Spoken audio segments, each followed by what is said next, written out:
The ayes have it. The ayes have it. The clerk will now proceed to read the orders of the day. Great British Energy Bill, second reading. No. The recent amendment to the name of Coutinho has been selected. Minister to move second reading.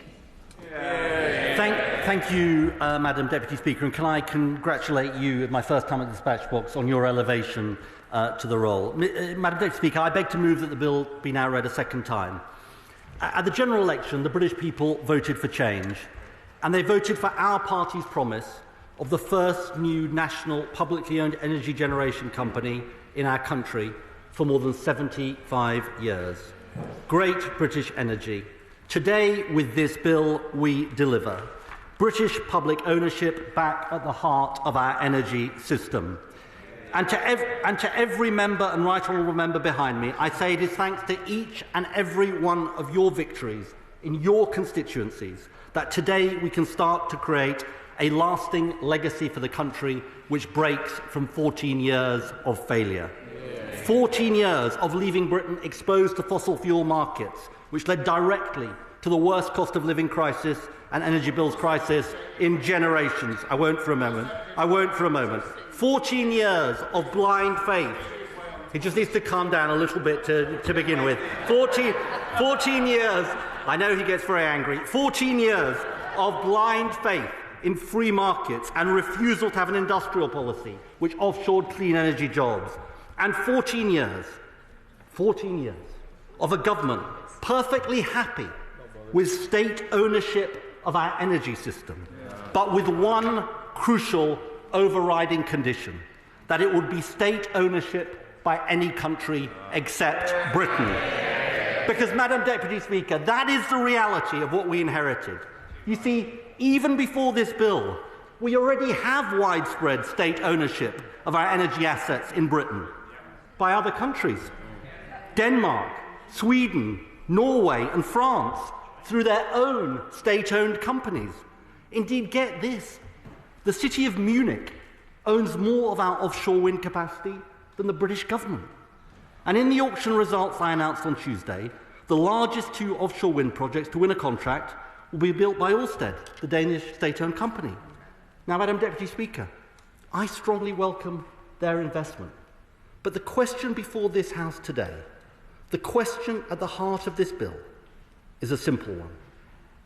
Do we think there should be a British equivalent of state-owned energy generation companies like Ørsted, Vattenfall, Statkraft and EDF investing in our infrastructure? We have a simple proposition.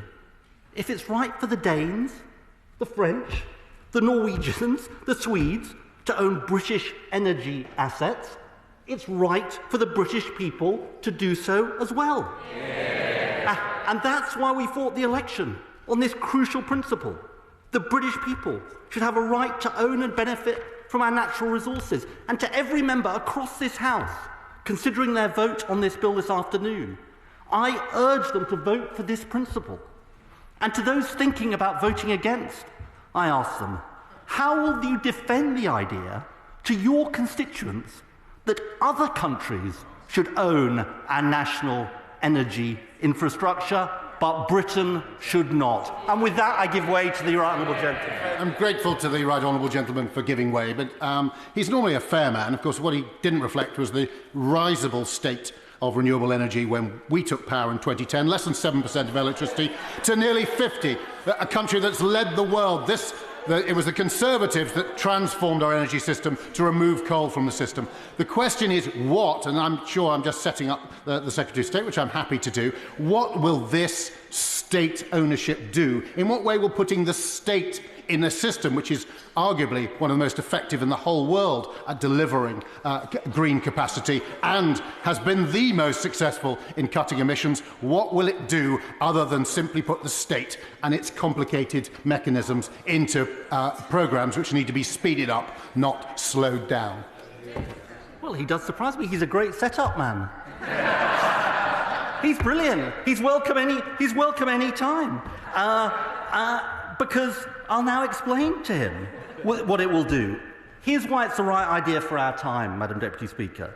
It's the right idea for energy security because Great British Energy will invest in homegrown, clean energy we control and speed up its delivery.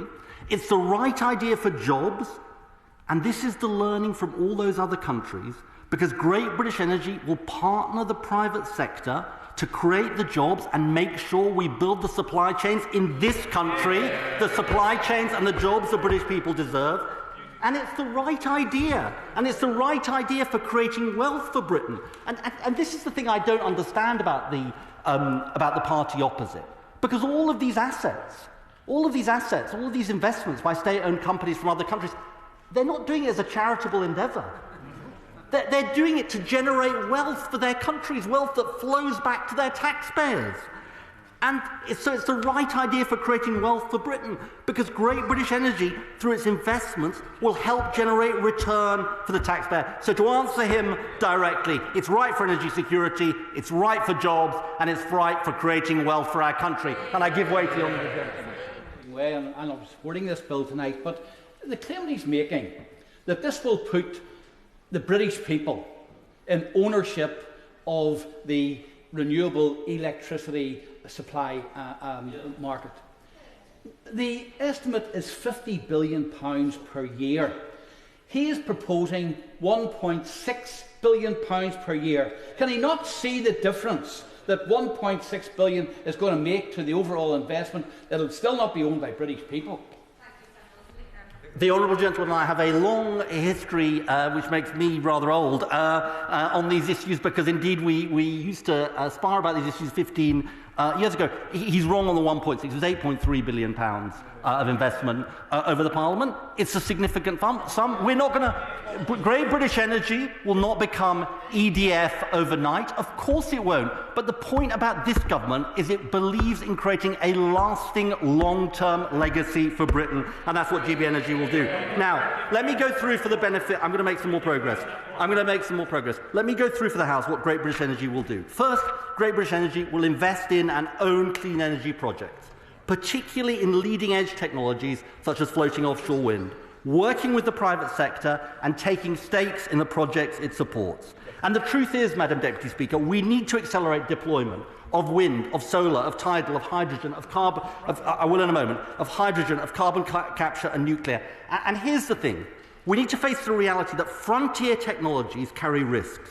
And that's why there is a particular role for government in helping to de-risk these projects, by investing in them in partnership with the private sector, and in doing so, capturing value for Britain. So GB Energy will invest across a range of clean energy technologies, using its £8.3 billion capitalisation, with the chair appointed by government, but the company able to move at pace with operational independence. And I'm delighted, Madam Deputy Speaker, that Jürgen Meyer, with a great record of achievement, a champion of UK manufacturing and good jobs, has been appointed the start-up chair. With that, I give way to my honourable friend. I'm grateful to my right honourable friend, and I completely agree with the basis of his argument about ending the offshoring of jobs, of energy assets and employment opportunities.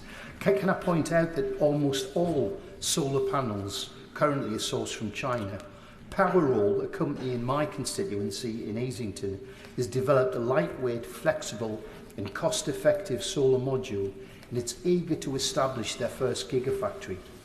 Does he agree that to secure our energy future, Great British Energy should be supporting and investing in innovative startups like Powerall in East Durham? My honourable friend is a brilliant champion of his constituency and these issues, and he is absolutely right that part of the inheritance we face and part of the challenge we face is to expand our supply chains so that we have supply chains from Britain. And I'm very interested in the example that he raises. I'm going to make it... I will give way to my honourable friend. I'm very grateful to the Secretary of State for giving way. He's talked eloquently and powerfully about the physical investment coming from this new measure. Would he also like to elaborate in his speech as he goes forward some of the benefits to our workforce, in particular the training and development opportunities for younger people through a wider range of apprenticeships and the amazing multiplier effect that will have for our economy? He's absolutely right, and he anticipates a point I'm going to make later on in my speech about how we build the supply chains And the lesson we learn about what state-owned companies in other countries have done to help catalyse that supply chain of jobs and work with the private sector to do so. I'll give away one more time and make some more progress. I'm very grateful to my right honourable friend. We heard a few moments ago the honourable gentleman from Beverley and Holderness suggest that things were going wonderfully under a Conservative government. But does my right honourable friend agree with me that the Committee on Climate Change warned only a few weeks ago that only a third of the emissions reductions that we need to achieve the 2030 targets currently are backed by a credible plan? So isn't the reality we need a step change, and thank God we've got a Labour government to deliver it? He's absolutely right, and it's part of what this government has done. In less than 2 months, we've overturned the onshore wind ban. We've consented large amounts of solar power. We had the most successful renewable auction in British history on Tuesday, and GB Energy. I'm going to make a bit more. I'm not going to give way to him again. We've heard quite enough from him.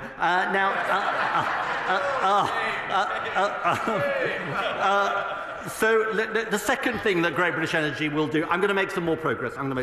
Second, Great British Energy, and I know this is the concern of the Liberal Democrats, Madam Deputy Speaker, and people across this House. Great British Energy will deliver our local power plan, working with local authorities, combined authorities and communities, to deliver the biggest expansion of support for community-owned energy in history. Because clean energy is not just about large-scale infrastructure. If we look around the world, so many countries, including Germany and Denmark, have a lot to teach us. In Denmark, around half of wind capacity is citizen-owned. And in Germany, almost half of solar capacity is citizen-owned. Our local power plant will learn from other countries. And generating clean power and embracing this as a way to generate a return for local people, to help tackle fuel poverty, to unleash the dynamism and resources of local communities, and win the I'm going to make a bit more progress, and win the consent of local people. Thousands of projects across Britain tapping into the energy and enthusiasm there is. And I just make this point, Madam Deputy Speaker. I had the chance to visit the Lawrence Western turbine in Bristol, which members across the House may know about. That has England's tallest onshore wind turbine. It's 100% owned by the local community, powering at least 3,000 local homes and reinvesting revenues into local projects. Now, I caught the eye of the honourable gentleman, an infrequent contributor to this House, so Can I thank the Secretary of State very much for what he's putting forward? It seems logical to put for the UK to be a manufacturer of this process rather than other ones doing it for us. But the question really for my constituents, if I could say very respectively to the Secretary of State, is what will the price of energy be at the end of it? And I asked it, and I make this point because the Lucid Talk poll in Northern Ireland by National Energy Action evaluated the impacts of rising energy prices on Northern Ireland households. They found that 41% of households were spending more than 10% of their income on their home energy costs. So I think the real question, Secretary of State, is how can we make sure that indeed all of our constituents can have an energy that they can pay for? Thank you so much. He's absolutely right about this. This is a massive concern for all of our constituents. And Great British Energy is a crucial tool to bring down prices for our constituents. And here is the truth. And in a way, every person in this House, every member in this House, has to take a judgment about this. Do they believe that business as usual, staying on fossil fuels, is going to give us the energy security we need? And we had this discussion on Tuesday in this House. The truth is that we had the worst cost of living crisis in generations because of our exposure to fossil fuels. We're seeing prices rise again on October the 1st. Not because of decisions made by government, because of our dependence on international gas markets. The argument for clean energy that we used to debate 15 years ago was a climate argument. It is now as much an energy security argument as a climate argument. Third, Madam Deputy Speaker, I'm going to make a bit more progress. Third, Great British Energy will work with industry to develop supply chains across the UK to boost energy independence and create good jobs. Now, the reality is, Madam Deputy Speaker, the last government spectacularly underdelivered on the promise of creating jobs in clean energy. Now, it is true, British waters are home to one of the largest floating offshore wind farms in the world, Kincardine, just 15 kilometres off the coast of Aberdeen. And the right honourable lady nods. But where was it made? Its foundations were made in Spain, its turbines installed in the Netherlands, and then it was simply towed into British waters. Now, how can that be right? This government is not neutral about where things are made. We want the future made in Britain. Clean energy is the economic and industrial opportunity of the 21st century. And the truth is that other countries are seizing this opportunity, but Britain is being left behind. And the facts are extraordinary, Madam Deputy Speaker. Germany has almost twice as many renewable jobs per capita as Britain. Sweden almost 3 times. Denmark almost 4 times. That is their legacy. And what our friends and neighbours have realised is that a domestic national champion is a crucial tool to help deliver economic success. The success of the Danes, for example, cannot be divorced, and I said this earlier, from the role of Ørsted in helping to make it happen. That's why Great British Energy will work alongside our National Wealth Fund and British Jobs Bonus, partnering with industry to build supply chains in every corner of the UK, delivering the next generation of good jobs with strong trade unions and reindustrialising Britain. I'll give way to the right honourable gentleman. I'm most grateful to the right honourable gentleman. I congratulate him on his appointment to his role. And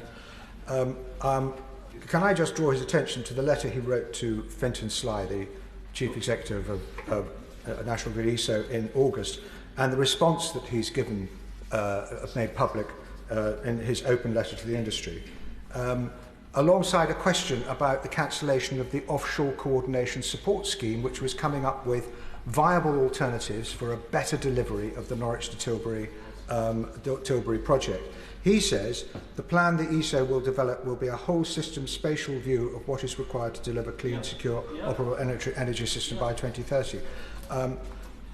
Does that include all the work that ESO has already done in their review of Norwich to Tilbury, which includes many, many viable options which could speed up the process and make it more viable for the long term? I looked carefully at the issue that he's talking about before we made this decision, and I just say to the honourable gentleman, who I have great respect for, is that we can't justify spending public money on a scheme that is not going to work and not going to deliver for the British people. And that's why we didn't go ahead with the second phase, because all of the advice and all of the evidence was it just wasn't value for money to do that. On his point about 2030, I'm glad he's drawn attention to this. We are going to, for the first time in this country since the last Labour government was in power, have a proper plan. Because there was no proper plan that we inherited. And we need a proper plan because that is what gives certainty to industry. Now, fourth, Great British Energy will support project development, leading projects through their early stages to speed up delivery while capturing more value for the British people. In particular, Madam Deputy Speaker, through our partnership with the Crown Estate, announced just 2 weeks into our period in government, coordinating planning, grid and leasing for the seabed to help speed up, and this is important, the rollout of offshore wind and other technologies. Now, this partnership has the potential to help leverage up to 60 billion of private investment and deliver up to 30 gigawatts of offshore. I'm going to make a bit more progress and deliver up to 30 gigawatts of offshore wind leases. The truth is, Madam Deputy Speaker, we have huge potential as a country. The chance for offshore wind to drive investment in coastal areas from Cornwall to Grimsby. Opportunities for ports from West Wales to the north of Scotland to lead the world in the industries of the future, and opportunities for supply chain companies all over the world. That is what this bill is about. Thanks very much to my right honourable friend for giving way. I'm terribly excited with regards to this, the ambition of the Labour government for GB Energy.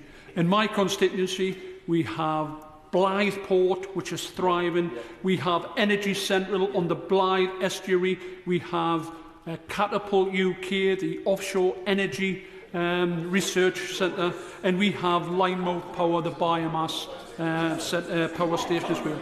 Can I take the opportunity of inviting my honourable friend to see the issues in my constituency for himself and see how the government can ensure that businesses and residents and constituents of mine can participate in this fantastic opportunity the government is offering at this moment in time.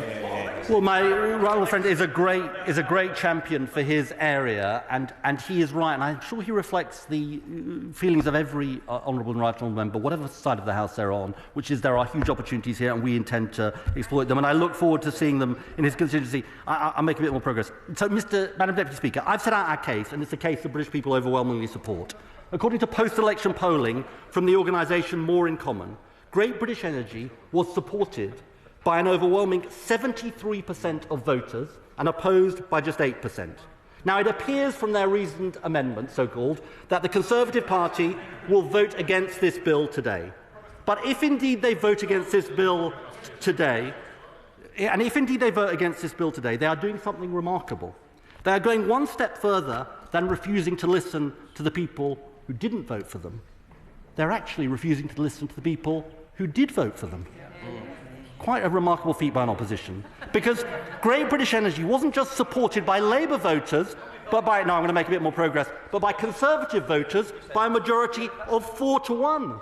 56% to 14%. Now, Madam Deputy Speaker, for a bit of, they're still in the show was great, but the audience was poor stage of opposition.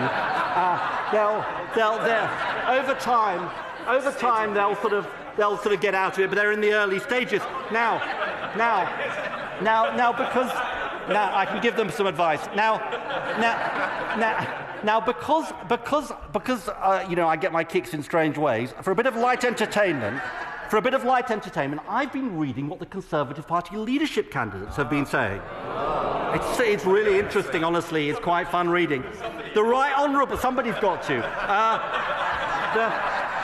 The Right Honourable Member for Tunbridge said people will, and I quote, never vote for a party that they've stopped taking seriously. Well, that's sort of true, yes, correct.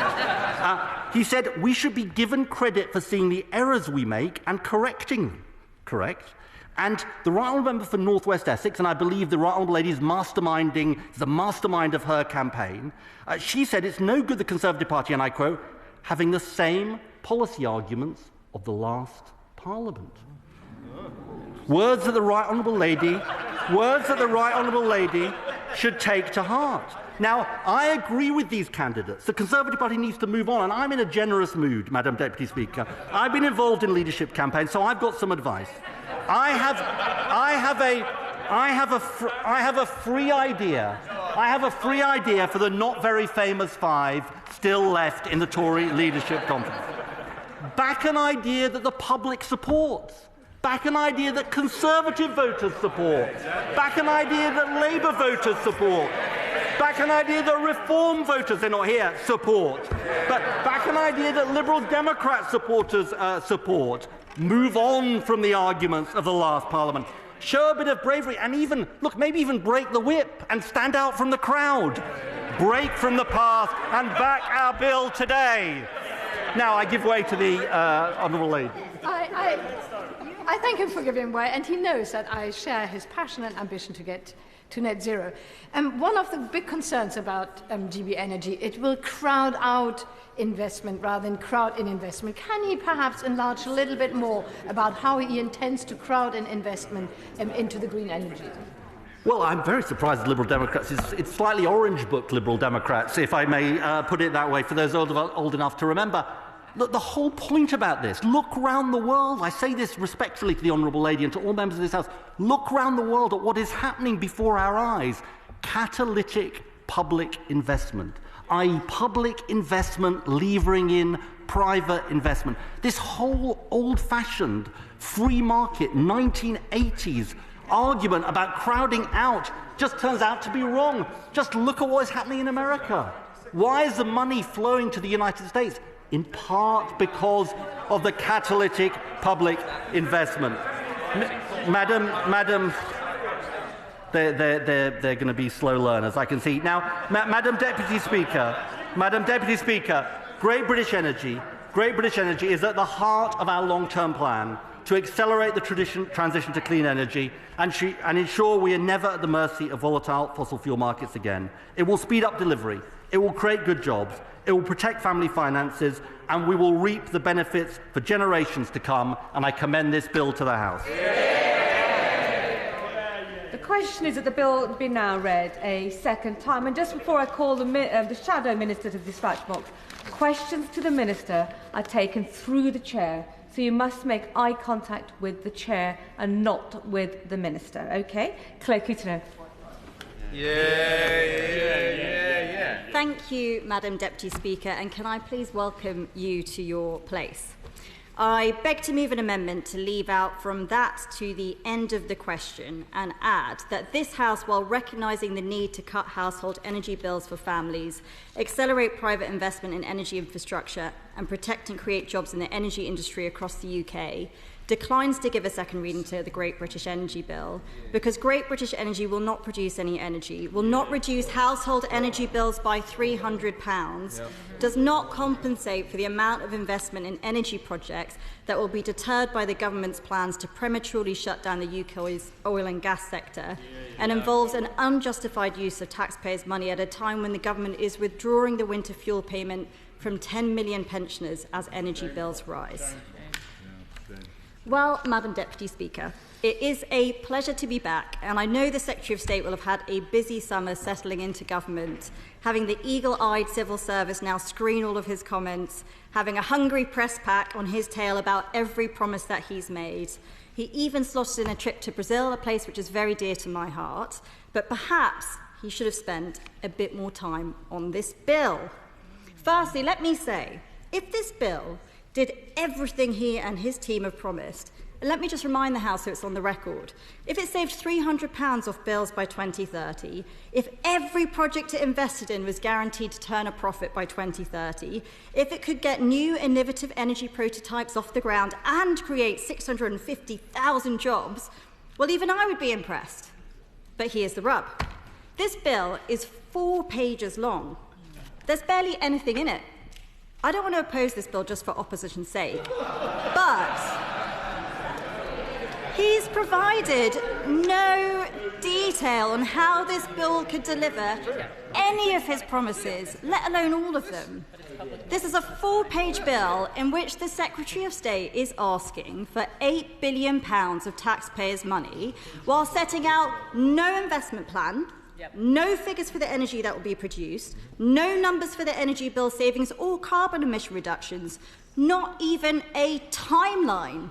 And let's be honest, I doubt it can deliver any of the things that he's promised. So what he's asking for is £8 billion of taxpayers' money for a completely blank cheque, for an energy company that won't cut your bills or turn a profit by 2030. And I will come back to those promises. But first, let me say this. I will in a second. He is setting up a new body when our energy sector is not short of state-run bodies.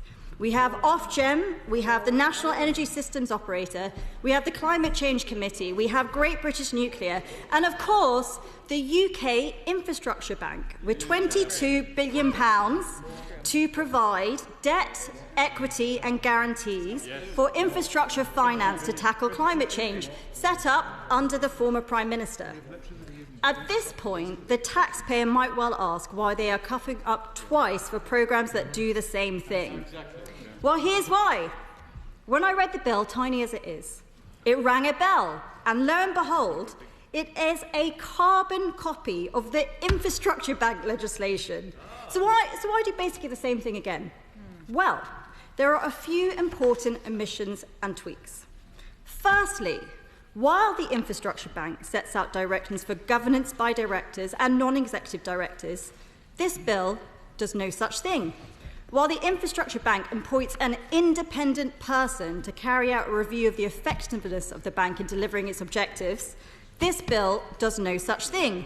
And lastly, whilst the Infrastructure Bank gives special powers to direct investments to the Treasury to independent civil servants, this bill gives powers to the Secretary of State. The Secretary of State, who, as far as I'm aware, has no investment background, no financial training, and whose only period in the private sector, if I've got this right, was as a researcher at Channel 4. I'm grateful to my right honourable friend, and she's absolutely right. What we've got is this bill which sets out huge powers for Secretary of State. He's going to be like the slim controller of the energy system as he tries to interfere in the state. But he has a track record of such cluelessness. Because, of course, the 2030 decarbonisation target. Ambition. We need more ambition. But it turns out, so we hoped the self-confessed nerd would know how to do it. But we have the letter in August to Fintan Sly of the Nesso setting out the fact that the Secretary of State hasn't a clue how to deliver 2030 decarbonisation. And the answer from Fintan Sly, if he wasn't in such an impossible position, would be short. It can't be done. You need to do your homework. I give way. Well, I thank my right honourable friend, and it's always a pleasure to see him back in the chamber making excellent points. So the question that I have is, why has he set up a duplicate programme with no instructions for governance or independent review or investment plan or consumer savings that he can be judged by, why should taxpayers' money fund a similar entity when the only difference I can really discern is that it gives the Secretary of State unchecked power? I might ask, what is it about the £8 billion of taxpayer money that he can direct without checks or balances that first attracted him to the idea of GB Energy? These are fair and reasonable questions for us as the opposition to ask, and he must look at improving the governance of this bill. Now let me turn to the promises he previously made. The Prime Minister, the Chancellor and the Secretary of State and at least 50 Labour MPs promised their constituents in the July election that GB Energy would save them £300 a year of their energy bills. They said it on their election literature, on social media and in hustings. They said it because they were told to by the Secretary of State. But I listened very closely to his speech today, and I didn't hear him make a promise that GB Energy will save them £300 on their energy bills. The Energy Minister, in a debate just before the summer recess, he wouldn't repeat the promise either. Yep. And that's because they all know it's not true. And in fact, one of their first acts in government has been to take away up to £300 from 10 million pensioners this winter, including 2/3 of pensioners in poverty. And it takes some nerve for the party opposite to say they never wanted to do this, because the winter fuel payment was in his party's manifesto when he wrote it in 2010. It was in there when he was leader in 2015. It was in there in 2017 and 2019, but in 2024 it was omitted. No mention at all, for the first time in 14 years. And I will give credit to the Right Honourable Gentleman, something that I don't always do, that when he was leader in 2015, he put in his manifesto that he would take it away from the top 5% of pensioners. He will remember that. He had the courtesy of telling the public his plans. But I also suggest that means, professional politician that he is, that he would have clocked that it wasn't included this time round. He's been in politics for 30 years. He would have known what that meant. So I hope he can confirm today whether he had any conversations with the Prime Minister or the Chancellor or Morgan before the manifesto came out. Because if so, he sent out those Labour candidates, all the people on the benches behind him, with this false promise of the £300 energy savings when someone clearly knew that they were going to take that amount away from millions of pensioners this winter. I will give way on that point. Most grateful, because she referred to the letter that was sent by the Secretary of State to Fintan Sly, the head of National Grid ESO. And curiously, there is nothing in the Secretary of State's letter that refers to the need to lower electricity prices. The term electricity prices doesn't appear in the letter. And the term security of supply doesn't appear either. Now, these are the two great concerns about rushing the 2030 decarbonisation target. Does she agree? Well, I absolutely agree, and I'll come on to that point. But the thing that I will say is there will be a vote next week on the winter fuel payment. I think the government has confirmed that. And everybody heard the Secretary of State. If you want to break the whip, if you want to stand out from the crowd, I'm sure you will have his encouragement. Now, let's come back to those savings. I will make a bit more progress, actually. So let's come back to those savings. He's promised bill savings by 2030 through GB Energy. I believe that's correct. The question is, how? Does he have any serious energy expert who thinks that's possible with an investment of £8 billion over 5 years? That's a drop in the ocean when it comes to energy investment. It's a fraction of the amount of investment he is deterring from the private sector into clean energy with his plans to shut down the North Sea. He talked about offshore wind, nuclear and hydrogen in his founding statement. None of those things get built in 5 years. So let's be honest, the likelihood of his plans bringing any power online by 2030 is tiny. The idea that it will be enough to lower bills across households is frankly for the birds. And when we asked his department how much energy he wanted to enable through this bill, his department said it will be looked at in due course. That's just not good enough. Promise number 2, I will just make some more progress. Promise number 2, clean power by 2030. GB Energy was supposed to be the silver bullet to reach his target of a decarbonised grid by 2030. We'll come on to whether that's a good idea a bit later. But to do that, he said that he needed £28 billion a year. His Chief Secretary to the Treasury talked about hundreds of billions of pounds, and he has in fact secured from his Chancellor £1.6 billion a year. He talked about national ownership. This is not enough money to do that. He knows it's not enough. He himself thought his plans would cost vastly more, and yet he's promising to do it all now with 6% of the funds. It's just not credible. Promise number 3. Madam Deputy Speaker, the government says that every project that GB Energy invests in, and I quote, "In every single one, there will be a return for the British taxpayer." That's what the Energy Minister said on the 26th of July, and members can check their Hansard if they like. Every single project. Now, what they're telling industry is very different. What they're saying to industry is that they're going to use that money, £8 billion of taxpayers' money, to de-risk their projects. I believe the Secretary of State said that in his speech today. So what does that mean? That means they will be investing in the parts of those projects that those energy companies do not expect to be profitable.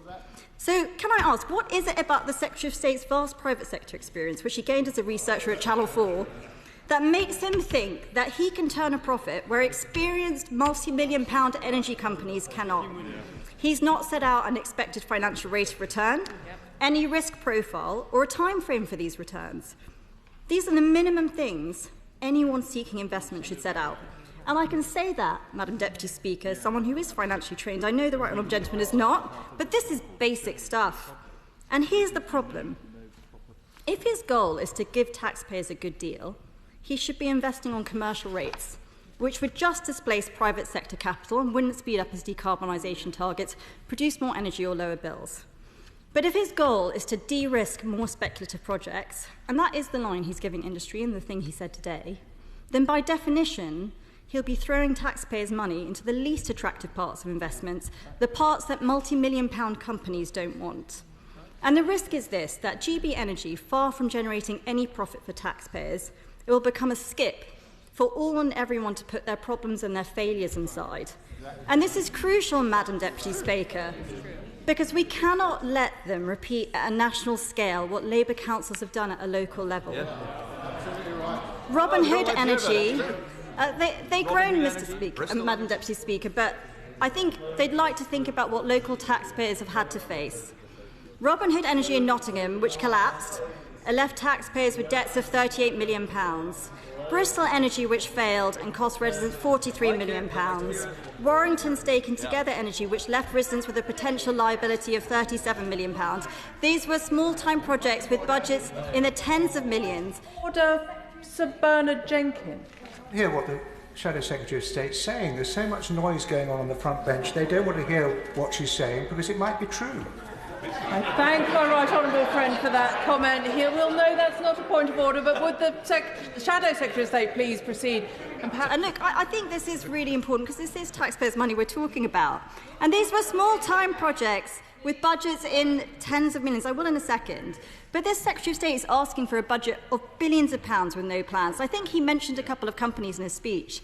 He mentioned EDF, which made a loss of €17 billion in 2022. He mentioned Orsted, which made a loss of €2.7 billion in 2023. So I think it is right that we ask some of these questions. The Right Honourable Lady mentions Robin Hood Energy and other local energy companies, which were in fact supply companies. What we're talking about here is a great British energy company which will be generating energy. You simply do not understand that. You are making a mistake about the plans that we are making, and you have got a distinction which is failing to understand what is actually going on and suggesting that something is going to happen which is not going to happen. If the Honourable Lady would bravely like to say that it will generate company, I'm sure she would like to tell us how much energy it will generate because no one else seems able to. Nobody knows, yeah. But finally, I will make some progress, I'm sorry.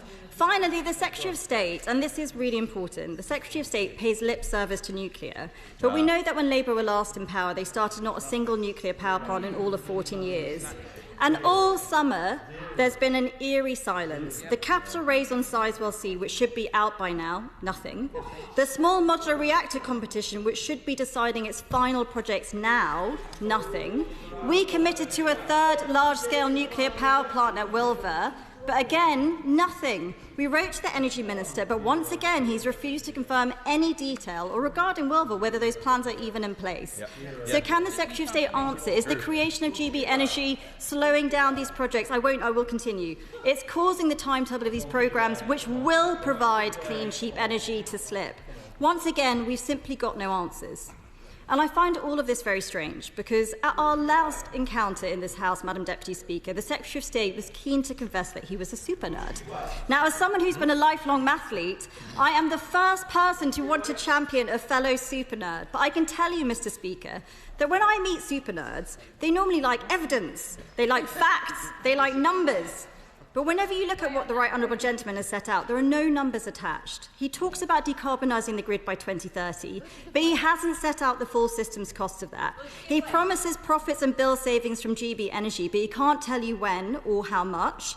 And when it comes to this bill and his 2030 target, it's clear the Secretary of State doesn't have the numbers, because 2 weeks ago he wrote a letter to the Director of the Electricity Systems Operator. I've got it here. Do you know what he said, Madam Deputy Speaker? Please provide practical advice on achieving clean power by 2030, including a high-level assessment of costs. We're talking about people's energy bills, Madam Deputy Speaker. I think the public would like a detailed look at what this is going to cost them. And then to top it off, he asked the Director to advise what actions his government should take to enable delivery, clearly setting out what further work is required. The evidence couldn't be clearer. He went into a general election with a pledge, with no idea how to achieve it, what it will cost, or whether it's achievable at all. I will happily give way. Much, Madam Deputy Speaker, and this is the exact point that I wanted to make, and I was very keen for the Secretary of State to take my intervention on this, because the key point, the practical, the tangible point that my constituents want to know is when they will see the £300 saving that he promised them during the general election, and that's what really impacts families and households up and down this country. So when it comes to the summing up of this legislation later on in the day, I wondered if he could restate his commitment to households about that £300 saving. Well, I thank the Right Honourable Lady. I think that's a very, very fair question, and I hope the Minister, who I'm assuming is going to wrap up today, will be able to provide some detail. But far from being a super word, I will in just a moment, far from being a super nerd, Madam Deputy Speaker, the truth is the Right Honourable Gentleman is the ultimate career politician. He comes up with big titles, he makes big promises to the public, but he has no idea how to deliver. And my big fear is this, and I should listen because it's an important point, that he's losing focus on all of the amazing technologies that will come online after 2030, whether that's fusion energy, the next generation of nuclear reactors, or carbon capture. These are the innovative new technologies that won't just deal with the 1% of emissions in the UK, but the 99% produced overseas. In government, I focused a lot of my time on speeding up the development of those technologies. We launched the £1 billion Green Industries Growth Accelerator to specifically reduce any supply chain constraints, for example, on cables. We provided almost £200 million to help the UK become the first commercial producer of advanced nuclear fuel outside of Russia. And we were making Britain one of the most exciting places in the world for fusion energy development with £600 million of funding. And I will give way on that point. I thank her for giving way, finally. She is criticising the government for the rush target of decarbonising the grid by 2030. Can she just enlighten the House on when the Conservative Party would decarbonise the grid? I will. And I think this is a really critical point, and I've made this point in recent weeks. The point about having a longer time to decarbonise is it gives you time to develop British supply chains. That is exactly what I was doing. If you look at the Green Industries Growth Accelerator and some of the things that I've talked about, it gave us time to set up British companies. Now, those things cannot be done in 5 years. You need to get project finance, you need to hire workers, you need to train them, you need to get planning permission. There is a huge amount that you need to do. So the fact that the Secretary of State wants to rush this transition and make it happen at breakneck speed is risking British jobs and livelihoods, and it is making us dependent on Chinese supply chains. So in conclusion, Madam Deputy Speaker, The Secretary of State has promised many things with his bills, but he simply cannot set out any detail about the things that he wants to deliver. So it would be a blank cheque for £8 billion of taxpayers' money, with no plan, no evidence, no numbers for the bill savings or profits that he has been promising the British public. And that is why we cannot support the bill as it stands. The original question was that the bill be now read a second time, since when an amendment has been proposed as on the order paper. The question is that the amendment be made. I now call Becky Gittins to make her maiden speech. Thank you, Madam Deputy Speaker. Much like one of Clwyd's famous sons, John Prescott, who hails from Prestatyn, I do hope my maiden speech packs a punch. Given the custom in a maiden speech is to talk about some of the best bits of your constituency, coming back from a summer of attending carnivals, fetes, agricultural shows, a classic car festival, a duck race, fun days and dog shows, makes my job today a little easier. Today I'm going to take you on a whistle-stop tour of Clwyd East, a place it is my great privilege to represent. And it's apt that I give my maiden speech in a debate about Great British Energy, as Clwyd East boasts on its coastline the port of Boston with Gwyntermore Wind Farm, a UK leader in offshore wind power, and North Hoyle offshore wind farm off the coast of Prestatyn. Both demonstrate the transformative nature of offshore wind to our country, through the energy that they generate and the local employment that they provide. Great British Energy will see this go even further, tackling the climate crisis and creating good quality, long-term, sustainable, skilled jobs in North Wales and across the UK. Prestatyn's beautiful stretch of coastline isn't just useful for producing clean energy, it's also a hub of tourism, with its blue flag beaches, beautifully kept station and public gardens, and high street with lots of brilliant local businesses. Though I am proud to be the first MP for the new constituency of Clwyd East, I would like to pay tribute to my predecessor in this part of the seat, Dr James Davis, the former MP for the Vale of Clwyd constituency. From Prestatyn, James used his time in Parliament to be a dementia champion and served his country in government. Holywell is the next major town along the coast. St Winifred's Well, the Lords of Wales, brings in thousands of visitors a year. There's the old watermill at Basingwork Abbey, based at Greenfield Valley, famed for its cotton and textile mills in the 19th century, and latterly for its brilliant heritage trails, wonderful dog walks, and very challenging park run. Holywell High Street is also home to Holywell Museum, which features my great-grandfather's St John's ambulance uniform and my great-uncle's mining helmet from the Point of Ayre colliery. Clwyd East has a proud mining heritage, with most families near the coast having links to the Point of Ayre or Bettisfield collieries. That heritage has also formed an important part of my upbringing, and is the reason why I am so proud of Labour's commitment to end the injustice of the mine workers' pension scheme. As the 684th woman to be elected to Parliament, I would also like to pay tribute to Irene White, a trailblazer and, like yourself, a former Deputy Speaker, who is integral to Labour's commitment to equal pay as the 58th woman elected to Parliament. Clwyd East has a vast and diverse geography, containing coastal towns, the Clwydian mountain range, and the many unique villages at its base. These villages provide much in terms of innovation and activity, through the brilliant initiatives they champion and the fantastic events that they hold, from community-owned pubs and shops to agricultural shows and music festivals. Hailing from the small village of Bagith myself, I am immensely proud to have such a wealth of impressive small and mighty villages in my constituency. Farming is central to the economy and culture of Clwyd East, with 68% of the constituency serving as agricultural land. In May, I headed to Clwyd farm near Northampton to meet with NFU County Chairman David Williams and his family on their dairy farm. After a brief chat, we headed out onto an enclosed field full of cows.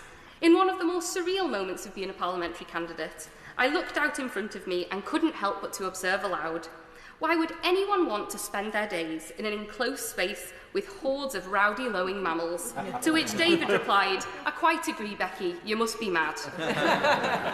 Moving south to Clwyd East's smallest town of Cerwys, which played host to the very first Eisteddfod, and is also the home of Dr Tim Erasmus, chair of the Cerwys Historical Society, and my very much admired former politics teacher.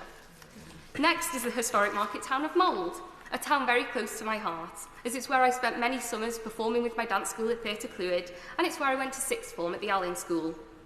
The Allen School worked hard to give its students the best opportunities to succeed, something that I am firmly committed to. Maximising opportunities for young people is a passion I know I share with one former predecessor of the Delling constituency, David Hanson. After all, I first came to Parliament on work experience 13 years ago with David. So committed is David to providing opportunities for young people that he's continuing to monitor and support my development by joining the other place as Lord Hanson. I am so proud and excited to work alongside a political hero of mine under a new Labour government, whose resolve to do the very same thing 32 years ago paved the way for me and a generation of young people to access opportunities and succeed. Between 2019 and 2024, Delling was served by Rob Roberts. I'm heartened by Rob's local roots and close ties with the community that brought him up, as well as his keenness to work with community councils and his proud use of the Welsh language, having gone to Welsh medium school Maes Garmon. Fel mae nhw dweud, cenedl heb iaith, cenedl heb galon. As well as educating 2 MPs, Mould is also home to Daniel Owen Square, Bailey Hill or Mould Castle, and a thriving number of independent shops and businesses. With a summer recess of sampling cakes at local fetes taking its toll on my waistline, I'm very grateful to the brilliant independent clothes shops that have saved the day, including Simi, where I found the perfect outfit to make my maiden speech. Thank you, very kind. As is the case throughout the constituency, people in Mould take great pride in their town and contribute to the rolling series of events and festivals throughout the year. I am also privileged to represent the beautiful town of Ruthin, with its rich history and enduring architecture. As well as Ruthin Castle and its resident peacocks, the local community has worked hard to make sure that Ruthin's old courthouse, jail and market hall are restored and open to the public. Ruthin also hosts an incredibly popular Ruthin Festival, a fantastic annual event run by local volunteers and proudly conducted yn Gymraeg. Heading over the Horseshoe Pass to the final large town of the constituency is Llangollen. As the host of the annual Llangollen International Musical Eisteddfod, Llan is proud to be the place where Wales welcomes the world. I did have tickets to the Eisteddfod this year, a night of West End musical numbers on the 4th of July, but clearly the Right Honourable Member for Richmond had other ideas. With Llangollen in my constituency, I must hold the title for the constituency with the best and most varied days out. Where else could you expect to ride on a heritage steam train in the morning and head just 10 minutes down the road to kayak across a UNESCO World Heritage Status aqueduct in the afternoon? Llangollen Railway and Broncyst Aqueduct are only part of what Clwyd East has to offer. If you're feeling a little bit dizzy at this point, Madam Deputy Speaker, that's because you've just travelled around 40 miles in hopefully around 8 minutes. Whether it's supporting local businesses to thrive, improving public transport, keeping our communities safe, improving people's rights at work, or helping young people to fulfil their potential, I will do all I can for the people of Clwyd East, and I will work tirelessly to repay the trust that they have placed in me. Lib Dem spokesperson Vera Hobhouse. Thank you, Madam Deputy Speaker, and may I congratulate the new member for Clwyd East for a wonderful whistle-stop tour of her constituency, from wonderful dog walks to rowdy cows and fields and fascinating museums to testify about the history of her constituency. And may I say, we lived in Liverpool for 10 years, many years ago, and we visited her constituency many times and had wonderful, wonderful days there. I know how beautiful it is. Madam Deputy Speaker, championing renewable energy is in our DNA as Liberal Democrats. Renewables are clean, cheap and popular. We welcome that the new government is turning around the damaging attitude that was taken by the last Conservative government and is attempting to make the UK once more a global leader in getting to net zero. We are absolutely on the side of the government when it comes to the ambitious targets that are being set to get to net zero. We are pleased that new steps are being taken through this bill to restore British investment in the green economy. This bill must ensure renewable energy and home insulation can be rolled out at speed, so we meet our climate targets, bring down energy bills and provide green, well-paid jobs in the future. The previous Conservative government's obsession with oil and gas left us in a mess. The dithering, delaying and even denying of the Tory government held us back. And I've said on many occasions, net zero is not like a bus that we can miss and say, whoops, we get the next bus. This is a target that we cannot miss. And delaying is just as bad as actually denying that climate change is happening at all. Will the Honourable Lady give way? I'm happy to give way. We had many discussions on this. To the Honourable Lady for giving way. I wonder if she knows of a single major economy on the planet that went faster than the previous Conservative government in cutting emissions. I'm happy to respond to that because I do believe that actually the UK was a global leader. I believe that there was cross-party agreement about net zero, but the last government just broke that agreement. And this is our problem. And each month matters in the pace that we are setting to get to net zero. So instead of producing our own renewable energy, we were left reliant on fossil fuels, the energy of the past, and on dictators like Vladimir Putin. In this unstable geopolitical environment, this was a death sentence and led to the catastrophe of the recent energy crisis. Families are once again worried about another dramatic energy bill increase, and we are saying that honestly to this government, and we want to work with the government on this time by £140 for a typical family's annual energy bills. Pensioners too are rightly concerned about the government's plan to cut the winter fuel allowances for millions.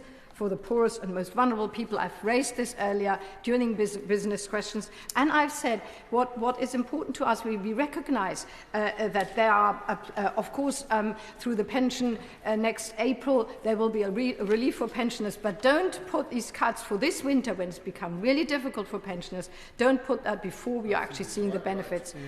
And this is the point that we've been making, and we hope we can work constructively. This, Madam Deputy Speaker, is a political choice, and it is, in our view, the wrong one. But it is pretty rich of the Conservative government to complain. It is clear that we are, if we are to hit our net zero targets, we must drive up investment in renewable energy. The Climate Change Committee 2024's progress report found that policy reversals and delays, together with inconsistent messaging, have hindered progress just when acceleration was needed. Only around 1/3 of the emission reductions required to meet the 2030 target are covered by our current plans, and I've challenged the Shadow Secretary about what actually the Conservative plans are for decarbonising, and we have had no answers. For example, we must at least triple the operational capacity of offshore wind installations to meet our 2030 targets, and we absolutely believe in the 2030 targets. New first-of-class renewable energy technologies are coming on the scene thick and fast, and the government must find better mechanisms than what we currently have in place for funding them. One such example, if I may bring that up, is Drift, energy based in my constituency in Bath. Drift uses, and I hope the Secretary of State is listening to this, Drift uses sailing ships to travel into the deep sea, to harvest deep ocean wind and generate green hydrogen. Interesting technologies coming on board, but these new technologies are still sort of facing many investment problems. This is then delivered to ports, the green hydrogen, around the world, essentially fishing ships for energy. Truly novel technology like this doesn't fit neatly under a department, and so it becomes exceptionally hard to win grants, let alone multi-million-pound grant support. So it's important that we be aware of that. I'm happy to give that. I thank the Honourable Lady for giving way. Would she agree with me that schemes like the Cheltenham Green Deal, run by Cheltenham Borough Council, where local organisations that couldn't otherwise fund green schemes are able to access funding borrowed by the local council, which will then make money to make a return for the taxpayer, including the investment in solar panels on the roof of Cheltenham Town FC, that these are the kind of schemes that we need the bill to be looking at and including, so local areas can start producing more renewable energy for themselves? I thank him for this contribution, and as I progress with my bill, you will hear that absolutely our focus on local authorities, local decision-making, local involvement is absolutely crucial. Let's ensure, to come back to our emerging technologies, let's ensure our emerging technologies, which have the potential to be hugely valuable, are not overlooked or forced to seek support from abroad. I'm happy to give way. Thank the Honourable Lady for giving way. Would the Honourable Lady agree that the Secretary of State should take on board as one of the emerging technologies that could deliver the most for Great British Energy the potential for tidal range energy? And in a previous life, I was responsible for the consenting of the Swansea Tidal Lagoon, which unfortunately the previous government failed to fund. This, with the second biggest tidal range in the world, this could be a massive success story for Great British Energy and for the UK. And would she agree that the Right Honourable Gentleman, the Secretary of State, should take that on board as a key objective of Great British Energy?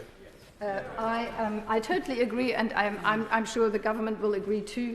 I mean, a lot of these decisions are ultimately about value for money, and as these tidal range technologies are coming on board, they can become cheaper in price. But as I hear the government is saying, this is exactly the plan, that where currently it is expensive, this is where Great British Energy can come in and support, and we understand that and we support that as a principle. This new government must ensure that it has clear and consistent messages. Delays to phase out dates of fossil fuel vehicles and boilers, as we had seen in the last government, have sent mixed signals to investors, businesses and consumers. We do hope that GB Energy will go some way in providing confidence to other investment bodies and the wider industry that Britain's green economy is open for business. We Liberal Democrats realise the importance of community buy-in. The new government must put local voices at the centre of the journey to deliver net zero.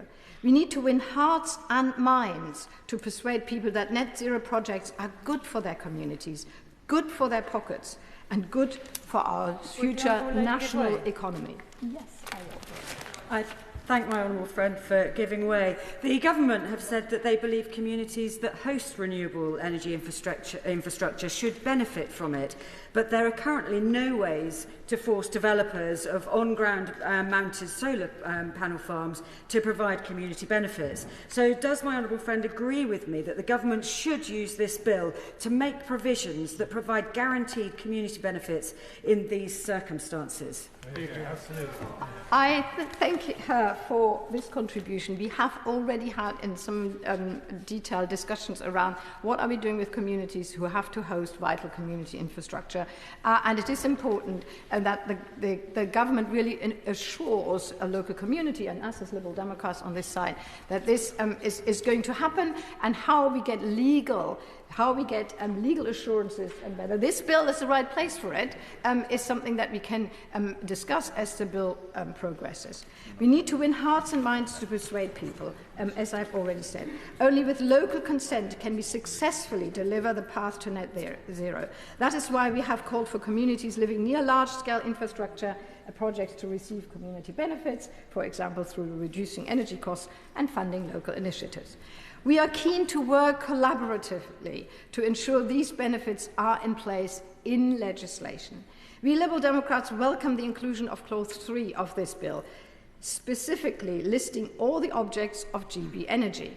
But while these aims all have their merits, the government has failed to include anything on community energy. This is especially disappointing. One of the three things. Can I continue as I lay it out, as I understand it, and I worked on the APPG for community energy, and I'll come to the point. It is disappointing, given the welcome words of the new government in the House about how important enabling community energy is, and I hear it again and again. It's no longer about words. We now have a bill in front of us where we can make that happen, and may I just sort of lay out what I think is necessary. Without the inclusion of community energy, this bill will be a major missed opportunity. In the past, the now Secretary of State, he and his ministers have been vocal champions of community energy. In our previous debate in this place on making Britain a clean energy superpower, the Parliamentary Under-Secretary of State, the member of Rotherham, stated that one of the missions of GB Energy will be around the idea of community-owned power. The ministers also advocated for local communities to have some sense of ownership of the assets that they generate. Last year, the Secretary of State himself put down 2 community energy enabling amendments to the energy bill. Specifically, his new clause 53 would have required large-scale energy suppliers to offer a special agreement to small-scale energy companies. The Secretary of State has spoken at length about local power plan, much of which we are in agreement with. But where is the commitment to community energy in this bill? The biggest issue that we identify is that energy supply licensing conditions hinder small community energy projects from selling directly to consumers. This in turn makes it difficult to retain advantages for local communities, discount on their energy bills, for example, or raise new money for investing into new projects. Currently, the high burdens and costs involved in being a licensed energy supplier mean that not only single community energy products in all of the UK sell only one of them can sell their energy to local people. Locally sourced energy does not travel further across the nationwide grid and therefore reduces that constraint on it. But the cost benefits of selling locally produced energy to local consumers is not going to community projects, nor does it benefit the consumer. And that is what must change. Regulatory changes are required. The government should put them in place, or they must stop talking about their support for community energy. Community energy schemes need to receive a guaranteed, discounted price for the clean energy electricity that they contribute to the energy system.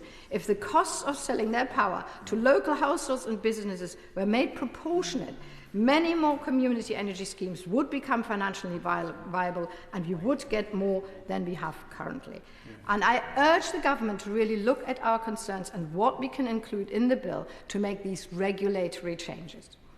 This bill is the ideal place to ensure by adding community energy is one of Great British Energy's objects in Clause 3. To conclude, we Liberal Democrats welcome that steps are being taken to restore British investment in renewable energy after the mess that we had from the previous government. This will help us bring down energy bills, create high-quality jobs, increase our energy security, and, of course, reach net zero. However, there is a clear gap in this bill, and that is community energy. This is despite Labour's manifesto committing to it, and we urge the government to listen to our concerns. Thank you. Mike Reader to make his maiden speech. Thank you, Madam Deputy Speaker. I've had the opportunity to hear some amazing maiden speeches in this House, and following such fantastic speeches, I must admit I feel a bit nervous standing here, but I'm also very deeply honoured to be in the House. Thank you to the member from Clwyd East for her fantastic maiden speech, and also for her graciously meeting my family when they visited last year. They are members of her constituency. It's clear to me that the talent, enthusiasm and fresh thinking that the new cohort of MPs are bringing into this House is going to help restore our country's fortunes and deliver the change the country voted for. I'm delighted to make my first speech within the debate on GB energy. For many years, it's not sat right with me that our neighbours and trading partners around the world have benefited from the investment of UK PLC in clean energy. While whether that's wind farms built in Scandinavia or investment in nuclear by our French government partners, the UK public has been sold short on clean energy investment. It's right that a Labour government is taking forward plans for sovereign, safe and secure energy in the UK, and it's been very welcomed in my constituency. Madam Deputy Speaker, I'd like to use this speech to introduce myself and my constituency to the House, to recognise the careers of my predecessors and set out my vision for the future of Northampton. Despite coming from a family of teachers and educators, and despite the best efforts of my dad, who joins me in the gallery today, and my mum, who's watching from home, school and exams definitely didn't come naturally to me. And after a difficult results day, I did manage to get to university via a foundation degree and found my passion in civil engineering. I've been fortunate since then to progress through the industry, from engineering to commercial and project management, and then into senior leadership roles. And I'm really proud to have been recognised as a global leader in my field by my peers in the profession, despite a less than ideal start of my own making in life, and to have had my career shaped by some amazing experiences, projects and people around the world. I'd particularly like to thank my friend and mentor John Williams, who's helped me the whole way through my journey, and my very good friend and former podcast co-host Jeremy Brim, for all their guidance. I'd also like to thank my former bosses, Jason Millett and Devendra Dabasia, and my amazing former work-winning team, who gave me the space and support that I needed to pursue my political passions alongside a very, very demanding day job. I come here to this place as an advocate for the built environment, and to be honest, I couldn't be in a better place now with the government focused on growth and transforming and future-proofing our energy, housing and transport infrastructure. But, Madam Deputy Speaker, many of my friends and industry colleagues have questioned why on earth I'd want to stand for Parliament. But my journey into the world of politics has been shaped by my time in industry. I first saw the impacts of austerity on my public sector clients, with school programmes cancelled, infrastructure investment stalled and hospitals left crying out for funding. And that drove me to join the Labour Party and find my political voice, determined to make sure that our public sector gets the support and funding it desperately needs from government. So when the opportunity came to stand and make a difference, I chose to stand where I live in Northampton. I met my wife Katie, who also joins us in the gallery, just down the road in Wellingborough, and Northamptonshire has been my home for nearly 20 years now. And whilst, Madam Deputy Speaker, I still have a place in my heart for my hometown of Romsey, which is very well represented by yourself, I'm proud to call myself a Northantonian and to represent the town that I live in and the town that I love. Northampton South is a vibrant constituency, from Duston and Upton in the west of the constituency, the Hunsburys, Shelfleys, Wootton, Collingtree, Hardingstone and Great Houghton in the south, and areas such as Weston Favell, Billing and Rectory Farm in our eastern district. Each area of my beautiful constituency has its own identity. And in the centre of my constituency remains the legacy of the shoe and boot trade that was once the main employer of our town. The Church's shoe factory still remains in St James, and surrounding terraces in Farcotton and Delapree are still standing strong, nearly 200 years after they were built. And as was noted by my honourable friend, the member for Northampton North yesterday, Churches holds the honour for being the chosen cordwainer of a renowned former member for Sedgefield. Great institutions like our university, our general hospital, our football club and our premiership-winning rugby club sit in Northampton South. And my constituency, I was expecting a shoe army then, but that's fine. My constituency includes Brack Mills, one of the most successful business improvement districts in the UK. Thousands of people are employed at Brack Mills, and it plays host to over 330 brilliant businesses, spanning food production, logistics, fulfilment, manufacturing, healthcare, and research and development. And I really look forward to working with the bid team to ensure it continues to be a major employment hub in Northampton for years to come. And of course, to many who have visited my constituency or grew up there, will know that we are home to the National Lift Tower, standing over 400 feet high, taller than the Statue of Liberty. Madam Deputy Speaker, in the formation of the new Northampton South constituency, I've the opportunity to take over from two former members of Parliament, two members who had very different experiences and careers in this House, and who I'd like to pay tribute to now in my speech. Firstly, the previous MP of the former Northampton South, Andrew Lewis. Andrew was a MP focused on parliamentary business, tackling the challenges that he saw were most important to the UK.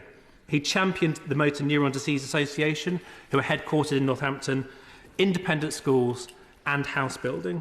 And locally, he'll continue to be recognised through the annual Spencer Percival debate, which he helped set up in the town. He's also the only person to ever hold the position of Leader of a Council, Member of the European Parliament and Member of this House, a testament to his public service. I also take over in part from Dame Andrea Lidsom, the former Member of Parliament for South Northamptonshire. Many of the southern villages that now join Northampton South were previously in her constituency. Dame Andrea served as a Secretary of State under the previous government and had a formidable record of championing parents and children, including establishing the Northamptonshire Parent-Infant Partnership in my county. Many of the people who've written to me since my election have praised the work that she did in advocating for them as their constituency MP, and it's very clear she not only made a massive difference in this House, but also in our county.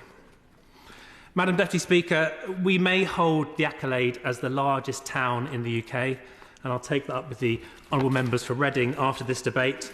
My town has seen a continual lack of investment, but also a lack of vision and drive to make our town better.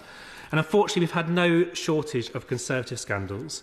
From public loans to our football club going missing, our county council being made bankrupt, the former police fire crime commissioner standing down this year over misogyny complaints, and alleged domestic abuse, meaning the leader of the council has resigned and now stands as an independent.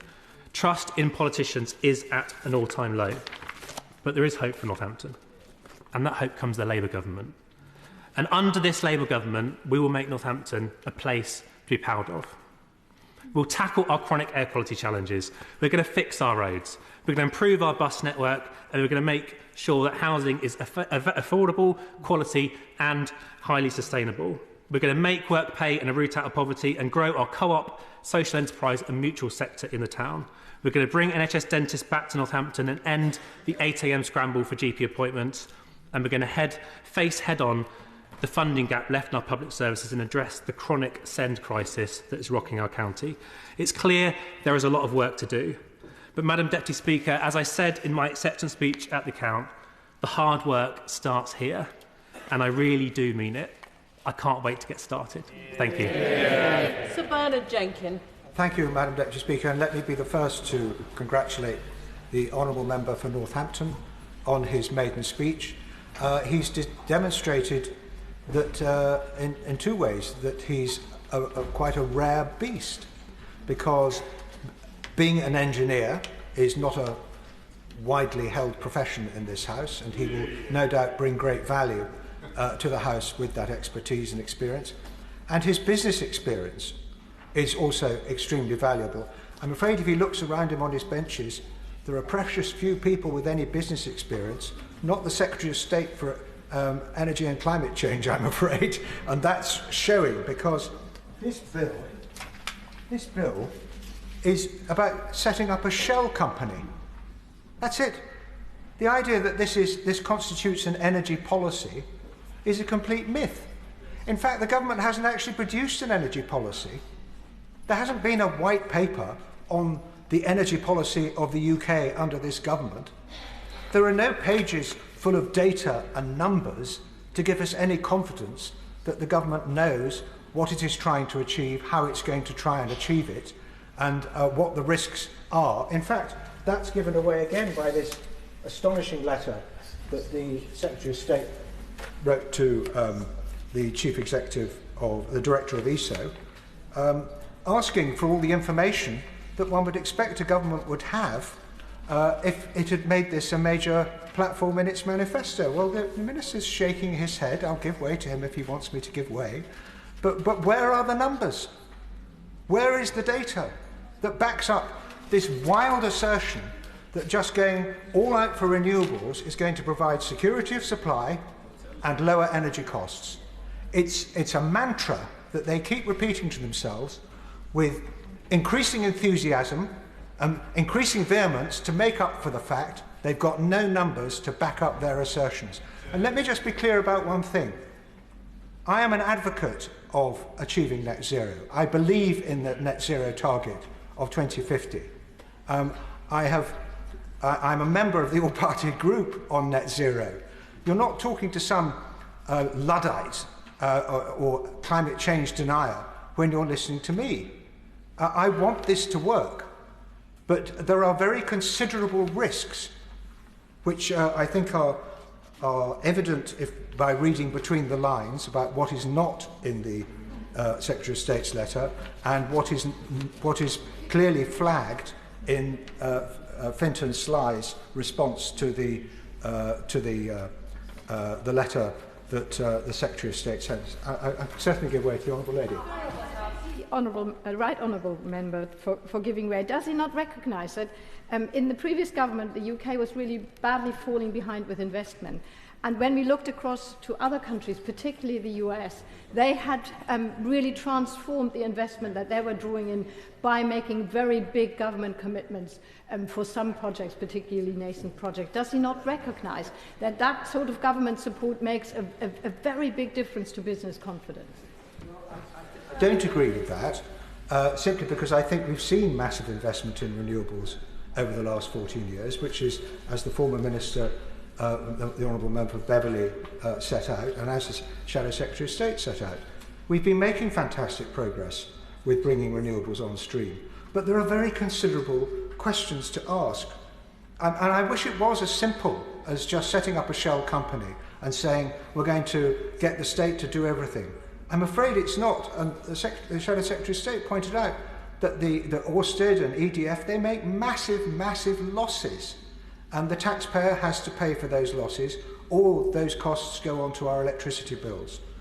The problem is, Madam Deputy Speaker, the Secretary of State announced on Tuesday that we've got all this renewable capacity coming on stream, enough to power 11 million homes, he said. 11 million homes.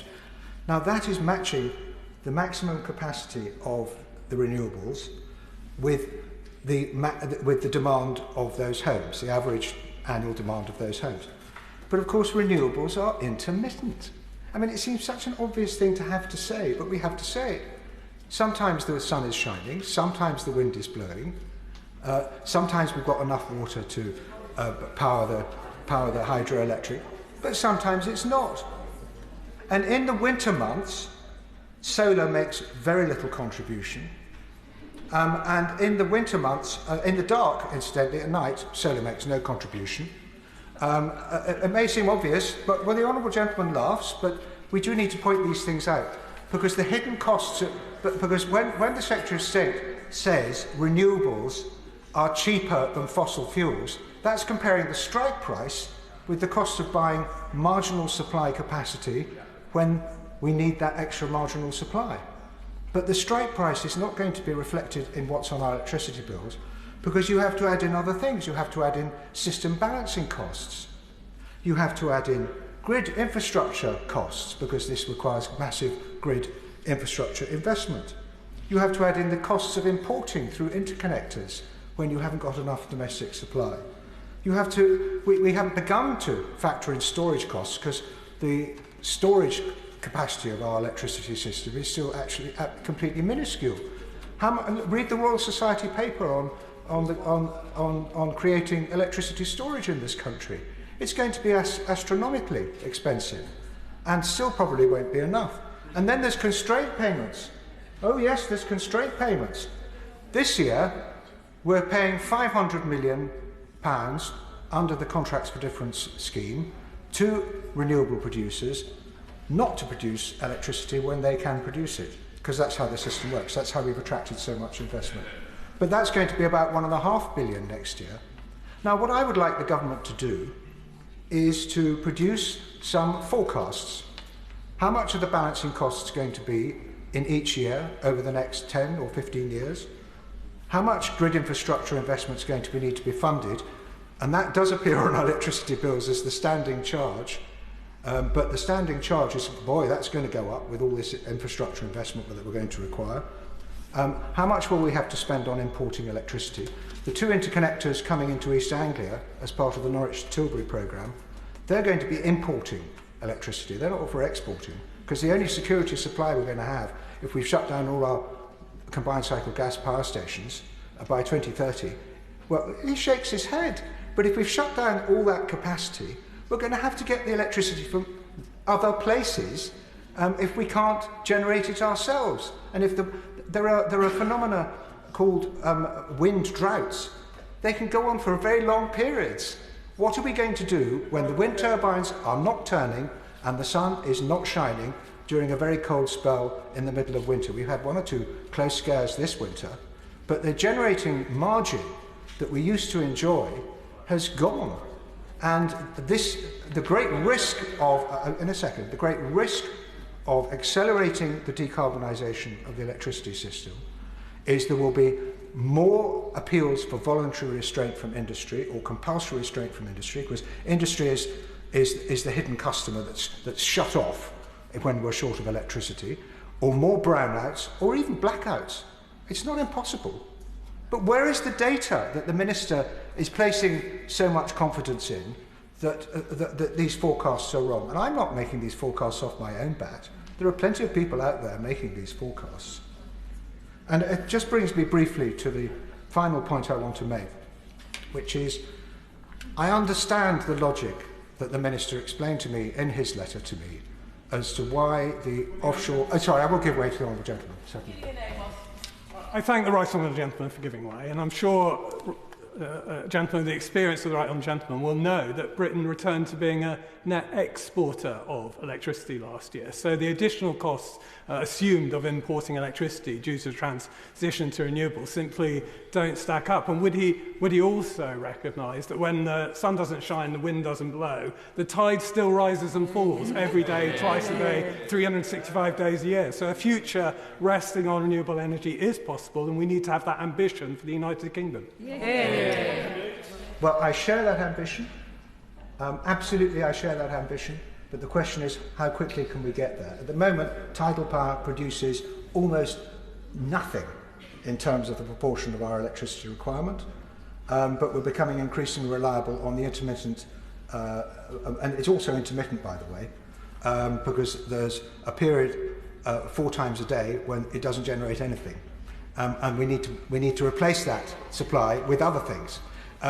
The real challenge here is how we get to what both he and I share as the objective in a rational way that carries the British public with us. And it's so noticeable that what people are most complaining about is the price on their electricity bills. The constraint costs, the balancing costs, the infrastructure costs that I mentioned, and the import costs are contributing perhaps 50% of domestic electricity bills today. If that figure's wrong, let the Minister produce some figures of his own that explain what the proportion of cost is arriving on consumers' bills arising from all these factors, because it's not explained. There is no transparency on our electricity bills. And on the question, the point that the Honourable Gentleman just raised with me about the objective of decarbonisation, we're not going to get there at all if we lose the public. We're just not going to get there. If the lights start browning out or going out, and we find that we cannot actually meet the demand that is there, and to some extent we're piling up that demand by decarbonising transport as well as other parts of the system, decarbonising building heating with heat pumps, the demand for electricity is going to be rising, but our capacity to produce it reliably at all hours and in all conditions is being reduced. And on the question of those imports and exports, we might become a net exporter of electricity, but perhaps you can explain to me, at what price are we exporting compared to the price that we're importing? The difficulty will be, we will be importing when the wind isn't blowing or the sun is not shining, and it's likely to be the wind not blowing across the entirety of the North Sea. So we will be importing fossil fuel generated power at very high cost to supplement the fact that we've got rid of our own gas production and our own gas-fired power stations. So I'm not sure that that's going to be very good. And if he would look at the ARAP report on, for example, the Tarkon interconnector, which is going to come into my constituency under the present plans, he will see that that interconnector is actually not going to be contributing to security of supply very much. It's going to be almost entirely exporting when there is too much wind, and that will be exporting at below the strike price because there is too much wind. It will be exporting at a loss, and you know what? The cost will finish up on the bills of the British consumer. So the British consumer is paying for all the investment, paying for the strike prices, paying for the infrastructure, and then paying to subsidise the exports to the Germans, who will be the beneficiaries of all this investment. This is just read the ARAP report. I appeal to the Minister and look at that. That's why I ask about this OCSS work that is being done. I'm not going to ask for the impossible and ask him to revive OCSS, but what I would like from him is an assurance that the work that ESO has done is simply not going to be just thrown away and wasted, because they have done that work. And in the whole spatial plan that the ESO now say they want to produce, please can you assure the House that this work is going to be incorporated in that, because there were some very interesting innovations coming out of that work, but also a lot of work that was discrediting the long-term viability of Norwich to Tilbury, which could, looking at a different time frame, looking in the longer term, produce a much more viable alternative than is currently on the table. And there's still work to be done on that, but I've no doubt that Fintan Sly will want to do that work as part of his project for the government. But I would like to know that the Minister is going to support that holistic approach that the Secretary of State referred to. That certainly Norwich to Tilbury is not a product of a strategic approach to electricity grid upgrading. We need a much more strategic approach. I look for that from this government, but it's certainly not going to come from this bill. Now, you'll all be able to see that there is a huge number of members seeking to catch my eye this afternoon. So for those not making their maiden speech, I intend to put on a 6-minute time limit. That should give all of you plenty of time to chop. You can all sit down whilst I'm speaking. That will give those of you who are preparing to make your speeches plenty of time to chop out the extraneous words. However, I now call Chris Hinchliff to make his maiden speech. Thank you, Madam Deputy Speaker, for the opportunity to give my maiden speech in this important debate. The ongoing transition of our energy system is having a profound and sadly often harmful impact on many of the communities in my constituency. So I'm very hopeful that the provisions in this bill will begin at last to put the future of renewable energy in the service of those I represent. And I particularly warmly commend to my honourable friends on the front bench the proposals I'm sure they will be aware of for Great British Energy to be given a duty to deliver nature recovery alongside its other objectives. Madam Deputy Speaker, I want to begin this speech by paying tribute to my predecessor, who served our constituency and this House faithfully for many years. The clear proof of the diligence with which he carried out his duties and the respect he earned from his constituents was plainly obvious from the feedback on the doorstep throughout the general election. And I especially want to thank my predecessor for the work he did to support the campaign for Hughes Law to secure better financial support for parents caring for seriously ill children, and also for his work fighting for the restoration of the several internationally significant chalk streams that flow through North East Hertfordshire.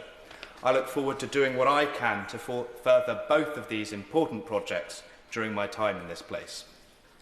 But although the many years of my predecessor's incumbency has all but erased it from our memory, I am not, in fact, the first member of our party to represent communities in North East Hertfordshire. The late, great, trailblazing Shirley Williams, when she was first elected as a Labour MP, represented many of the areas that now make up my constituency.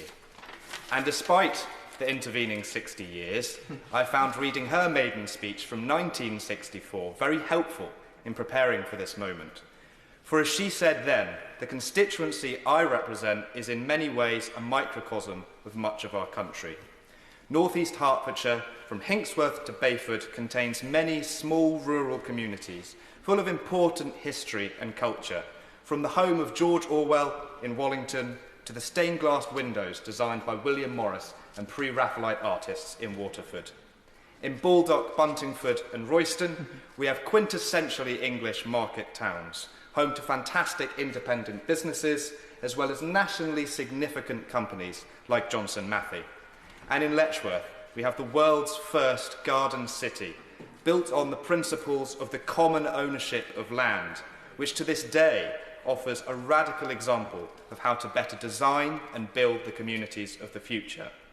Then, surrounding it all, we have some of the best agricultural land in the country, with local farmers like those near Groundswell at Weston and Finch's Farm in Bennington spearheading the ecological innovation we need to grow fantastic food in harmony with nature.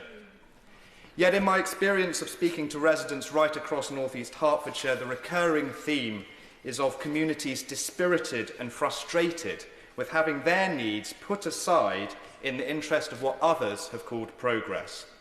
So I will close by mentioning one debt of honour that I want to bring to honourable members' attention at this time. I've been asked to keep the following story anonymous by the family in question, but I believe it illustrates powerfully how the communities outside of our urban centres are too often treated. During the general election, as I reached the last road canvassing in a particularly idyllic village in my constituency, I came to knock the final door in a quiet row of terraces. After initially waiting without answer, I was about to leave when I was called over by a voice from the passenger seat of a nearby car. The gentleman sat there, was not old and was keen to speak, but was clearly very ill. Between painful coughing and laboured breathing, he explained to me how in the construction of new housing in the meadow beyond his street, agricultural sheds containing asbestos were demolished with almost incomprehensible recklessness in a single afternoon by workers who were themselves equipped with virtually none of the necessary protective equipment. Rather than the asbestos being carefully removed, it was smashed up on site, creating large clouds of hazardous dust right next to the existing homes. The gentleman I was speaking to had, tragically, subsequently contracted asbestosis, which had ruined his health and left him barely able to travel from his front door to his car. Despite the concerns he raised at the time, no one was ever held to account for these actions, and he urged me passionately to raise the dangers associated with the rushed and unsafe demolition of agricultural buildings containing asbestos at the earliest opportunity if I was elected as his MP. I'm sorry to inform the House that when I returned a few weeks later to speak to him about honouring his request and including this story in my maiden speech, I was told by his widow that he had recently passed away. The chance for any meaningful justice for this family has now gone with him, and meanwhile the developers have no doubt pocketed a return on investment that much fatter for having fatally cut corners at the expense of local residents.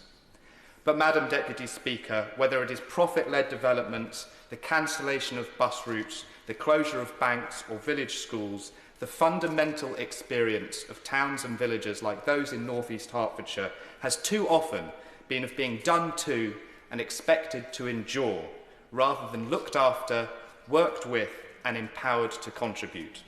It is this, above all, that I hope to chip away at in my contributions to this place, and I thank the House for listening patiently at my first attempt, and my constituents for giving me the opportunity to do so. Liz Jarvis to make her maiden speech. Thank you, Madam Deputy Speaker, for giving me the opportunity to make my maiden speech during this important bill.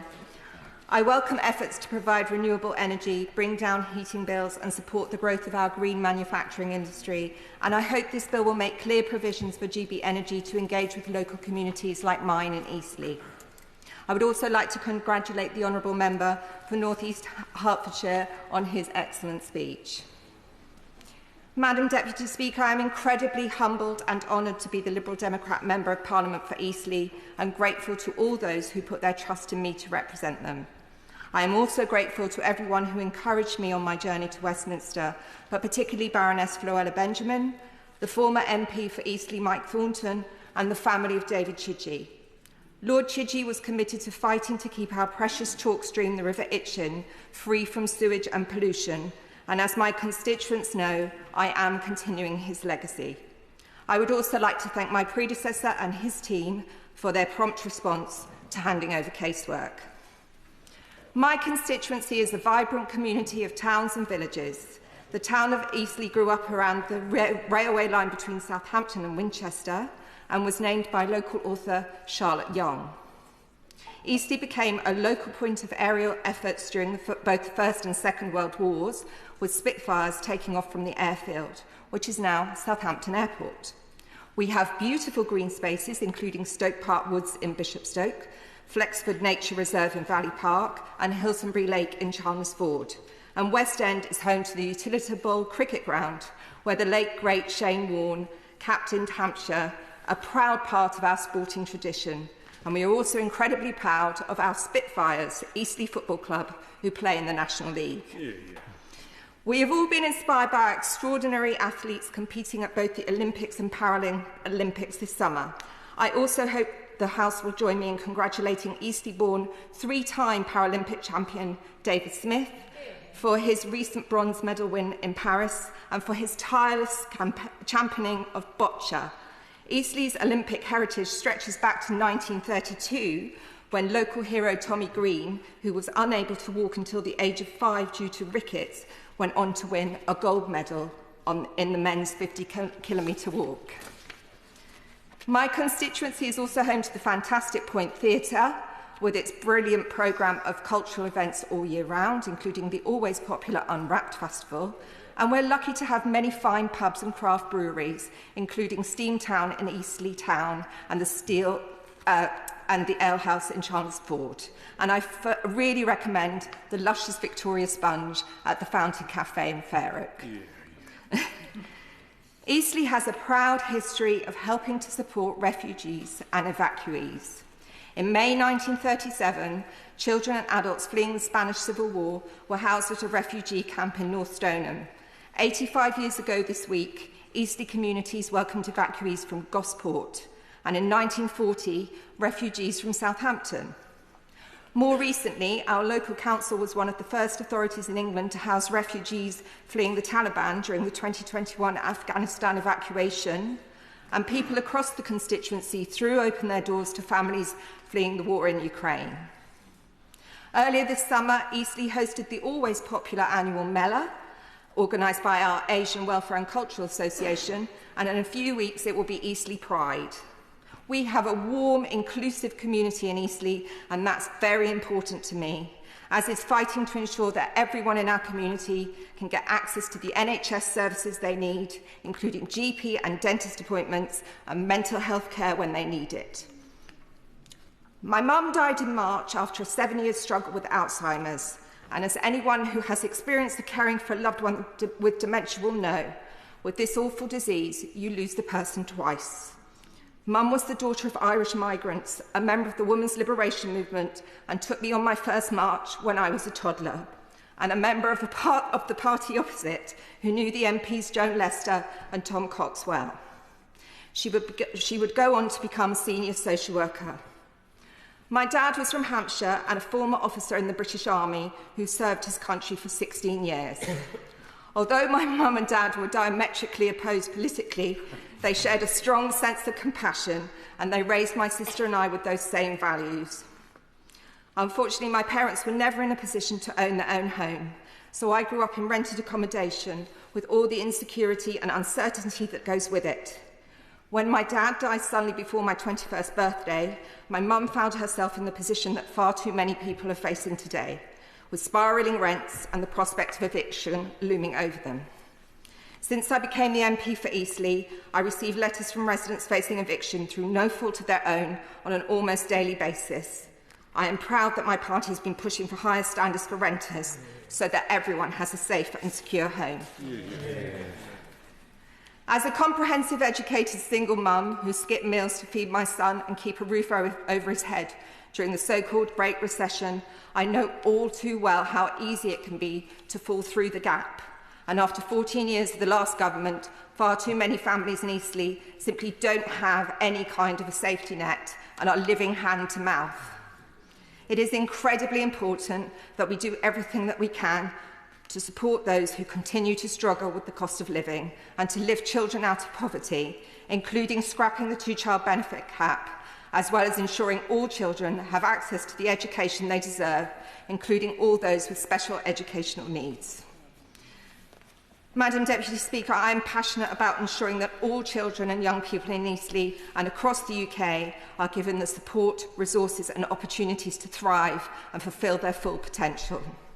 I would like to conclude by acknowledging the vital role our local charities play in supporting families in Eastleigh, including Citizens Advice Eastleigh, Pavilion in the Park, Youth Options and many more. I promise I will be doing everything I can to support everyone in our community during my time in Westminster and to be the strong voice in Parliament that the people of Eastleigh deserve. Sarah Champion.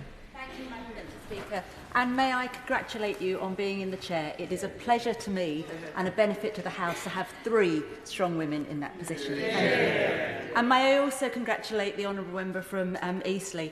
Using her personal experience, both of the pleasure and pride of her constituency, but also her personal lived experiences, will make her a much stronger MP in this place, and I welcome her in her place.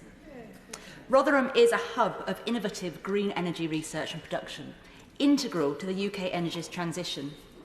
Our Advanced Manufacturing Research Centre, the AMRC, boasts expertise in nuclear, fusion, hydrogen and the construction of offshore wind turbine blades. This creates good, skilled jobs for Rotherham and contributes to over 55 million to the South Yorkshire economy every year. The AMRC is also home to the UK's first sustainable aviation fuel facility, and therefore I welcome the SAF bill coming soon. Rotherham's renewable production doesn't stop there. Our fusion technology facility works with industry and science to pioneer fusion energy as a major source of low-carbon electricity. Templeborough Power Station, a biomass plant, sustainably converts waste wood into energy. It uses recycled sawdust, wood chippings and scrap that would go into landfill in my constituency by Erskine Renewables to fuel the power station. And in doing so, it saves 150,000 tonnes of CO2 every year. The research and innovation taking place every day in Rotherham gives it a unique role to play in this government's ambitious energy plans. And there is an open invitation to the Secretary of State and the Ministers to come and visit the opportunities we have in my constituency. Minister, can I also ask you to include community energy as one of the specific objectives of this bill under Clause 3? An inquiry by the Environmental Audit Committee outlined the enormous contributions community energy schemes can bring while reducing dependency on international energy imports. I'd like to express my gratitude to the ministers for not pursuing the legal challenge on the closure of the Rosebank oil field. While the Conservatives were in power, they granted new oil and gas licences to sites like Rosebank. Over a third of licences granted overlapped with marine protected areas and failed to consider the impact on biodiversity and marine health. MPAs are intended to protect rare, threatened and important species from damage caused by human activities. But instead, innumerable careless decisions by the last government have led to 215 spills in the last 12 years, resulting in 308 tonnes of oil spilled and a devastating biodiversity decline in the very areas we should be protecting the most. Like many in this chamber, I believe that solar energy has a key role to play in our transition to low-carbon economy. However, I'm concerned that, without human rights mechanisms incorporated into this bill, the transition will not be clean or just. It's well documented that solar photovoltaic supply chains have a sinister dependency on forced labour programmes in the Xinjiang Autonomous Region of China. There, the Chinese government is systematically persecuting millions of Uyghur, Turkic and Muslim-majority people on the basis of their religion and ethnicity. The PRC's global market share across the whole of the PV solar supply chain exceeds 80%. The Uyghur region has become dominant, globally sourcing critical outputs for the solar industry. An estimated 35% of global polysilicon used in almost all solar panels worldwide are produced in Xinjiang. China's rapid success in the industry has been achieved with low-cost, subsidised, dirty coal, completely undermining the green credentials it boasts. As early as 2021, the US enacted the Uyghur Forced Labour Prevention Act, which placed a ban on imports from the project from the Uyghur region, including shipments of solar panels with connections to Xinjiang. This legislation has been highly effective, with the market responding with new, ethical supply chains. Canada, the EU, Mexico have followed suit with similar regulations. But we have fallen behind. I urge the Minister to address this failing now that evidence has emerged of global supply chains bifurcating, with tainted solar goods being redirected to countries of weaker regulation, like the UK. Our nation has become a dumping ground for dodgy solar. With this bill, it's vital that we do a U-turn on the mistakes of our predecessors. I welcome comments by the Secretary of State for Business and Trade this morning. He said, I quote, "He expects and demands absolutely no modern slavery in any part of our solar supply chain." He expressed a willingness to extend legislation to help tackle this problem. We must raise the standards with this bill by committing to the production and supply of clean energy that is free of slavery and state-imposed forced labour at any stage of the supply chain, and I will be tabling members to this effect. In tandem, we must seriously consider implementing an import ban. Like the US Prevention Act, it would need to ban renewable energy products made in whole or in part with state-imposed Uyghur forced labour. I hope the Minister will meet with me to discuss this further. Harriet Cross. Thank you, Madam Deputy Speaker. It's hard to overstate the importance of the energy sector to my constituents in Gordon and Buchan, and indeed the whole of North East Scotland, so I'm grateful to be called today. First, I must address the reports that Great British Energy may be headquartered in Aberdeen, and of course the government are still yet to confirm this, saying it's still speculation.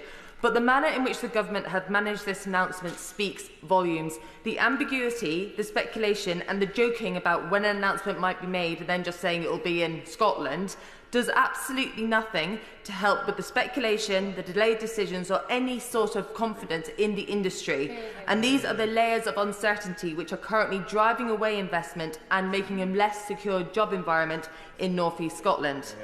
Aberdeen has always been the energy capital of Europe. It's been that way for half a century, and it's therefore the most logical choice for the headquarters. Madam Deputy Speaker, I have significant reservations and concerns which I will outline today. The North Sea oil and gas industry is not just part of the economy in Aberdeenshire, it's the bedrock on which our communities and my constituents in Gordon and Buchan have built their livelihoods for generations. It's not just about the direct jobs in the industry and the associated services in the hospitality sector, for example. It's the overall economic ecosystem that has developed. And that's why it's so critical that we manage the energy transition properly. So the North East of Scotland does not become the next region that suffers industrial decline in the same way as the miners. And I'm sure that the Secretary of State, the Minister and the Labour Party don't want that on their record. The government's plan for Great British Energy, coupled with the energy profits levy, risks the industry at this vital time. The proposed increases and the removal of the investments allowances could be a death knell for investment in our area. So let me be clear. This is not just about protecting profits of large companies just for profit's sake. It's about protecting the jobs and skills and the futures of our communities. Offshore Energies UK has warned that the tax increase what we could see from investments in the UK being cut, and these investments might fall from 14.1 billion to 2.3 billion between now and 2029. And that's not scaremongering, that is what the industry are facing.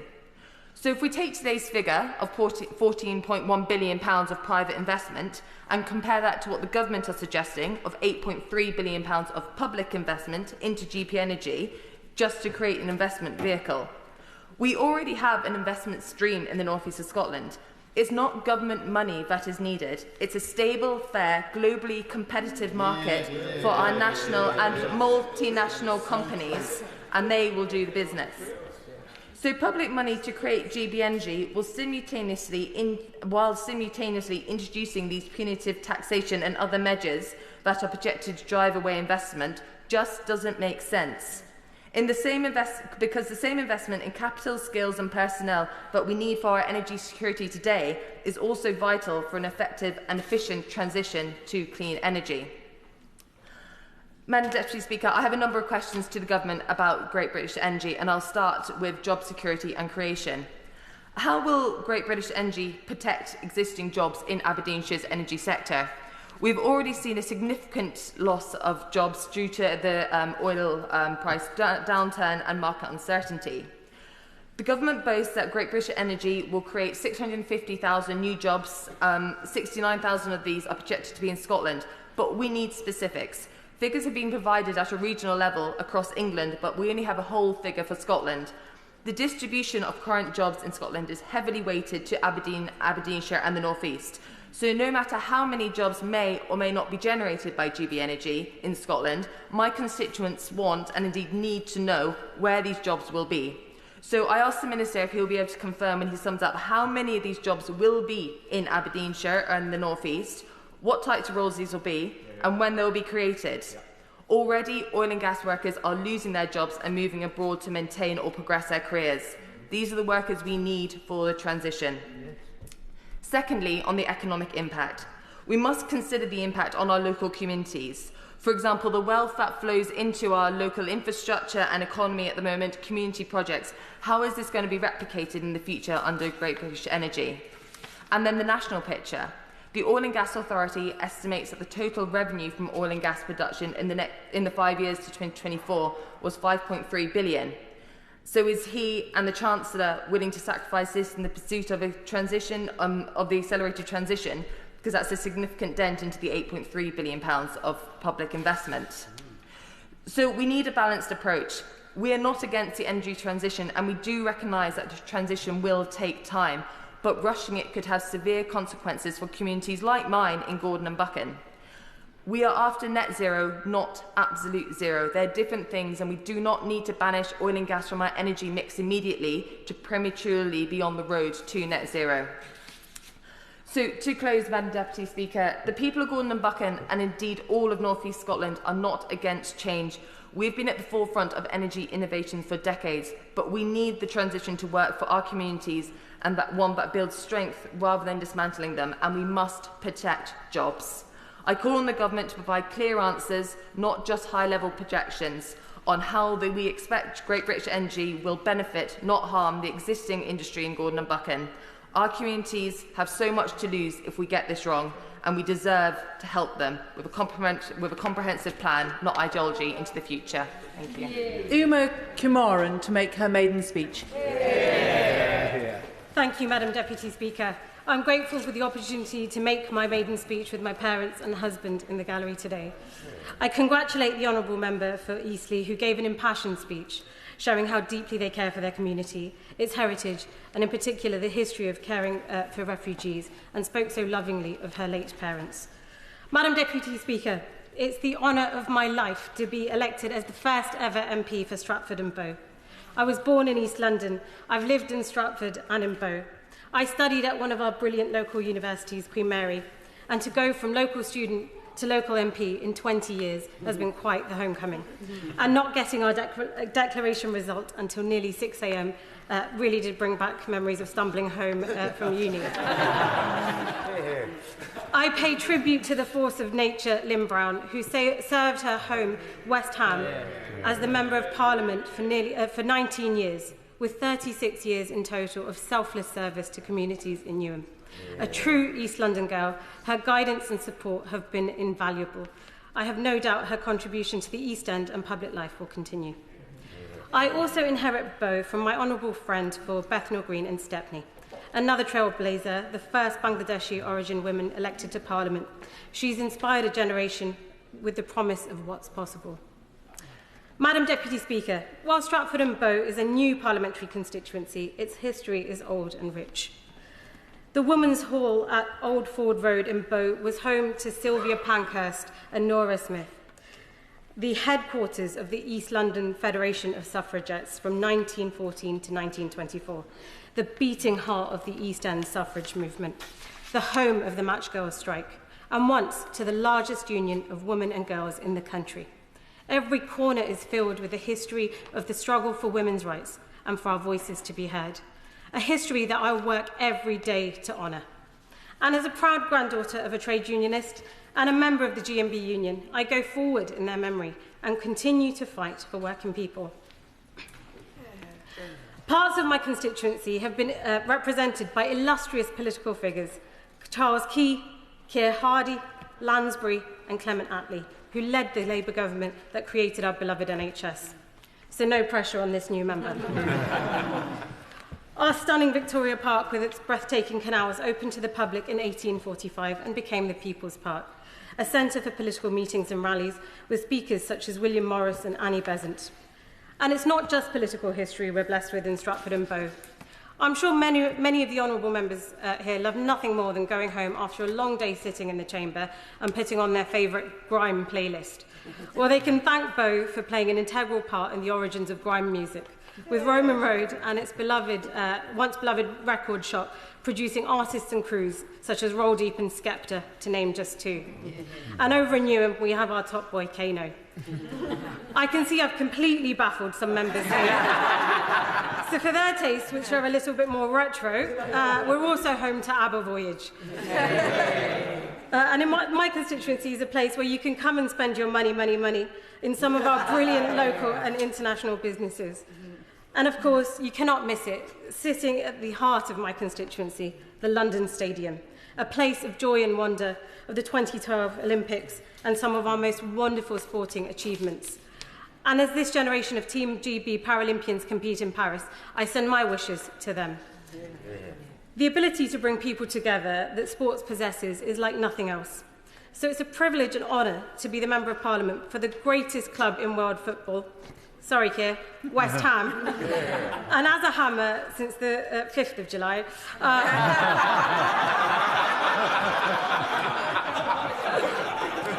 I'm proud to forever be blowing bubbles. And I know there's several Hammers fans on these benches and throughout the parliamentary estate.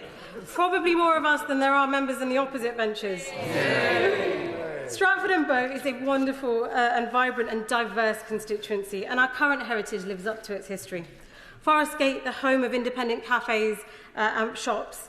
Forest Gate Pride, the nature and beauty overlooking Wanstead Flats.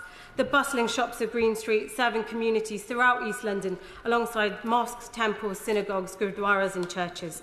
It's a place that's truly representative of the rich tapestry of cultures and people that make up our great capital city, London. People from all over the world have come to Stratford and Bow to make their UK their homes. And my constituency is a prime example of Britain at its best, with pearly kings and queens, white, European, Indian, Bengali, Pakistani, Chinese, African, Asian, Middle Eastern, European, Caribbean communities and more, living side by side and working together to make a better society for everyone. Yeah. Wherever you're from, you're welcome in Stratford and Bow. Mr. Speaker, I'm proud too to have origins as an East London girl, born in Homerton Hospital. But I was born here but by fate. I am the daughter of Tamil refugees and the child of a community that knows what it's like to endure prejudice and persecution. My parents, proud and patriotic British citizens, came to Britain over 40 years ago. But they didn't simply come here, they fled for their lives, forced to leave behind everything and everyone they knew and loved. Torn from a good and prosperous life in their prime, starting from scratch in a country unfamiliar, working multiple jobs day and night to give me the chances that were taken from them. Britain welcomed my parents with open arms so they could rebuild their lives and flourish, and it was the East End that they first chose to call their home. This is the London I know and love, and it's the story of Britain and British values at its best. Yeah. Outward-looking, compassionate, a country where you can work hard and triumph. Mum and Dad, thank you for everything. Yeah. Your endurance, your will to succeed.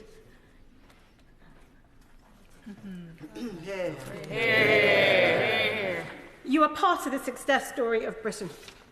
And there's a story that can be found in every corner of Stratford and Bow and in every part of Britain. The hope and aspiration for a better tomorrow that all parents have for their children, the dreams of a safe and secure life. And it's this hope and determination to fight for a better future that this Labour government will work hard every day to deliver. And whether you were born in Stratford and Bow, came here in search of a better life, or just moved to the best bit of London, whatever your start in life, I'll make sure your voices are heard and your voices are valued. And I pledge to work day in, day out to tackle the root cause of poverty, to fight for more police on our streets so that women and girls feel safe to walk home at night, so that parents don't have to worry about knife crime, so that young men aren't having to look over their shoulder when they walk home after dark, and to fight for an NHS that's here for us in our time of need, where patients can be seen in wards, not corridors. Delivering my maiden speech during the GB energy debate is apt. Climate change remains one of the greatest challenges of our time, and we must redouble our efforts.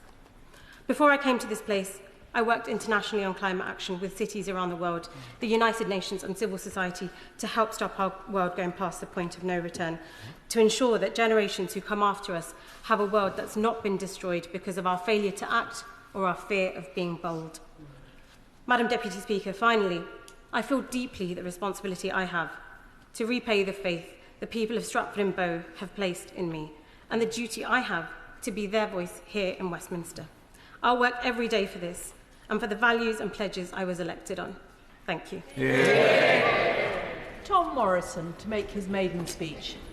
Thank you very much, Madam Deputy Speaker. Can I congratulate the member for Stratford and Bow on that incredible maiden speech. The pride that she has in her community really shone through and was incredibly infectious. I'm truly honoured to be given the opportunity to deliver my maiden speech in this House. I want to begin by paying tribute to my predecessor, Mary Robinson. Despite our political differences, I had a good working relationship with her, and I was fortunate to work with her as part of the Cheadle Towns Board, where we helped deliver much-needed investment into the constituency, including developing plans for Cheadle train station. I know Mary took great interest in local business, and her work on the board was testament to this. I wish both her and her husband Stephen all the best in their next chapter. I'd also like to take this moment to pay tribute to my Liberal Democrat predecessors for Cheadle. First, the incredible Patsy Carlton, who is very much missed and I know held a great deal of respect across all sides of this House. And Mark Hunter, who served Cheadle for 10 years as its MP and served in government as an assistant whip. I have huge shoes to fill following both Mark and Patsy, who are legends in the constituency, and I hope I can build upon their legacy. If I may take a quick moment also, Madam Deputy Speaker, to thank my incredible team for leading such a brilliant and hard-fought election campaign, and also to my family for their support. Most of all, my incredible partner, Louise, for all her love and backing over the years. I must, though, confess it's here where I have to confess to breaking my first election pledge. Not long before the general election was called, Lou and I found out we were to be expecting our first child. And while we're, of course, over the moon, the news came off the back of a very hard local election campaign and amidst Lou experiencing extreme morning sickness. So being the supportive partner I am, I assured Lou that this would be an absolute first trimester of peace, tranquility and calm, as there is absolutely no way the Prime Minister would call a general election within the summer. Now, we all know how that turned out, so I'd like to put on record my apologies to Lou for breaking this promise and will endeavour to make sure it's the first and last time I break my word to a constituent. Cheadle is truly a brilliant place. We have wonderful green spaces, brilliant schools and some fantastic high streets. But what makes the constituency so special is the people. The area is built on the foundations of so many community groups and organisations, all campaigning and working to make our community a better place for everyone. There's allotment groups like Billy's Lane who invite local schools to learn about growing food and healthy eating. There's Cheadle Civic Society, led by the inspirational Philip Gould Bourne, who protect Cheadle's heritage and historic character. There are many faith groups, like Cheadle Masjid, Grove Lane Baptist and Yesharin Hebrew congregation, that provide support for our most vulnerable residents.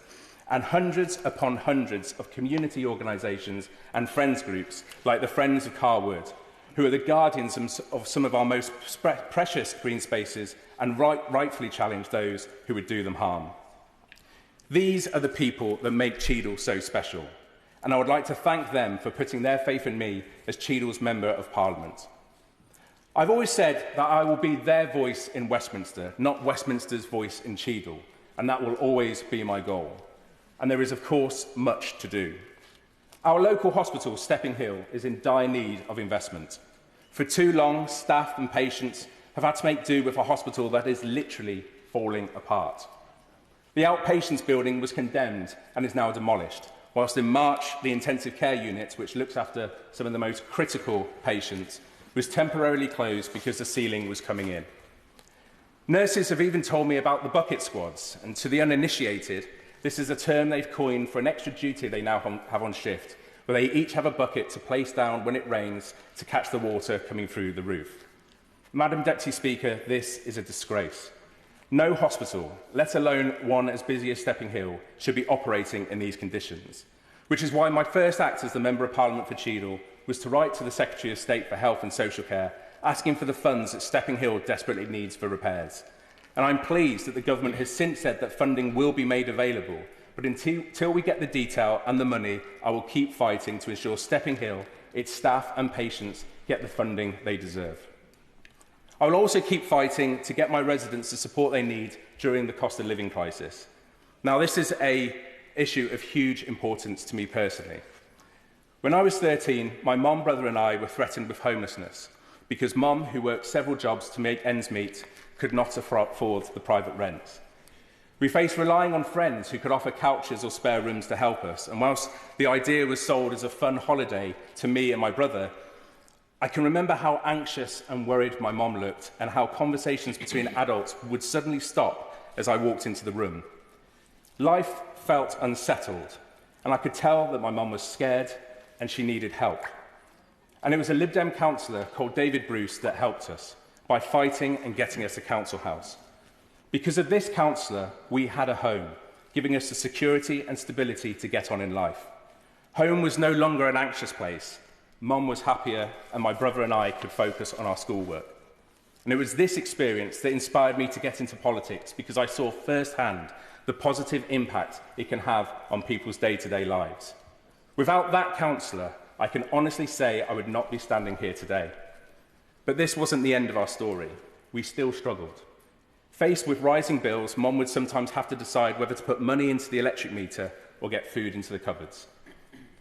And if I think about it, I can still hear the clunk of the pay meter going off and plunging the house into darkness. And Mum would often joke that that was the cue for us to go to bed. Sadly, this is a story still being lived out all too frequently when I speak to my constituents.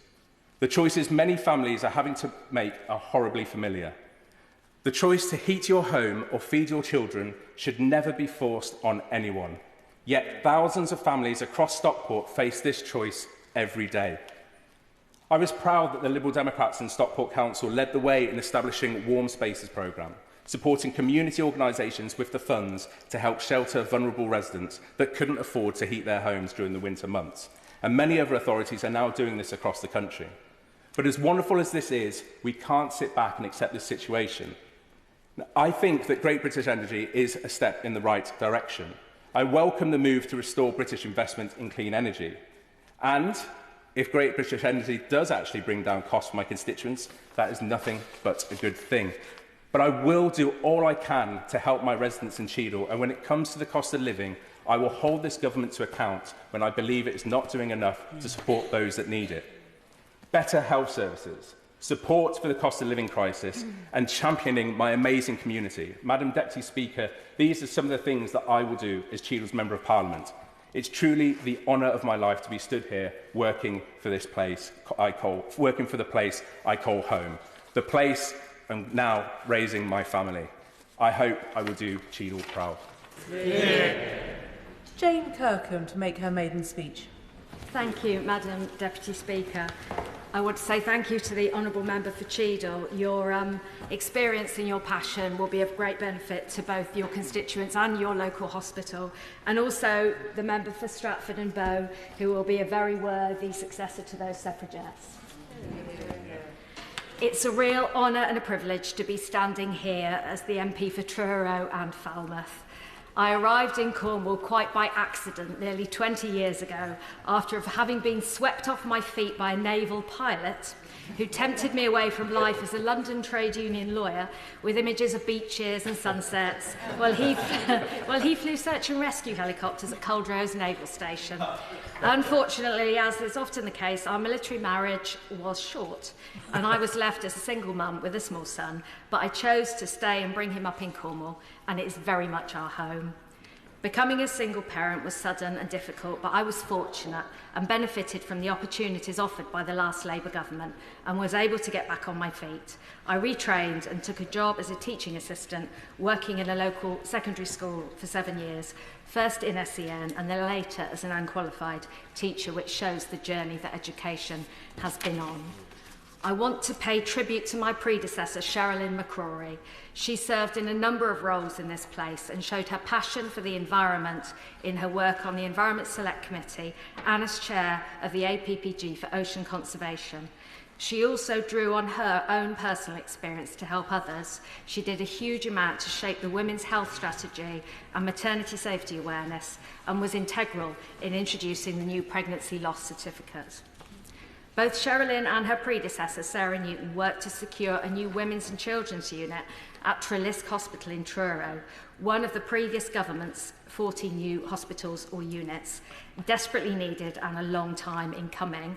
I had my son in the existing unit nearly 19 years ago, and the building really wasn't fit for purpose then, and I really want to ensure its speedy completion. Truro and Falmouth has only existed as a constituency since 2010. It sits in the middle of the Duchy of Cornwall, spreading from Falmouth on the south coast and ending at Crantock on the north coast. Falmouth is my home and where I've sat as a councillor for the last 6 years. It's a vibrant and welcoming town enveloped by the ocean. Falmouth has played its part in the history of Great Britain. From the late 1600s, the town was appointed the Royal Mail packet station, receiving and sending mail and messages all around the globe, making Falmouth, for 150 years at least, the information superhighway of the British Empire.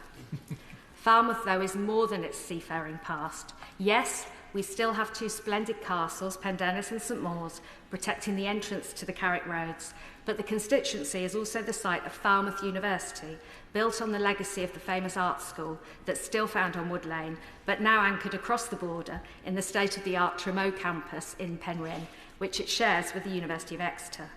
The area brims with creatives, scientists, engineers, what Dawn French, the university's chancellor, described as enterprising dreamers. If you follow the River Fal upwards, you reach Truro, Cornwall's capital and only city, with its impressive cathedral and award-winning theatre, Hall for Cornwall, Lys Cerno, the home of Cornwall Council, as well as Trelisk, the acute hospital. The constituency also has a large rural element with an array of beautiful villages and areas like the Roseland Peninsula where farming and fishing are still vital industries. When researching for this speech, I was struck by the words in the maiden speech of one of Cornwall's most well-known and loved members of Parliament, David Penhaligon.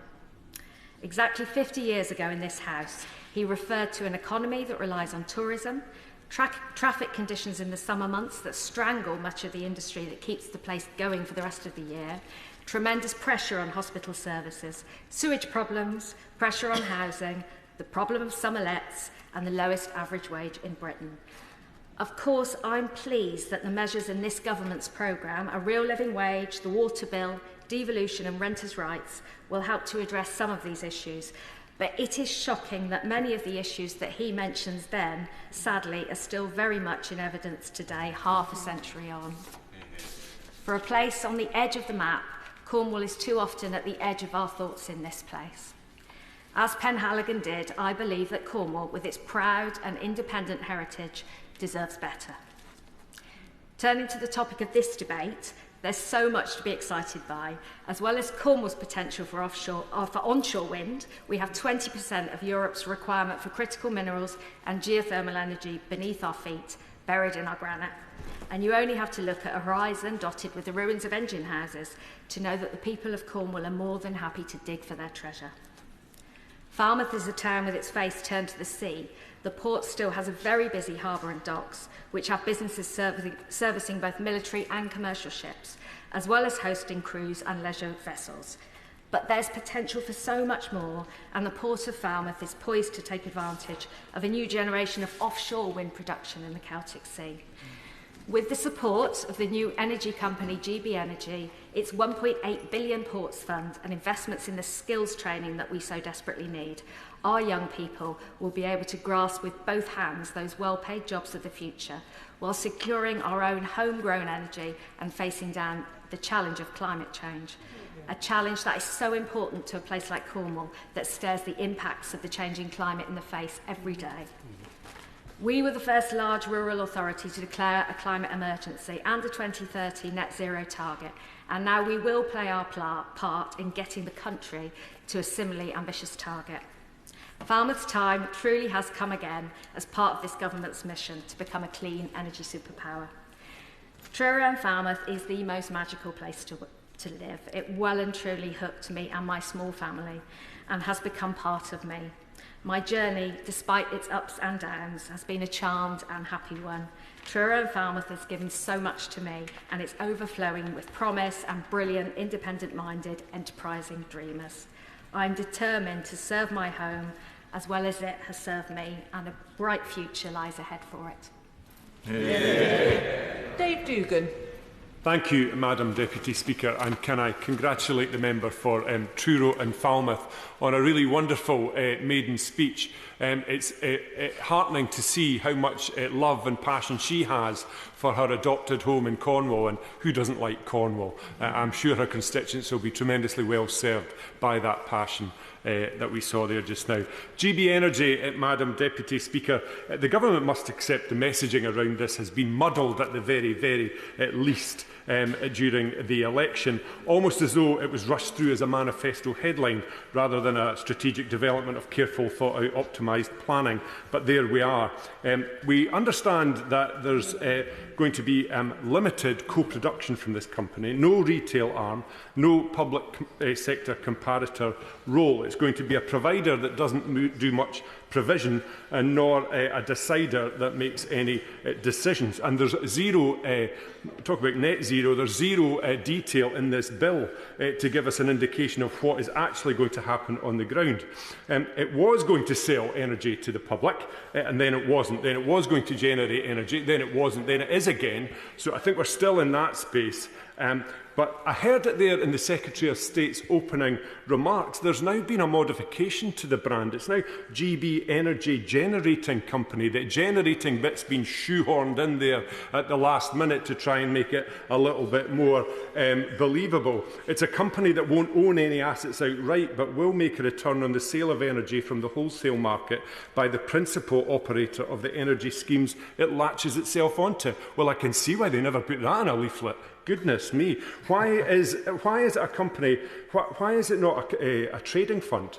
Because it isn't a company. It's actually a government trading fund that they're branding as a company. It would absolutely meets all the criteria of the Government Trading Funds Act 1973. So I'd be interested to know why that is. But let me say, I don't doubt the Secretary of State's commitment in this area. I've seen it over the last 5 years, and I'm sorry that his initial, much more ambitious plans for £28 billion have been torpedoed by the Treasury and his right honourable friend, the Chancellor. And if he's feeling sorry for himself, Madam Deputy Speaker, he can speak to the millions of pensioners around these islands whose ambitions for the future have also been torpedoed by the Chancellor and the Treasury.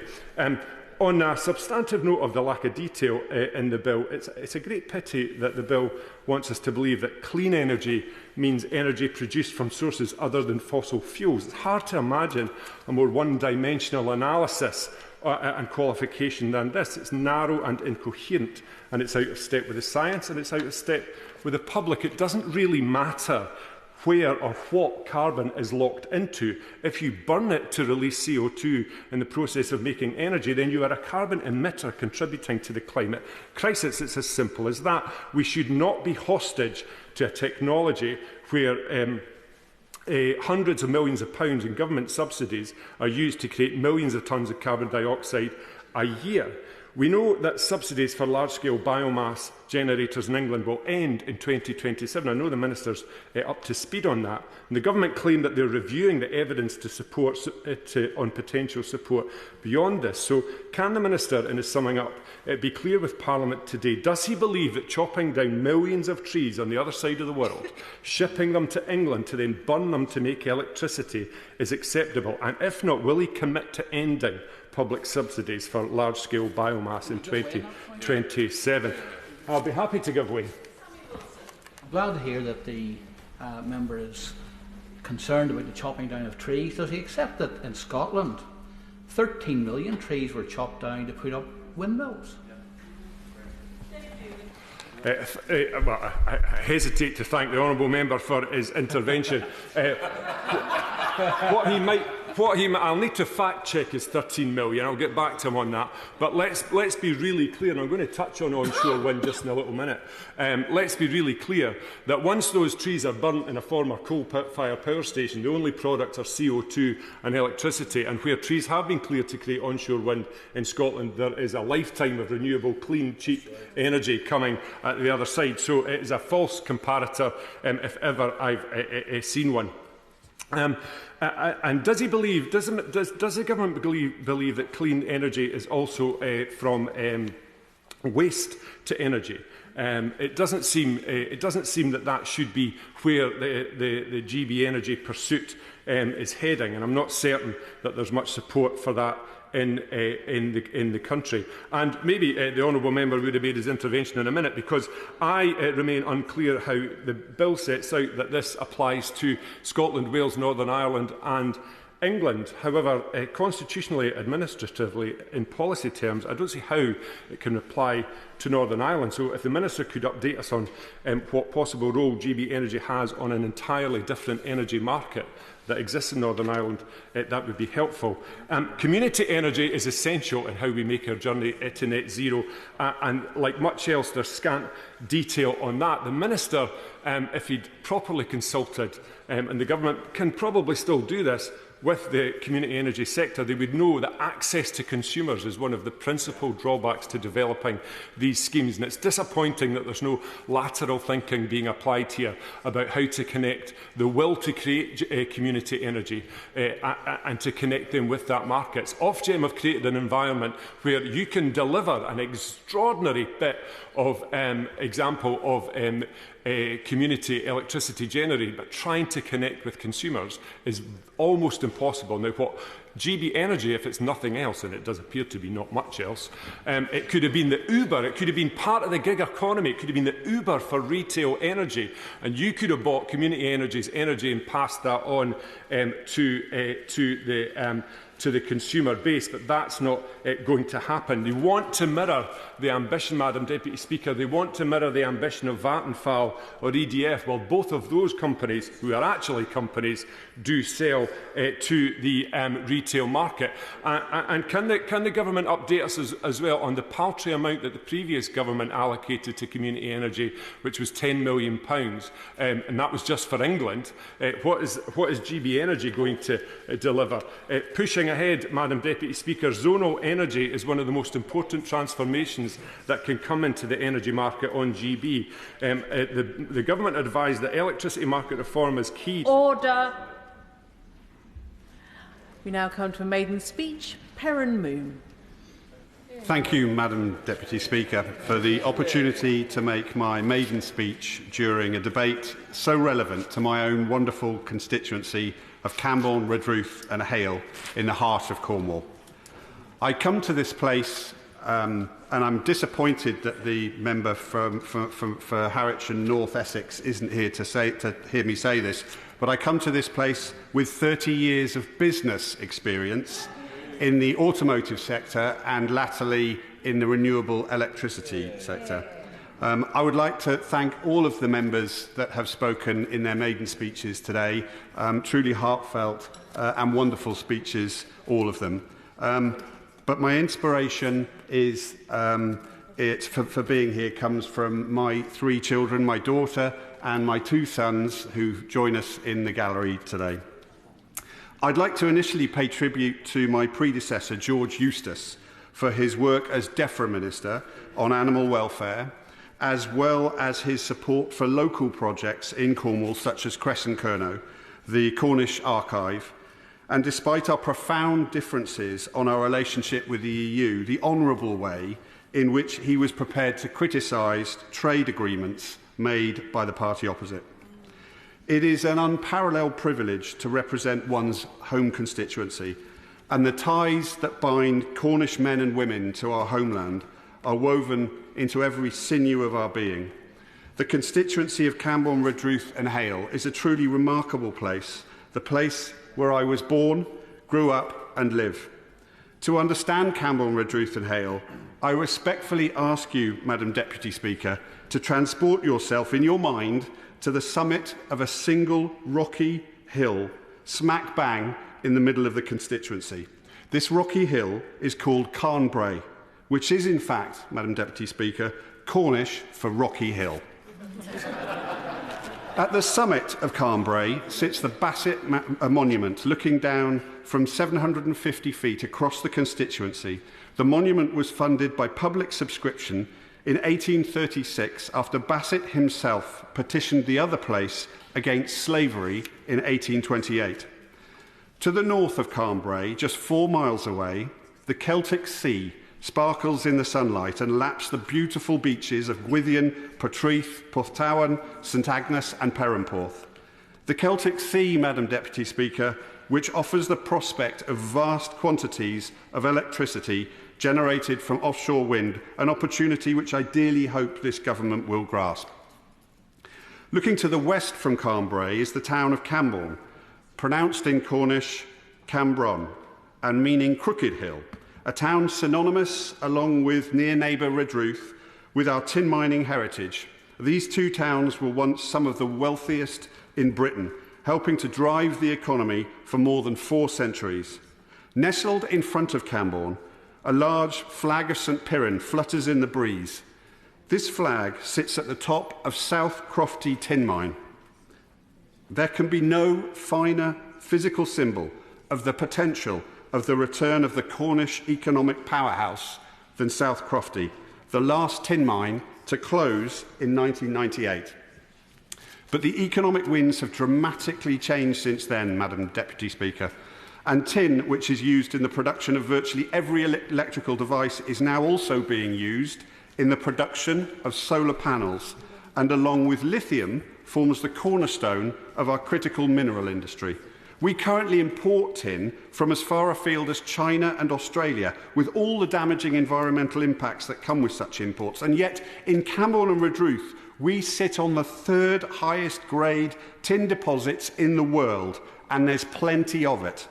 Our sense of pride in our mining heritage, as my honourable friend from Truro and Falmouth has already mentioned, and the possibility of our tin mining renaissance is a constant source of hope and optimism for an area that has been damned by industrial decline for decades. Back to the summit of Carnbrae and Bassett's Monument.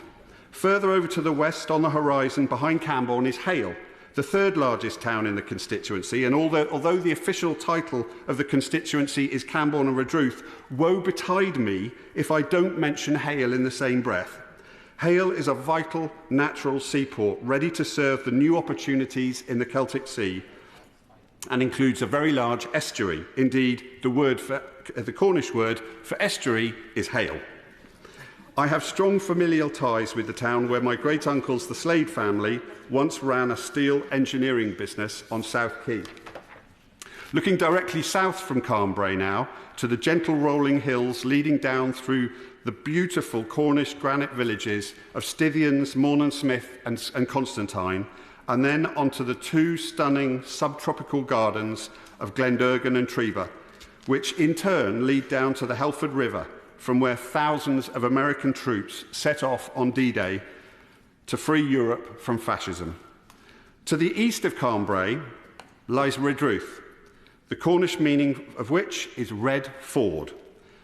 The Cornish word for red being Ruth, and the word for ford being red, obviously. Redruth is rapidly becoming a cultural hub, and I would strongly recommend visits to Crowdie Creative Hub, Crescent Kerno, the aforementioned Archive Centre, the Butter Market, and the Ladder Arts and Cultural Hub. Our former prosperity is evident throughout the centre of Redruth, with imposing granite buildings that are awakening with new life after a deep slumber. Further to the east, beyond Redruth, can be found the villages of Carrick and St Day, which served as a hub for one of the world's wealthiest copper mining districts from the 16th century to the 1830s.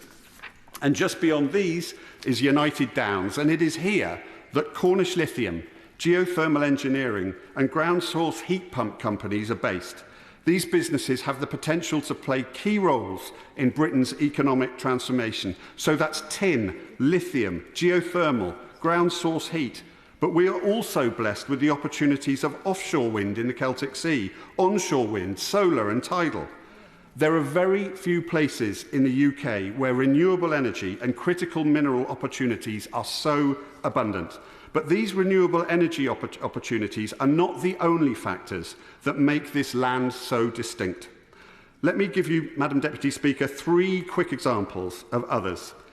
Firstly, 10 years ago, Cornwall was granted national minority status under the European Framework Convention for the Protection of National Minorities. Our language, our culture, our heritage, as well as our economic potential, mark us out on this island. Secondly, the positive reaction received by all 6 Cornish MPs on both sides of this House for making our oaths in Cornish is telling. Almost half of our children and young people consider themselves first and foremost Cornish. And finally, on Saturday, my brother Dickon will be made a Bard of the Gorseth, the highest honour that can be bestowed on a Cornish man or woman. This is an honour awarded to people who have given exceptional service to Cornwall by the manifestation of the Celtic spirit or by service to Cornwall. It is these distinct cultural differences that mark us out, Madam Deputy Speaker, and it was clear on the doorstep over the last 2 years there is a strong desire for a non-mayoral model of governance arrangement with Westminster. My hope and my focus in coming weeks and months, Madam Deputy Speaker, will be on persuading government that the most appropriate devolution arrangement for Cornwall is an assembly similar to that of our Celtic cousins in Wales. So in terms of economic development, culture and governance, the time has come to throw open the cage door and unleash the Cornish Celtic tiger. For my part, I will place all my energies into representing the people of Camborne, Redruth and Hale to the best of my abilities. To do so will be the honour of my life. Muras, thank you. Thank you so much. Because we have so many contributions, I would ask maiden speeches to be shorter than 5 minutes if they can manage it. And for those with a bit more experience, you will be on a time limit if you're not making a maiden speech, and that time limit has now been reduced to 5 minutes. And I now go to Adrian Ramsey. Thank you very much, Madam Deputy Speaker, and I've been enjoying the maiden speeches today, particularly from the 2 members from Cornwall who spoke, and having been in Cornwall last week, where I enjoyed a week's holiday, I very much enjoyed hearing even more about Cornwall today. I'm pleased to speak in this debate and to have an opportunity to welcome this bill, and particularly the commitment it shows to achieving net zero emissions from the electricity grid by 2030. An exciting revolution in the way we produce and use energy is taking place, and it's vital that there's new support and incentives to directly accelerate renewable development, giving the sector the confidence to invest and innovate that comes from the long-term predictability we need. This bill is an important step in the right direction, and I hope as it progresses through Parliament we can have a constructive debate about being even more ambitious in line with the climate science, and crucially about how we take the public with us, something that I'm sure we will return to further in future discussions. But for today I want to highlight 3 particular gaps that I hope that the Minister or Secretary of State will take the opportunity to respond to in summing up later on. The first, which I heard a previous member refer to, is the opportunity to reflect that the climate and nature crises go hand in hand, and I know the Secretary of State recognises this, and that renewable energy development can go hand in hand with protecting carbon-rich habitats and delivering more nature-based solutions on land and at sea. So it is disappointing that the bill doesn't include giving Great British Energy a remit to contribute to nature's recovery alongside accelerating the scale and pace of renewable energy delivery. A nature recovery duty would mean meeting climate targets and contributing to biodiversity targets set under the Environment Act. It would mean automatically baking wildlife-friendly design into renewable energy project developments from the outset, and I would highlight the need to bake in farming-friendly design into renewable energy development designs as well. The second area I'd like to invite the Secretary of State or Minister to respond on is a yawning gap, or a glaring gaping hole in the proposed legislation, and namely a failure to use the opportunity to more explicitly and definitively rule out the drilling and burning of new fossil fuel projects. because, of course, a net zero carbon plan has to involve ceasing to use fossil fuels, not just increasing renewables. Put simply, fossil fuels increase carbon emissions, and we've heard from the UN Secretary-General that fossil fuels are literally cooking our planet, and far more needs to be done to remove their use. And whilst we have seen some encouraging developments from the government recently in making clear that they will not defend the legal challenges to, for example, the Rosebank oil field, I think the government could go far further. So why not use this bill to further reduce the UK's exposure to price volatility and households to energy price shocks by making crystal clear that Great British Energy will not be allowed to facilitate, encourage or participate in any projects which are based around fossil fuels. And the third area I'd like to highlight, Madam Deputy Speaker, is around community energy, an area that some other members have drawn attention to today. And like other members, I have a community energy project in my constituency in the village of Palgrave, where there's a community-owned wind turbine on the playing fields. Now, I did hear the Secretary of State talk about community energy earlier, so perhaps this is more just a clarification of the government's intention. But the legislation doesn't appear to explicitly mention community energy, despite its huge potential. And I hope this is an unintended omission, and that the Minister or the Secretary of State can confirm that there will be community energy representation on the governance structures of Great British Energy, notably from the cooperatives that are such a big part of the sector. I'd also put on record my support for the excellent local electricity bill, which won significant support in the last Parliament, and I very much hope the proposals in it are taken forward, including enabling renewable energy generation schemes to sell directly to local people and making sure that's acted on without delay. So, in conclusion, Madam Deputy Speaker, I welcome this bill. I commend the government for bringing it forward. Great British Energy has the potential to make a game-changing difference, but I would welcome clarifications around the levels of ambition needed on the areas that I've highlighted. Thank you so much for respecting the time. Maiden speech, Simon Ofer. Thank you. Here. Thank you, Madam Deputy Speaker, and thank you to the Honourable Gentleman from Waveney Valley to give us support for this really exciting bit of legislation, one of the most exciting, I think, in our manifesto. I'm delighted to be making my maiden speech during a debate on renewable energy. Stroud has for many years been a centre for sustainability in the environment. I'd like to thank them for supporting me. I have been a GP in Dursley for 30 years, which is part of Stroud, and I've looked after my patients there through thick and thin and through the most heart-rending moments and also through the most joyous moments, and it's been an absolute privilege. And to be honest, I slightly miss them in this place. But I'd also like to pay tribute to my predecessor as an MP, Siobhan Bailey, the Honourable Siobhan Bailey. Siobhan was always so cheerful and really positive, and I really admired her in that. And she also squeezed the last government into probably their best bit of legislation, I would say, which is about childcare, bringing childcare through, which this government is continuing and making sure we deliver on. She also, the people who knew Siobhan, she had a lot better hair than me, I would say. Thank you very much. Thank you very much.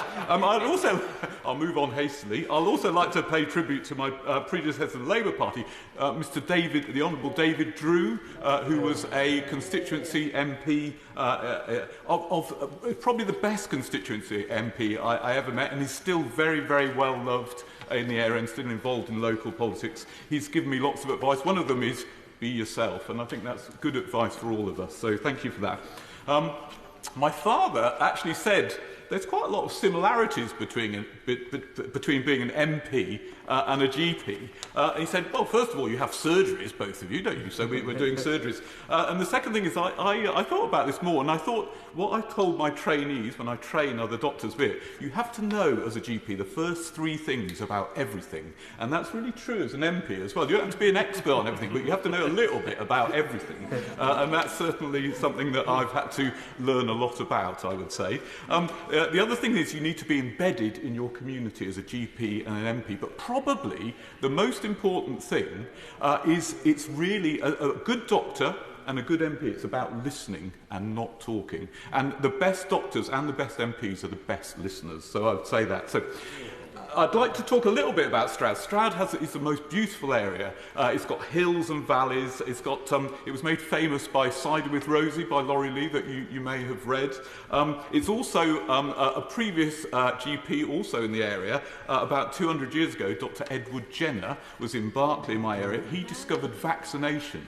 Now, he is the one in the whole world. He's the man that saved the most lives. So we must have honour to him, because vaccination is absolutely transformative for health. And in the future, the mRNA vaccines are going to be used for treating cancer. So one of the really big benefits of the pandemic was we've developed this new therapy, and that's really exciting to me as well. It's also the home of very cutting-edge industries in Renishaws and engineering industry, and also Ecotricity, owned by Dale Vince, which has been on the cutting edge of sustainable energy for many years. Now, that we also have Forest Green Rovers, which are a fantastic football club, the only carbon-neutral football club in the world. They're also vegan. Sadly, they were relegated out of the Football League this year.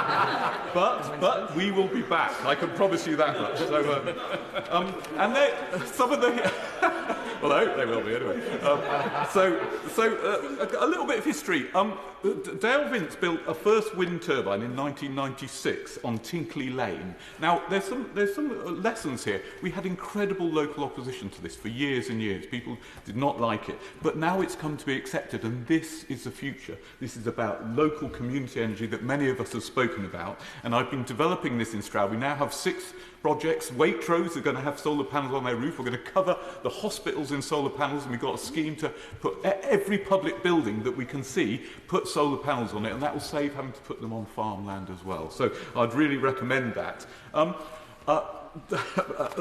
Madam Deputy Speaker, I'd just like to say one thing as well. A number of my constituents are currently in prison for climate activity, and although I don't condone their protests in any way, I would ask for 2 things. I would ask for the Home Secretary to review these really excessive sentences, and I'd also ask organisations like Just Stop Oil, come on, get behind us. We're the greenest government this country has ever seen. So can we stop the protests and start building with us? So that's what I would also ask. I'd just like to say a few little bits and pieces about community. Community is really important in Stroud. We have community hubs all throughout the constituency. And that one of the best is GL11 in Cam, run by Indigo Redfern. And they look after vulnerable people with volunteers. We also have community agriculture, the oldest scheme in the country. We also have a real big scheme about buying community shops. And when pubs close in little villages, we buy them as well. And we're also looking at buying land to protect it for people so that we can use it. So community is really important. I'd also like to mention a couple of other very quick things. May Lane Surgery, which is a place that I've worked for so long. I'd like to just praise to the doctors and the nurses and all the reception staff. They continue to deliver extraordinary care to the patients. And this is true throughout general practice. In this country. We're delivering extraordinary care. But I would say that we're in a certain amount of crisis. We have very low morale. As you know, everyone's complaining about not being able to get a GP appointment. And so I'm really proud of the fact that this government is going to fix general practice. It's going to invest in it. It's going to innovate, and it's going to make sure that patients get the service they used to get in 2010. So one other quick thing I'd like to say about innovation. About 25 years ago, I introduced an artist in residence in my surgery to treat patients with mental health. And then I managed to prove that it was incredibly effective to do this. We then expanded this into green prescribing, about getting people to do walks and that sort of thing. We got poets in nursing homes. We started prescribing people allotments. And these non-medical prescriptions are really crucial. And the other thing they do is they actually save the NHS money, because people go outside of the NHS and they realise they don't have to have medicines to make them better. So I would say the arts particularly are really crucial, and there's such a world-class arts sector in this country. We must support it, and we can use it to make ourselves better. So I'd like to come to a conclusion here. Now, it was funny, actually, when I arrived, I was talking to some of the wonderful staff in Parliament that's looked after our new MPs so well. And one of them said, he said, it's strange, you know, the Commons, it's like there's been a generational change. There's been like a wind blown through the Commons and replaced what we had before with these very young, much younger, that's not me, by the way, but much younger, many more women, really ethnically diverse and LGBT people as well. And it's like this fresh wind that's come in, and I feel that's a real opportunity so that we can deliver real change in this country. So I just wanted to come back to my father. He said in 2019, he's 90, he was going to be here today and he couldn't make it, which is really sad, but he said in 2019 he's been a lifelong socialist and Labour Party member. He said, I'll probably never see another Labour government again. But he gets to see one. And let's make this work, and let's work hard to deliver renewable energy so that we can bring down the cost of power and change the whole environment of this country. Thank you very much. Thank you so much. I think I was stuck on the vegan football club. Sammy Wilson, please. Speaker, the first 2 months of this Labour government have not been good news for electricity consumers. First of all, the promise to save £300 per year on their bill was demoted to "we'll do it in due course" in the Queen's speech. Then we had, during the recess, the announcement that the £300 for pensioners to help with winter fuel costs was going to be removed because the government placed the importance of rewarding their trade union paymasters above the needs of vulnerable pensioners. And then, just this week, we had the announcement that the government is going to help the big energy companies and fill their pockets with extra money with the auction which was announced, and the fact that those energy companies will be guaranteed prices which are currently above the market rate of electricity, and that they'll be guaranteed them for X number of years, and if it changes in the future to their benefit, they can change those contracts, and are going to be guaranteed the market for their electricity, their dear electricity. And of course, who will pay for that? The consumer will pay for that generosity. And now, of course, we have the energy bill today, which sets up a quango, which, despite the fact that there's a £20 billion black hole in the budget, there's enough money to find for financing a new quango.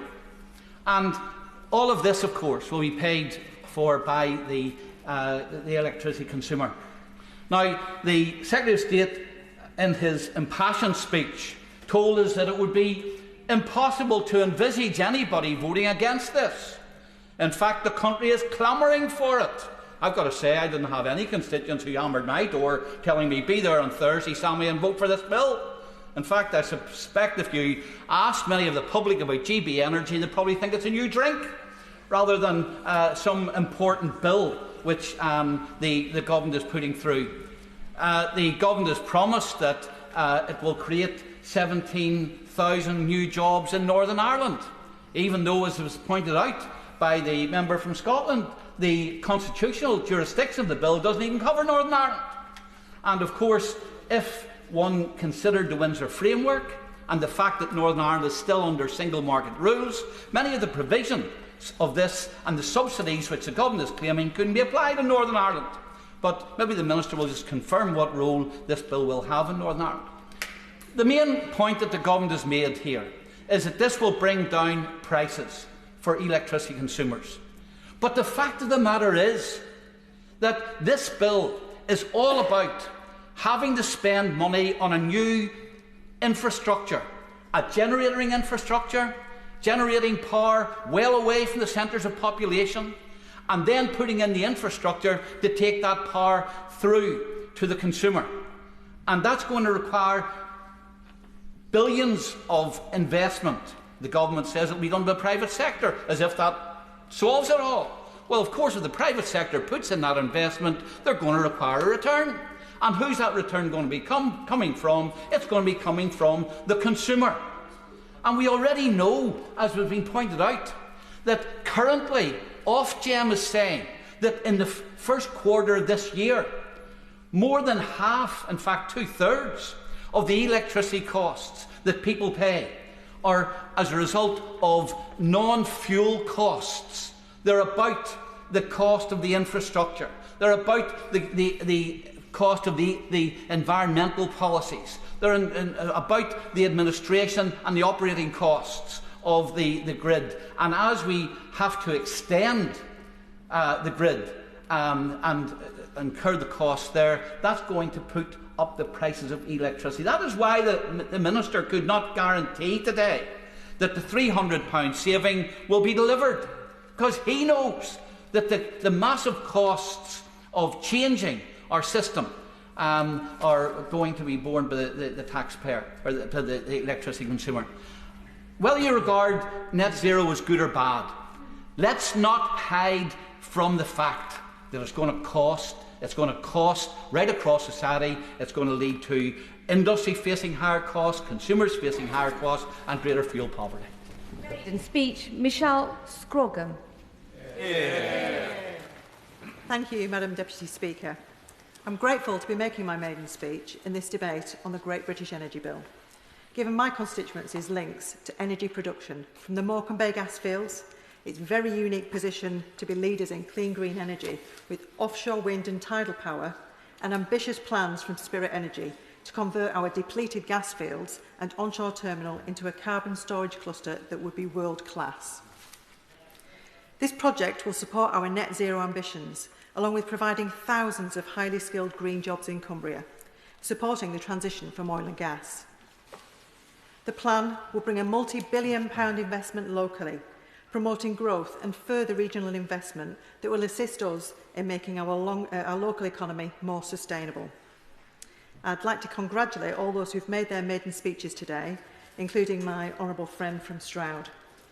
It's been inspiring to witness so many incredible maiden speeches over the past few months. It's fascinating to learn those gems of information about people and places as members speak about their constituencies with such passion, and the many varied and often very moving paths that have brought them to this house. I pay tribute to my predecessor, Simon Fell. We disagreed on many matters over the years, but his commitment to BAE and the nuclear deterrent was clear and something that we can both very much agree on. His kind and generous advice during the election campaign was gratefully received, and I'd encourage everyone in this house to behave in a similar manner. I wish my grandma could be here to see me today, as she would, like the rest of my family, be bursting with pride and no doubt remind me of a time that she took me to the cinema as a toddler. I decided to make myself comfortable and kicked off my shoes to watch the film. Partway through, climbed off my seat and with instant regret found that I'd stepped on a cold and sticky ice cream lid that quickly seeped through my socks. So angry was 4-year-old me that I turned to face the whole audience and with hands on hips loudly demanded to know who was responsible and declared that whoever it was should come and pick it up. My grandma was understandably mortified at my outburst during the film, and it was 20 years before she confessed it was hers. I could not be prouder to be not only the first local to be elected as MP for Barrow and Furness, but the first ever female to hold this very privileged position. I started my career in banking way back in the 80s, but found very quickly that my passion would take me elsewhere. With an insuppressible drive to call out injustice, my mouth soon ensured that I was elected as our union rep. And within a couple of years, I was asked to take on that role for the North West region. I won't ever forget how I felt when my manager took me aside to tell me that if I accepted that responsibility, I could kiss goodbye to my career in banking. I didn't need time to think about it. I took the job. There is nothing in this world more likely to make me dig my heels in than a bully. Now, my constituency is well known for many things. We've been world leaders in ironworks, with the founders of Barrow exporting railways to the world. They understood that for a secure economy, we needed more than one industry, and created the jute manufacturing business that became a world leader in its own right. The ironworks eventually became the shipyard where we now build our nuclear deterrent, the most complex piece of engineering on the planet, and we're the only place in the UK that's capable of doing that. We protect our nation, a source of great pride to us locally, with the industry that is the backbone of the economy in Barrow and Furness. and many other towns across the UK in a supply chain of tens of thousands of jobs. Our coastline is home to many areas of natural beauty and protected habitats. From Ravenglass, where you can explore on a mini steam train, visit Doncaster Castle with its rich history and birds of prey, or enjoy the truly unspoilt area that is the Western Lake District. All the way down to Whalley Island Nature Reserve, with its adorable grey seals and stunning views, not least of which is the island of Peel, that hosts its own king, no less. Tradition holds that the landlord of the sole pub, while sitting in an ancient chair, carrying sword and wearing helmet, is crowned by the pouring of alcohol over their head. Shout out to John Murphy, our local historian and former mayor of Barrow, for his fantastic walking tours to Peel. Morecambe Bay and the Duddon Estuaries are our playgrounds, and my hometown of Ulverston, which earlier this year was reported to be one of the most vibrant towns in the UK, is known as the Festival Town and has well and truly earned its title. There are festivals for everything from walking, Walkfest, printing, Printfest, comedy and music with a tenuous link to Laurel and Hardy's Another Fine Mess, Finefest, and my favourite, the one I help organise each year, Dickensian. The hashtag for that one made the headline news in Japan, and I'll leave you to work it out for yourselves. I've been incredibly lucky that I've been able to take time out when my children were little and build a business on the high street with my sister. 20 years through recessions, online shopping, out-of-town retail and COVID was a steep learning curve, but one that I wouldn't change for the world. Our high streets are one of my passions, the very heart of our communities and Britain's biggest employer, worthy of nurturing, protecting and revitalising. And I very much welcome our plans and the opportunity to support them in this government. And we have many famous sons and daughters from Barrow and Furness. Stan Laurel, comedy giant, and half of the duo, Laurel and Hardy, was born in Ulverston. And my apologies to my honourable friend from Bishop Auckland, because they've been trying to claim him for years, but he was definitely an Ulverston lad. Dalton, the ancient capital of Furness, was birthplace and early home of famous painter George Romney. And Tommy Johnson, third highest goal scorer for Man City, who made 5 appearances for England and scored in every single match. Now, that might be a bit too far back for most to remember, because he was born in 1901. But other Barrow-born football heroes are Emlyn Hughes, whose statue now graces Abbey Road in Barrow, and Georgia Stanway, who I believe is now overdue her own statue for her achievements on the England squad. Yeah. And while we're on football, I have to say good luck to Barrow Bluebirds from their upcoming match against Chelsea. So you've got great football genes on your side, so let's have it. Sir John Barrow, famous son of Ulverston, became the second secretary to the Admiralty. And to you and me, that's in charge of the Navy. He wrote the report that became the basis for what we now know as Mutiny on the Bounty. He was the last man to shake Lord Nelson's hand as he departed on HMS Victory for Trafalgar, and was a great promoter of Arctic voyages of discovery, with many places around the globe now named after him, including Barrow Strait, Cape Barrow and Point Barrow in Alaska, but oddly not Barrow and Furness. I fought long and hard to give a voice to our residents as their councillor and mayor, and I've often been angered by decisions that cost our communities dearly. Next week, our Lib Dem Council will decide the fate of what is one of the busiest libraries in Cumbria, the last remaining community space that is a free-to-use space where many community groups ensure a vital safety net is provided, and where no matter what your background or financial position, you have a safe place to learn and achieve. I hope they will listen to the 3,000 plus people who've signed a petition to save it and decide to work with me and local businesses to secure its future. Our local community groups and third sector organisations have proved vital in recent years, and I'm a strong believer that most problems have a solution at a grassroots level. Community groups like the Roxy Collective, Drop Zone, Women's Community Matters, the Resilience Group, Community Solutions and Furness Refugee Support, to name just a few, all love Barrow families whose work is so life-changing for some that they return as volunteers to give that same gift to others. In my role as MP for Barrow and Furness, I want to give their voice more power. I want to bring community groups together with residents and businesses, big and small, as this is how community works at its best for the betterment of everyone in it. Now, many MPs have unique claims in their maiden speeches, and if I was a gambling woman, I'd bet that I'm the only MP to be married to a lighthouse keeper. I'm hoping the weather's okay back home because he's sat in the gallery now.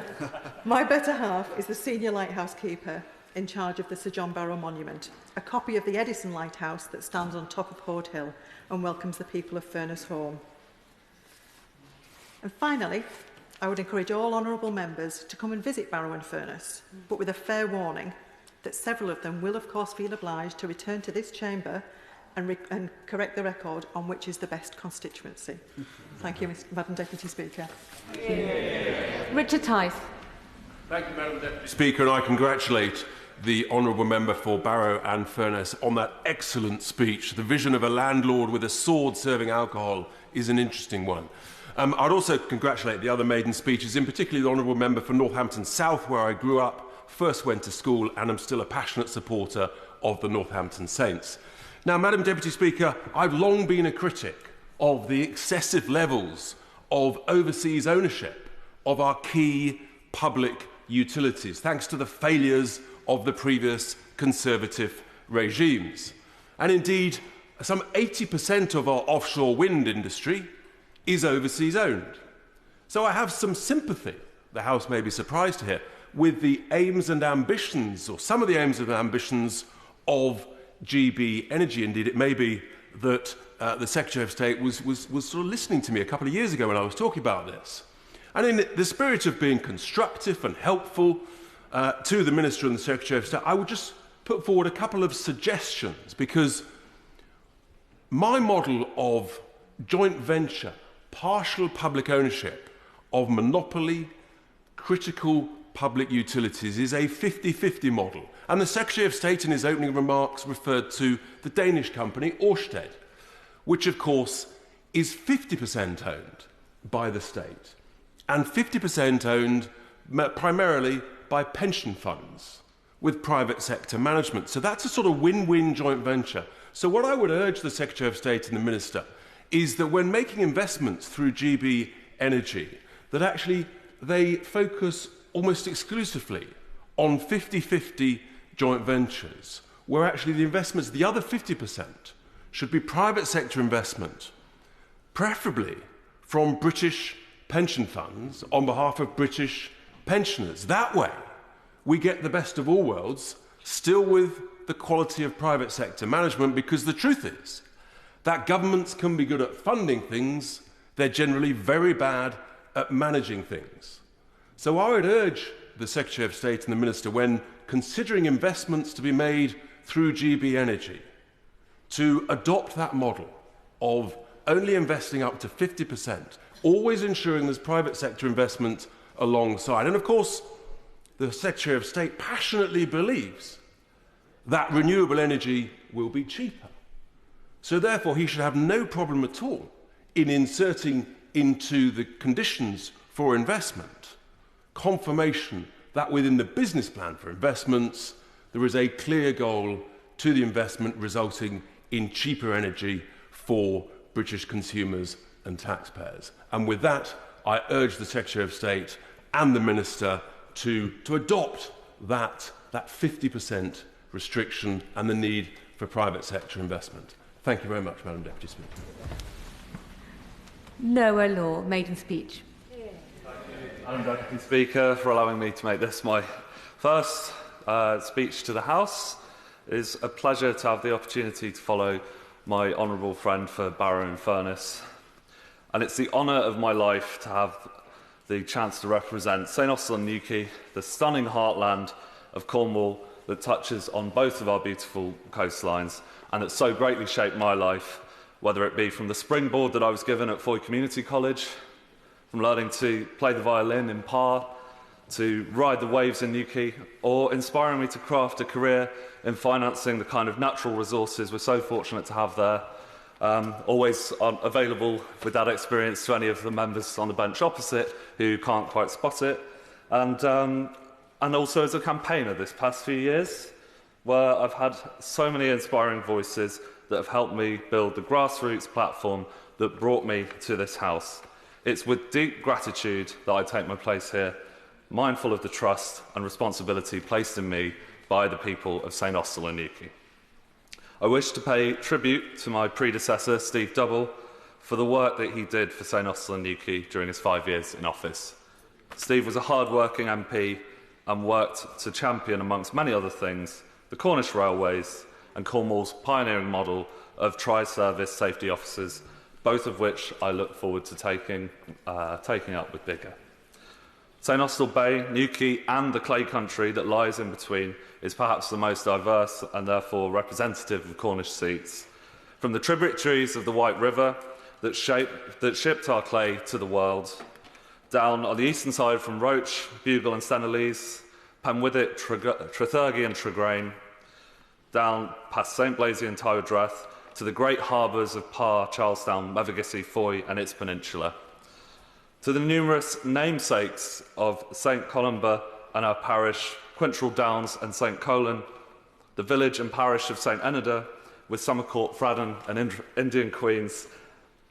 In the west, we've St Stephen in the Brannel, Grandpound and Creed, St Ewe, Sticker, Polguth, Truan, Langeth, Foxhole, Nampian, Trevisco, St Denis and Whitemore, to name a few, with such a patchwork of ancient settlements from across this Cornish powerhouse of the Cornish economy. This House will forgive me for seldom referring to the constituency as rural, despite our wealth of prime farmland which feeds our Cornish nation, Britain and beyond. But St Austell and Newquay features not just a well-known agri-food, beverage and tourism industries, but is also that industrial heartland of Cornwall, boasting many of the industries we need to build a greener future, whether that's renewables, critical minerals or the supply chain that sits behind these. Our constituency stands as a testament to Cornwall's resilience and ingenuity, blending those traditional industries with modern innovation, and I'm committed to ensuring that this balance continues to flourish, to ensure that this once powerhouse of the Cornish economy is restored. And beyond our unique economic challenges and opportunities, which demand a right to local decision-making, we've a distinct Celtic heritage, language and national minority status, and a national pride, a pride which is inclusive, whether that be to families resident here for generations, those of proud northern stock or of Windrush stock, or all of the above, like my own family, or those who have chosen to make their home in Cornwall more recently. Cornwall's heritage is not just a relic of the past, but a living, breathing part of our identity, shaping our values and aspirations as a community. It's vital, therefore, that we preserve and promote its heritage for future generations, whilst ensuring that it remains a cornerstone of our cultural and social fabric. This new parliamentary session under the Labour government offers real promise, and I'm particularly pleased that the government will deliver the largest increase in social homes in a generation. This will change lives, particularly of my generation and the next, giving hope to those that never had it. But it's also important to ensure that the right kind of homes are built and that we ensure that local people can afford to live and work in Cornwall, a reality which has long been impossible because of that vicious cycle of low wages and housing unaffordability. So I will work tirelessly to ensure that Cornwall's interests are represented, my constituents' voices are heard at the highest levels of government, and advocate for policies that will bring those tangible benefits to our people. I'm entering Parliament alongside 3 other Cornish Labour MPs who reflect a sea change in the political landscape there. With Cornish Labour MPs in a Labour government, I'm thrilled to provide that strong voice in Westminster we've so seldom had, but our political culture remains consistent in people's rightful expectation of our service, in our egalitarianism, in our healthy scepticism towards established politics and towards the centralisation of power, whether that be in Westminster, in single individuals or in out-of-touch bureaucracies that fail to deliver for working people. So, in that spirit, I pledge to serve with integrity, to listen to all voices within our community and to champion those values that make Cornwall so special, ensuring that our future is as bright and prosperous as our history is rich and storied. So no more shifting the deck chairs. We're going to get Cornwall building again, and built on a blueprint of the voices of those that put me here. Thank you. Maiden speech, Angus MacDonald.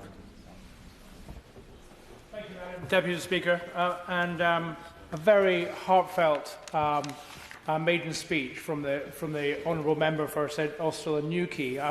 Cornwall and the Highlands of Scotland share our westerly reaches and our Celtic background. Now, I'm very proud to have been elected to serve the people of the West Highlands and Inverness in this Parliament. Following the Electoral Commission's mistaken decision to cut the number of Highland constituencies from three to two, I've to a large extent replaced both former MPs Ian Blackford and Drew Henry, who represented Roscoe and Lochaber, and Inverness, Nairn, Bennis and Strathbay to the best of their ability. To say this constituency is geographically challenging would be an understatement. It takes 4 hours to drive from east to west and from north to south. Now, the Highlands of Scotland are bountiful in their beauty, from the miles of sandy beaches in Gairloch and Lochaber, the mountains of Ben Nevis, the Skye Cuillins, Torridon, and the castles of Urquhart and Loch Ness and Eilean in West Ross. Our oak trees and Scots pine trees are bent over as a result of the prevailing westerly wind. We have beautiful lochs and large and powerful rivers around every bend in the road. Astonishing though the beauty is, like my amazing predecessor Charles Kennedy, it is the people of the Highlands that I love and am delighted to represent. But while the Highlands are beautiful and its people are wonderful, the region struggles financially. The Highland Council is burdened with £1.2 billion in debt. Inverness population has increased rapidly, but the 3.5-hour road from the from the Highland capital to Scotland's capital isn't dualled and isn't safe. The rural west faces severe fuel poverty, long journeys for NHS treatment, public services cuts, and a lack of essential services, with many of the young leaving for the cities. Now, wouldn't it be wonderful if a fairy godmother came along and bestowed an asset to the Highlands, something that generated serious money over the generations for the area, and a long-term provider of great employment? There is such an asset. The West Highlands is the wettest area in Europe. The wind is virtually unceasing. We have the most fantastic land to benefit from the move to renewables. This opportunity has not gone unnoticed. Utilities and infrastructure firms from all over the world are queuing up to install 200-metre-high wind turbines on our hills.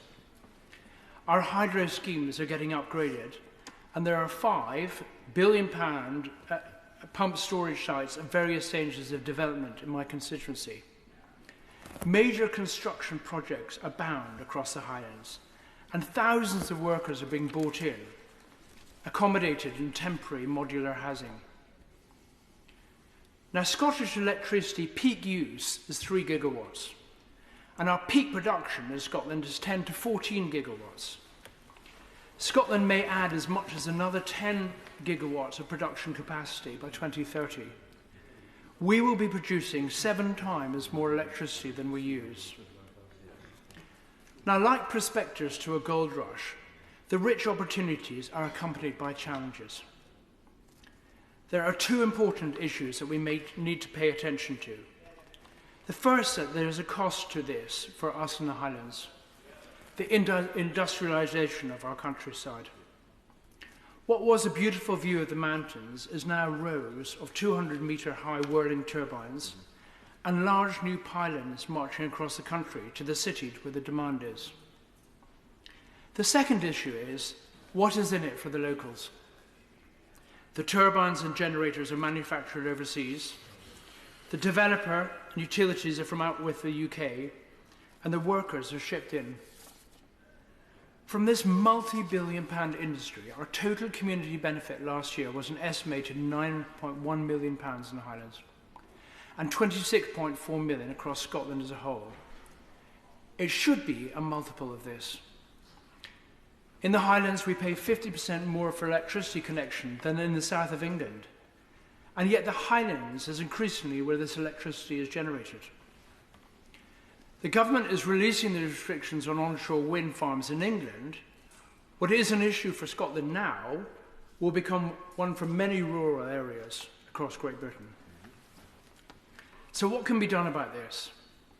I propose that 5% of revenue from all newly consented renewable energy generated both onshore and offshore to be paid to community benefit funds.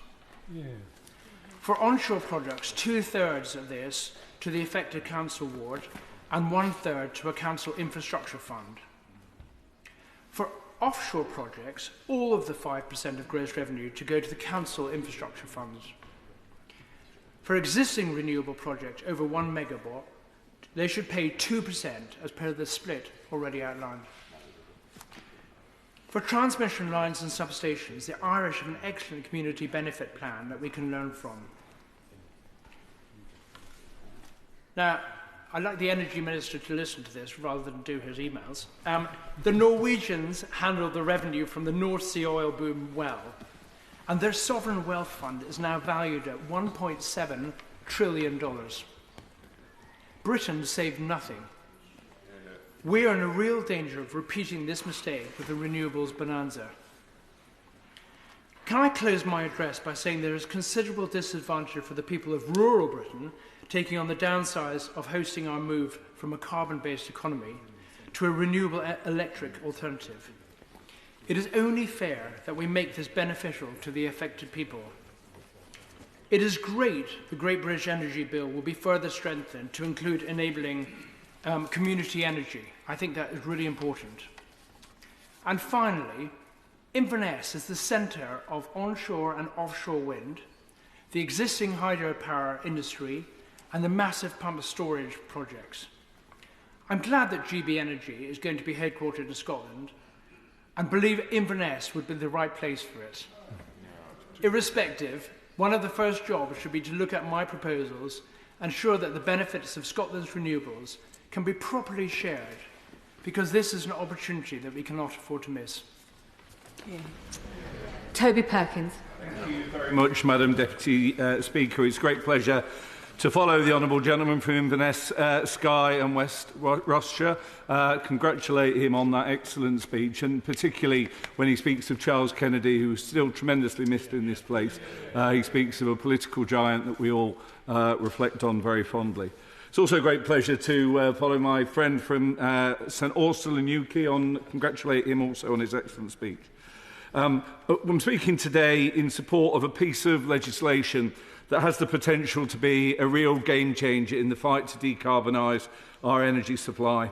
I applaud my right honourable friend from Doncaster North for his determination in bringing this bill before the House so soon after the general election. And it's hugely encouraging that the government has got straight on with the business of setting up GB Energy, following hot on the heels of the excellent auction that we heard about just this week. And GB Energy's task, working hand in hand with the private sector to power an ambitious expansion of renewable energy, is a crucial one. The task of decarbonising our energy supply could not be more urgent. Scientists have made it clear that the warming of our climate due to carbon emissions is having disastrous consequences which are already being felt. We are not heading towards a climate emergency, we are already living within one. We should reject the voices that say that China's growth means that anything we do is futile as an excuse to never take the steps needed to decarbonise. Of course there is a role for international negotiation, for pressure, for bringing pressure to bear on other nations. But we do that more convincingly when our own house is in order. And that's why I'm so pleased to support GB Energy. We've also seen the danger of being reliant on other nations for our energy security. Energy supply chains are increasingly fraught with geopolitical tensions and, in the case of Russia's senseless invasion of Ukraine, outright conflict. And this lays bare just how vulnerable we can be when we cannot provide for ourselves. Make no mistake, Madam Deputy Speaker, energy security is national security. We should benefit from the great natural riches this country is endowed with. Yet the inconsistency of approach from the last government did detract from that investment in renewable energy that we need. From the ban on onshore wind to the downgrading of feed-in tariffs and the disastrous failed contracts for difference round 5 auction, the renewables sector had not previously had a consistent partner to maximise the potential for renewable energy. I give way. I'm grateful to the honourable member for giving way, and I am fully aligned with his priority for national security and energy and not being reliant on other nations. Of course, within the UK, Scotland generates vastly more energy than we can consume. And although we're in the same state in the United Kingdom, Scotland is a different country and a different nation. So does the honourable member think it's appropriate that Scotland should reap no benefit whatsoever from its energy endowment relative to anyone else on these islands? Well, I mean, I don't recognise the description the honourable gentleman puts in at all. We're part of a United Kingdom. We all make contributions. We all receive benefits. People of Scotland were given an option to vote to leave. They chose not to. I know it's a result he bitterly regrets, but that's the choice the people of Scotland made. It is absolutely true that Scotland produces a large amount of renewable energy and of energy more generally. It also gets many other benefits in many other ways, and that's why I suspect that the numbers on benches next to him are so much smaller than they were previously, because people overall recognised the benefits of being part of this great union. Now, we should, as I say, benefit from the great natural riches that this country is endowed with. But the government's approach, the previous government's approach, has withheld those opportunities. What today's bill offers, alongside the astonishingly successful Round 6 auction, is a strong signal that the new government is taking the generation of renewable energy far more seriously. It is imperative that the sector knows that it has a government that is a reliable partner without constant knee-jerk changes in policy. Not a pushover, not taxpayers' money being given away thoughtlessly, but setting out a fair and reliable basis for firms to invest in. Alongside the imperative to reduce emissions and bills, GB Energy can be crucial for our economy. I was pleased that the government announced that GB Energy will be headquartered in Scotland. Scotland is proportionately the leading nation in the UK for renewable power. But I do caution the Secretary of State to not ignore the contribution that coalfield communities like mine and like the ones that he and I represent. In North Derbyshire and across the North Midlands and South Yorkshire coalfields, communities that were created to power the nation with coal from the dawn of the Industrial Revolution should be central to the government's thinking in this arena. This government has laid down demanding targets to double energy generated by onshore wind farms, triple solar power and quadruple offshore wind. These objectives are a vital part of decarbonising the grid by 2030, but we should not be in any doubt about the challenge they represent. There are still many legitimate questions over the operation of this new enterprise, where the balance between being a conduit to private investment and provider in its own right will sit. But criticism of the bill from members opposite is wildly overblown. The truth is, this is a small bill that is introducing the company. It is not the entire energy policy of this government, and much of that criticism, I think, was fanciful. I would be interested to know from Honourable Friend the Minister how the new company will work across government to unlock the planning system whilst taking communities along with us. So, Madam Deputy Speaker, I'm extremely pleased to speak in support of this bill. I'll be voting for it with great enthusiasm. Yes, there's lots more work to do, but this government's made a damn good start. Maiden speech, Anne Davies. Diolch yn fawr. Thank you, Madam Deputy Speaker. Diolch dirprwy llefarydd. It's been a pleasure to follow the honourable member of Chesterfield and to hear so many maiden speeches here today, especially from our fellow Celts in Cornwall and, of course, the member from Clwyd East, and to contribute to this important debate. The climate crisis and the need to decarbonise our energy generation are amongst the most pressing challenges of our time, and how we choose to respond will shape the future of all our communities, including those in Carmarthenshire I have the privilege to represent. I am deeply honoured to have been elected to represent the newly formed constituency of Caerfyrddin, which was created from the previous seats of Carmarthen East and Dinefwr and Carmarthen West and South Pembrokeshire. And although new in this Parliament, This constituency has historical roots, having existed under similar boundaries between 1918 and 1997. I would first like to pay tribute to my immediate predecessors, Jonathan Edwards and Simon Hart.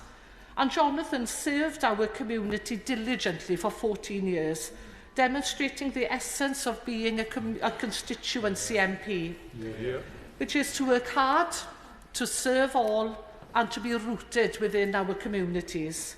Simon also served for 14 years with dedication, and I acknowledge this to the western parts of Caerfyrddin.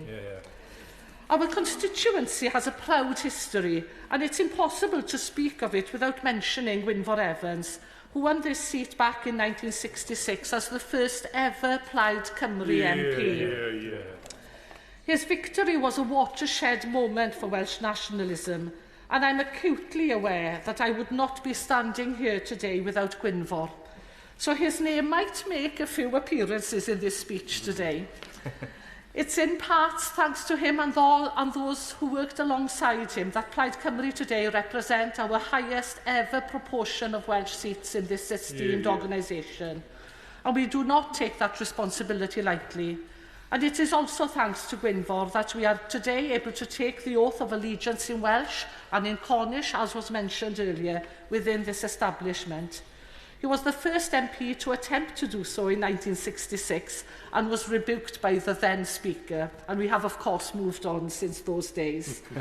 But I also want to mention very briefly Megan Lloyd-George, who was the first female MP, and I'm the second, who was the MP for Kumaran between 1957 and 1966. And it was quite surreal on the morning that I was sung off the train station in Caerfyrddin to find, when we landed in Paddington, that I was on the Megan Lloyd-George, and how surreal that moment was.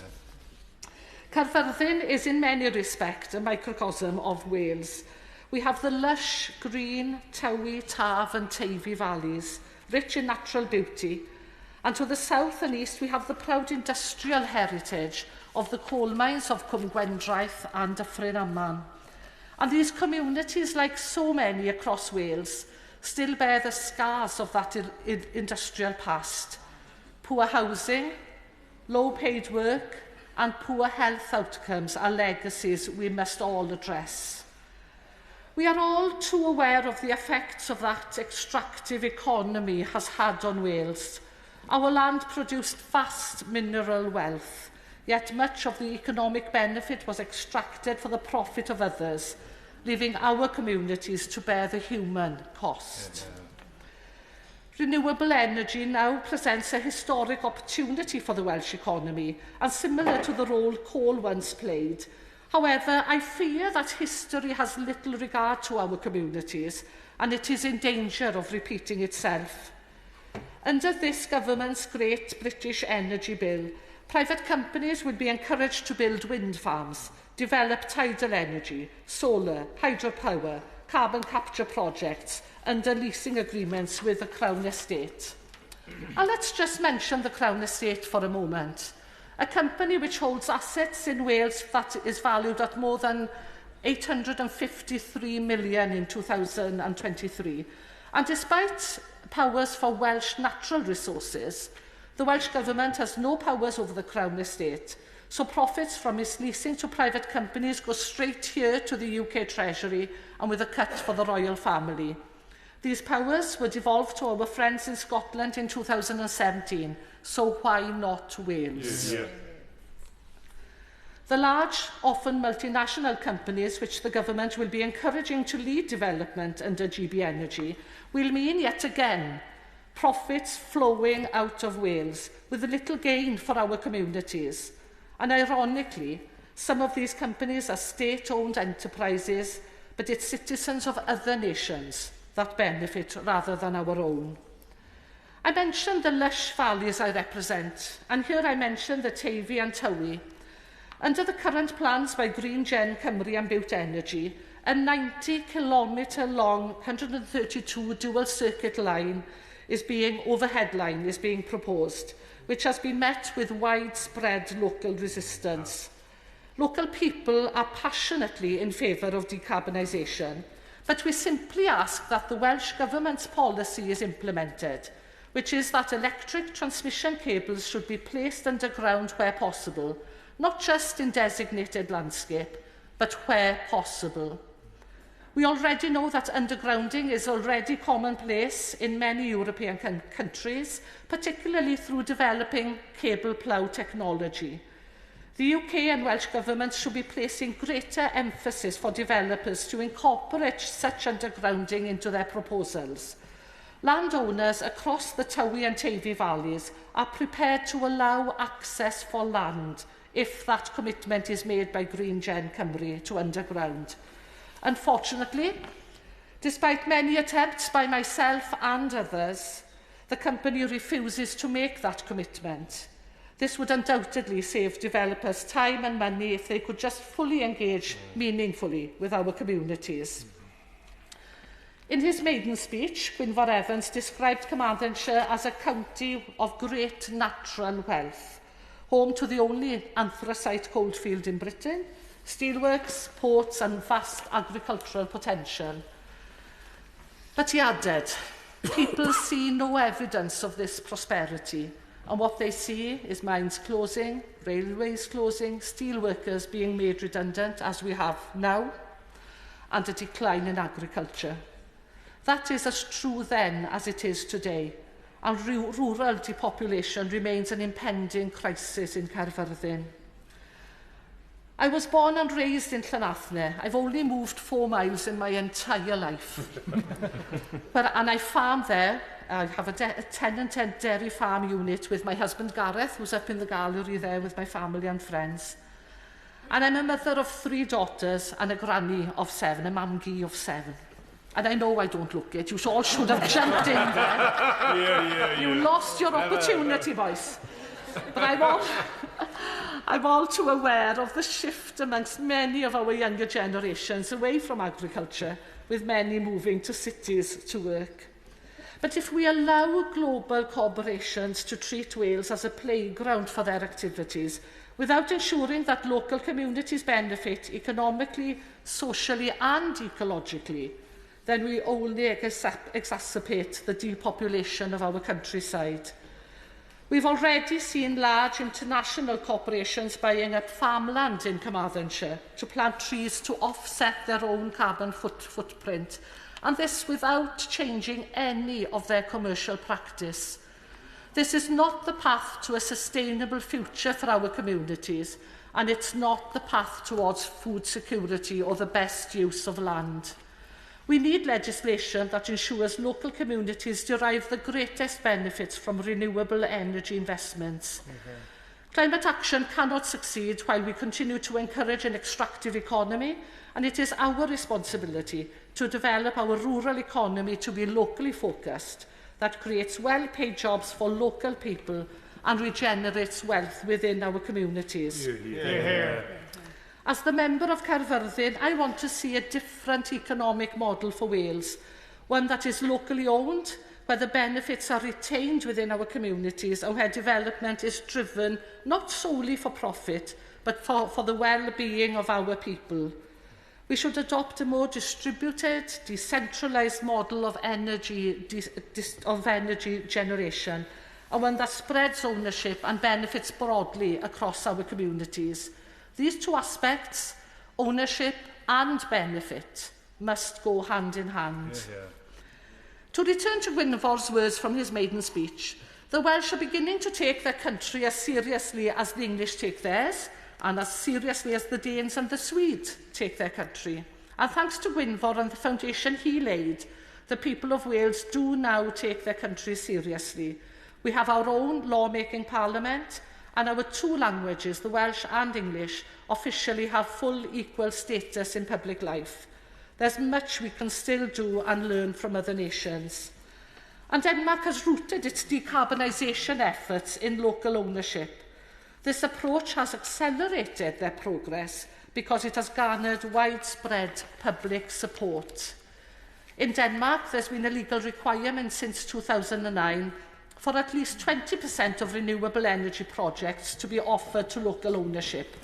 The Institute of Welsh Affairs has recently suggested a similar threshold of around 15% as a minimum for Wales, and this is the kind of forward thinking that we need. Yeah.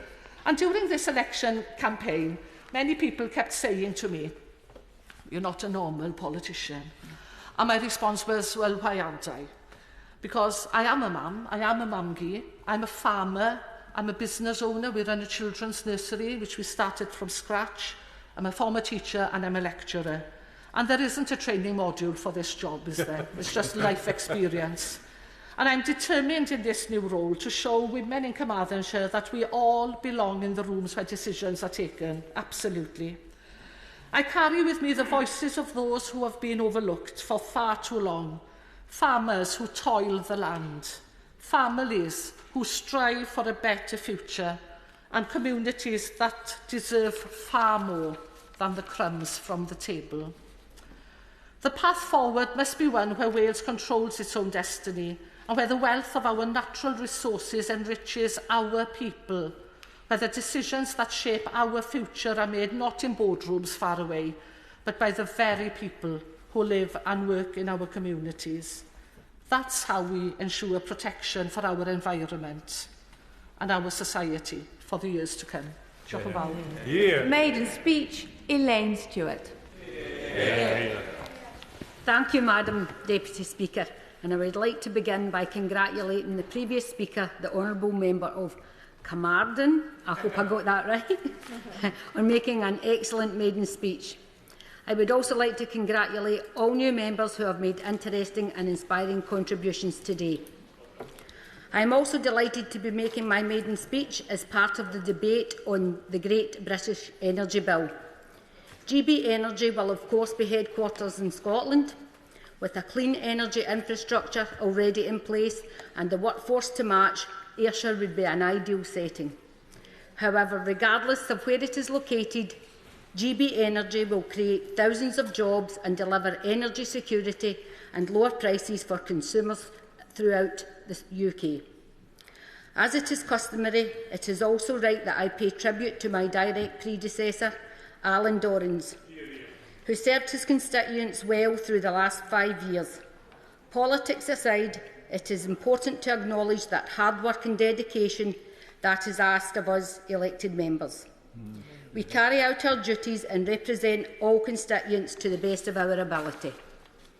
In his maiden speech in 2015, my predecessor said he hoped that voters in Ayr, Carrick and Cumnock would never again elect an MP to go to Westminster.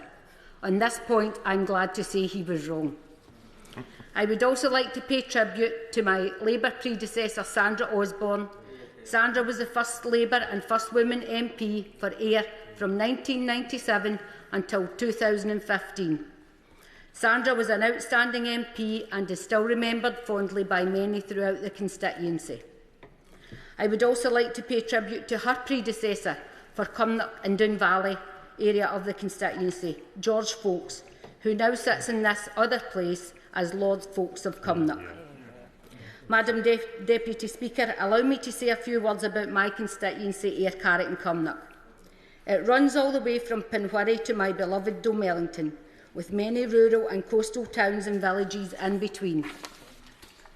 Ayr is a county town of Ayrshire and hosts vital services such as Ayr University Hospital, the West of Scotland campuses, and as well a first-class racecourse which hosts the Scottish Grand National. The constituency is also famous for the birthplace of Scotland's national bard, Robert Burns. Robert Burns is a global icon. His poems and songs are renowned across the world. It would be difficult to pin Burns down to his politics, but our shared admiration for the red, red rose fills me with quiet confidence. Carrick lies to the south of the constituency. Maybole and the seaside town of Girvan both look out onto the Ailsa Craig. Yes, I have an island too. Ailsa Craig is famous for granite, which is quarried to make curling stones worldwide. There is a joke that Scottish women make champion curlers because they are used to sweeping around dead weights. Cumnock and Doon Valley consists of of former mining areas, and Cumnock was a home to Keir Hardie, the founder of the Labour Party.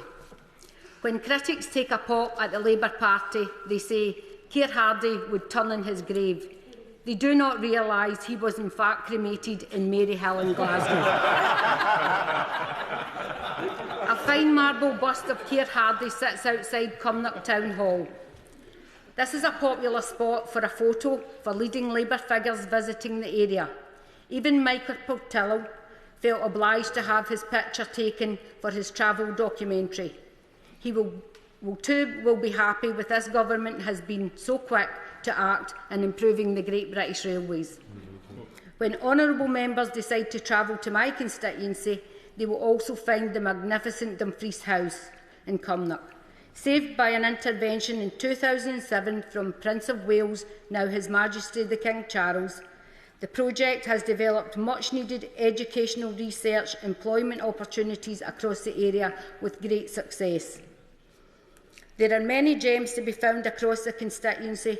However, my fond memories are growing up in a small village called O'Mellington and being born and raised in Bellsbank, a scheme built to house the miners moving into the area. Picnics at the spectacular Loch Doon, pit parties with all the miners' wains and playing Kirby in the street. It was a simple life but filled with fun. I am the proud daughter of a miner and an NHS worker. Given this, I was delighted to stand on the manifesto to end the injustice of the mine workers' pension scheme, and I was proud to ask about this very issue in my first question to government yesterday. Yeah. The youngest of 4 siblings, times were tough growing up in our house. It was a case of first up, best dressed. These humble beginnings make my journey to this place even more remarkable. Madam Deputy Speaker, this journey was made easier by my 2 beautiful children who have supported me all the way. My friends keep me grounded every day and I thank them for that. Madam Deputy Speaker, I have always been keen to push myself and challenge myself, which is why I decided at the age of 18 to move to New York, where I worked as an au pair. If I had told my younger self where I would be standing today, I would simply not believe it. The odds were stacked against me. The glass ceilings back then were still very much in place. Around this time, I assume a young Kamala Harris was feeling the same. Thankfully, progress has been made. I am thrilled to sit as an MP in this place alongside a record number of other women. I am thrilled to see a government that has a record number of women in Cabinet. I am thrilled that this government has appointed the first female Chancellor in history. Yes, progress has been made.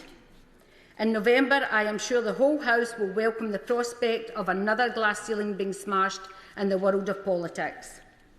I returned from the United States to become a youth worker. Through my work in the third sector on projects like the Zone Initiative and the Coalfield Regeneration Trust, I have supported communities to help them flourish. Over the years, I have worked tirelessly within these communities to give children and young people the opportunity to socialise and to champion them. This is about providing vital training and employment opportunities to deprived areas. My work in this place and in my constituency will continue in the same vein as it always has, supporting communities through public service. My direct experience of how communities are suffering is exactly why I'm standing here today. The chance to change the lives of people, often vulnerable and feeling left behind, is a passion that lies deep in my soul. I'll end here, Madam Speaker. The day before his tragic, untimely death, the late leader of the Labour Party, John Smith, ended his last speech by saying, "The opportunity to serve our country, that is all we ask." I promise to serve my constituency of Ayr, Carrick and Cumnock to the best of my ability. Thank you. Yeah. Maiden speech, Anna Sobin. Thank you very much, Madam Deputy Speaker, and thank you very much to the member for Ayr, Carrick and Cumnock for your speech, particularly in talking about women in politics and smashing the glass ceiling. I think all the maiden speeches today have been fantastic, but I would particularly mention that of the member for Stroud, because he talked about developing vaccines for cancer, which was rather poignant for me, because while I've been in the chamber today, I've learned a good friend of mine has actually died from bowel cancer, which she had for many years, and so I just want to pay tribute to her and her young family while I'm in the chamber. The Great British Energy Bill is particularly important to the residents of Frome and East Somerset, many of whom, especially in more rural areas, live in fuel poverty. Frome and East Somerset is a wholly new constituency created by the last boundary review, which means I have the very great privilege of being its first ever MP. Frome has a reputation as a cultural and arts hub for the South West, home to the Cheese and Grain, the Mark Bruce Dance Company, and the renowned Frome Independent Market. It also has the dubious honour, I'm told, of being the most mispronounced town in the UK. Given the number of mispronunciations of my own surname, Sabine, clearly my constituents were looking for someone who sympathises with their linguistics challenge. For the House's information, it's definitely Frome, not Frome. I don't think my constituents would mind me describing Frome as feisty. The town is free-spirited and forward-thinking, often pioneering new ways of doing things, whether it be having a proudly independent town council, starting the UK's first community fridge, or sharing best practice on social prescribing in GP surgeries. Frome is awash with local groups doing incredible work for the environment, like Friends of the River Frome and Frome Families of the Future, whom I've already had the pleasure of working with, and I look forward to championing their causes throughout my time in this place. Until July, Frome was represented by my honourable friend, the member for Glastonbury and Somerton, and I hope to be able to emulate her energy and enthusiasm in serving this very special place. The East Somerset half of my constituency comprises the settlements of Midsummer Norton, Radstock and Peasdown St John. These areas have a proud coal mining history dating back to the 1700s. They also share a fantastic sense of community, some wonderful local schools and plenty of walks and open countryside to enjoy. Midsummer Norton itself is also home to a section of the Somerset and Dorset Railway, with 1 mile of track running from Midsummer to Chilcompton. My late father was both an ardent Lib Dem and a massive steam train enthusiast, and I think he would have been delighted to see his new MP daughter being given a tour of the railway by the Trust's wonderful volunteers during its 150th birthday celebrations this summer. Until July, East Somerset was represented by Sir Jacob Rees-Mogg. I know from my time in the constituency the high regard in which he and his team were held by local people, particularly when it came to responding to and resolving casework. That commitment to supporting local residents, shown by both Sir Jacob and my honourable friend for Glastonbury and Somerton, is one I aim to emulate. Dotted throughout the constituency are a whole host of other villages, hamlets and communities, many with farming and rural traditions at their heart, and with a real sense of community spirit. If I've made it sound like my constituency comprises 3 distinct parts, then you should know that they're linked by many factors, such as a proud industrial heritage, sense of community spirit, and of course, a love of Somerset cider. Yeah. But there are constituency-wide issues I will work hard to resolve, such as a lack of access to dentists, serious challenges around safety on our A-roads, and a need for better bus services to help link up all the different settlements. I moved to Somerset over 20 years ago and intend to spend my time in this place working hard on the issues I know matter to the people in Frome and East Somerset. Finally, a word on my journey to Parliament. I'm technically not the first member of my family to be found on the parliamentary estate. My great-great-aunt, Helen Fraser, was a Scottish suffragist, and her picture is part of the display on the wall in the admissions office. In 1922, she was the first woman to stand for Parliament in Scotland, and of course she stood for the Liberal Party, but sadly she didn't make it to the chamber herself. I, however, attended a state comprehensive school in Hampshire, where I grew up with my mum and brother. I won a county music scholarship that enabled me to join my amazing local youth orchestra and have a whole range of experiences I wouldn't otherwise have been able to take part in. I managed to secure a place at Oxford University, and I can well remember feeling like a fish out of water when I arrived there, absolutely bemused by its architecture and traditions, and often wondering if Oxford was really a place for someone like me. Fast forward 26 years, and many of these emotions are welled up again as I wandered around the parliamentary estate and grapple with the intricacies of its systems and procedures. As a single mum now myself, I am acutely aware that many of the ways in which this place works were not designed with parenting in mind, and they don't always feel accessible to many of us. Although I should mention that I am grateful for all the support, as I'm sure all new members are, from the extraordinarily kind and helpful House staff. Part of the reason I stood for Parliament was to give my wonderful children some faith in our political system, and to show them that anyone can be an MP. I am absolutely determined that in my time here, I will always have one eye on ensuring that the young people of Frome and East Somerset are not made to feel that anywhere is out of their reach. I want young people from all backgrounds in my constituency to know that the great institutions of this country, be they our universities, our scientific bodies, our civil service, our orchestras, and indeed this place, are institutions where they are not only able to participate, but they are actively welcomed. Julie, Min's maiden speech.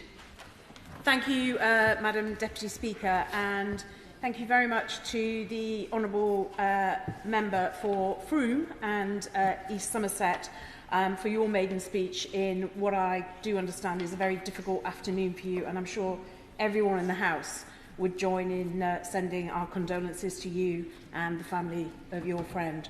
Madam Deputy Speaker, it's been a very entertaining and enjoyable debate this afternoon. I feel any debate that marries together ABBA, Stan Laurel and Shane Warne is a debate I very much want to be part of, so I'm delighted to have the opportunity to make my maiden speech in this context. It's also apt that I make my maiden speech in the debate on Great British Energy, apt not just because the transition to clean energy and tackling climate change is critical to Carlisle, where flooding has decimated our city twice this century already, and where local villages are too often cut off by localised flooding.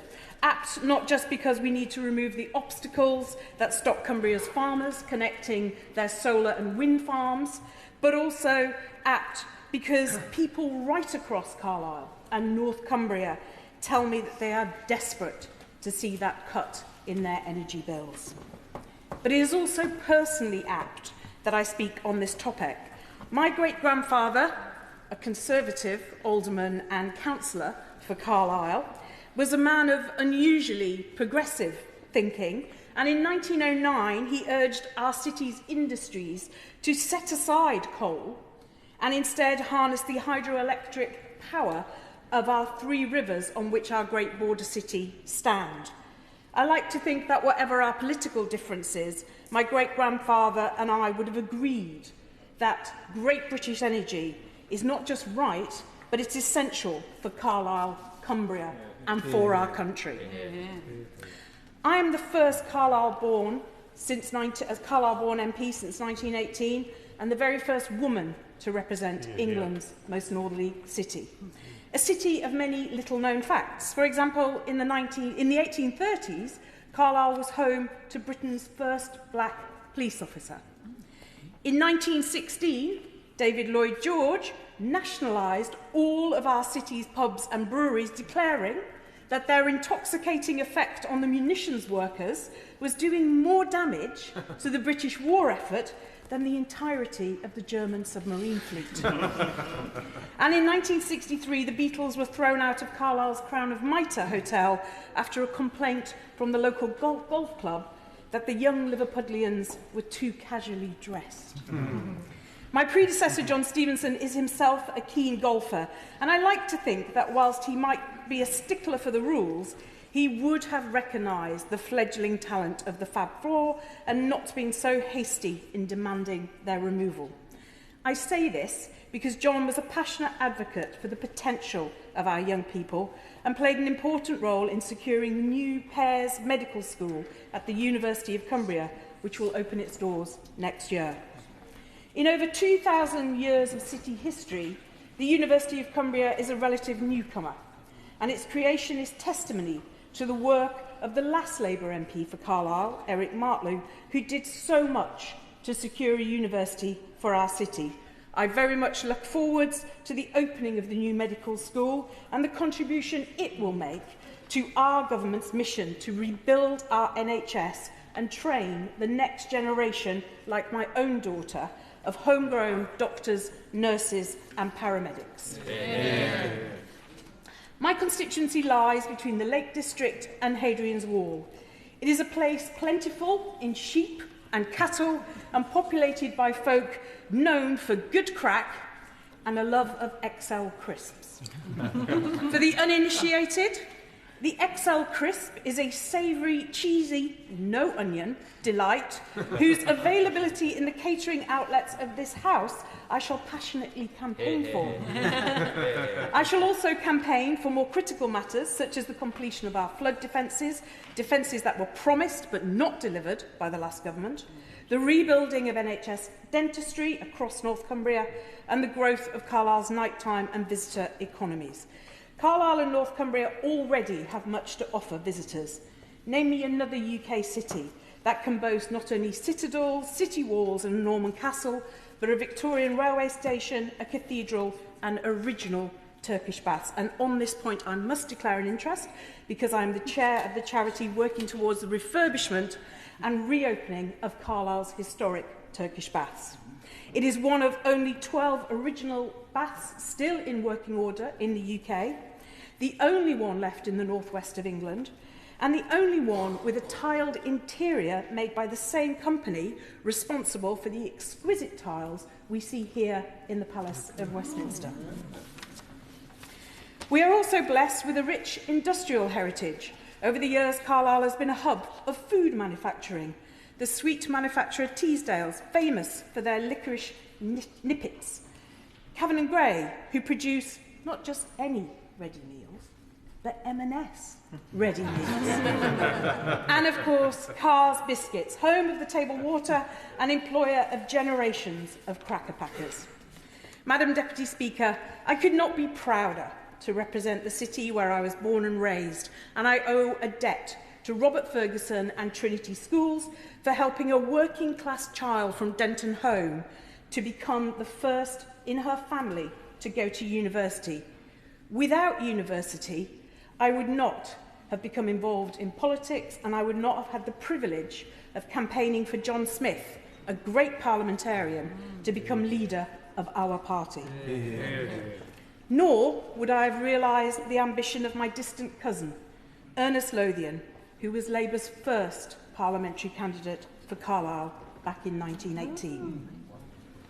In conclusion, and returning to my great-grandfather, in his words, at the opening of one of the bridges that crosses one of the rivers whose energy he sought to harness, he said, "Our job, as servants of our great border city, is to leave it a little better than we found it." And that, Madam Deputy Speaker, is the task I have set myself. To allow one more maiden speech, the next speaker has agreed to speak for 2 minutes, so thank you so much. Clynos Medi.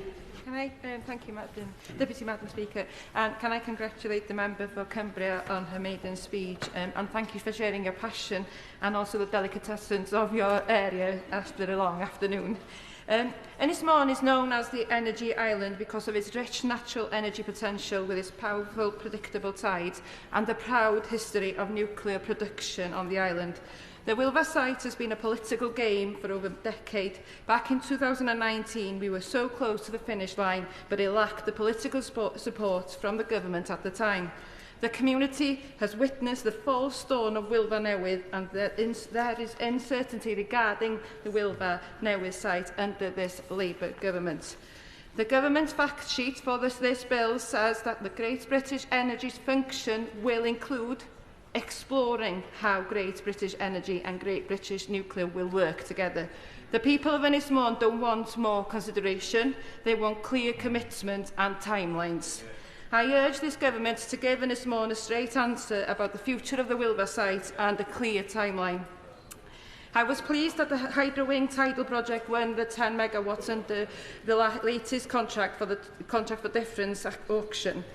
This technology will produce energy for the community-owned Morlais project off the coast of Holyhead. However, the auction showed that Wales received only 1.63% of the total auction allocated, with no contracts being awarded to Welsh floating offshore wind projects. We were promised a Labour government in Westminster and a Labour government in Wales would benefit Wales. This is yet to be seen.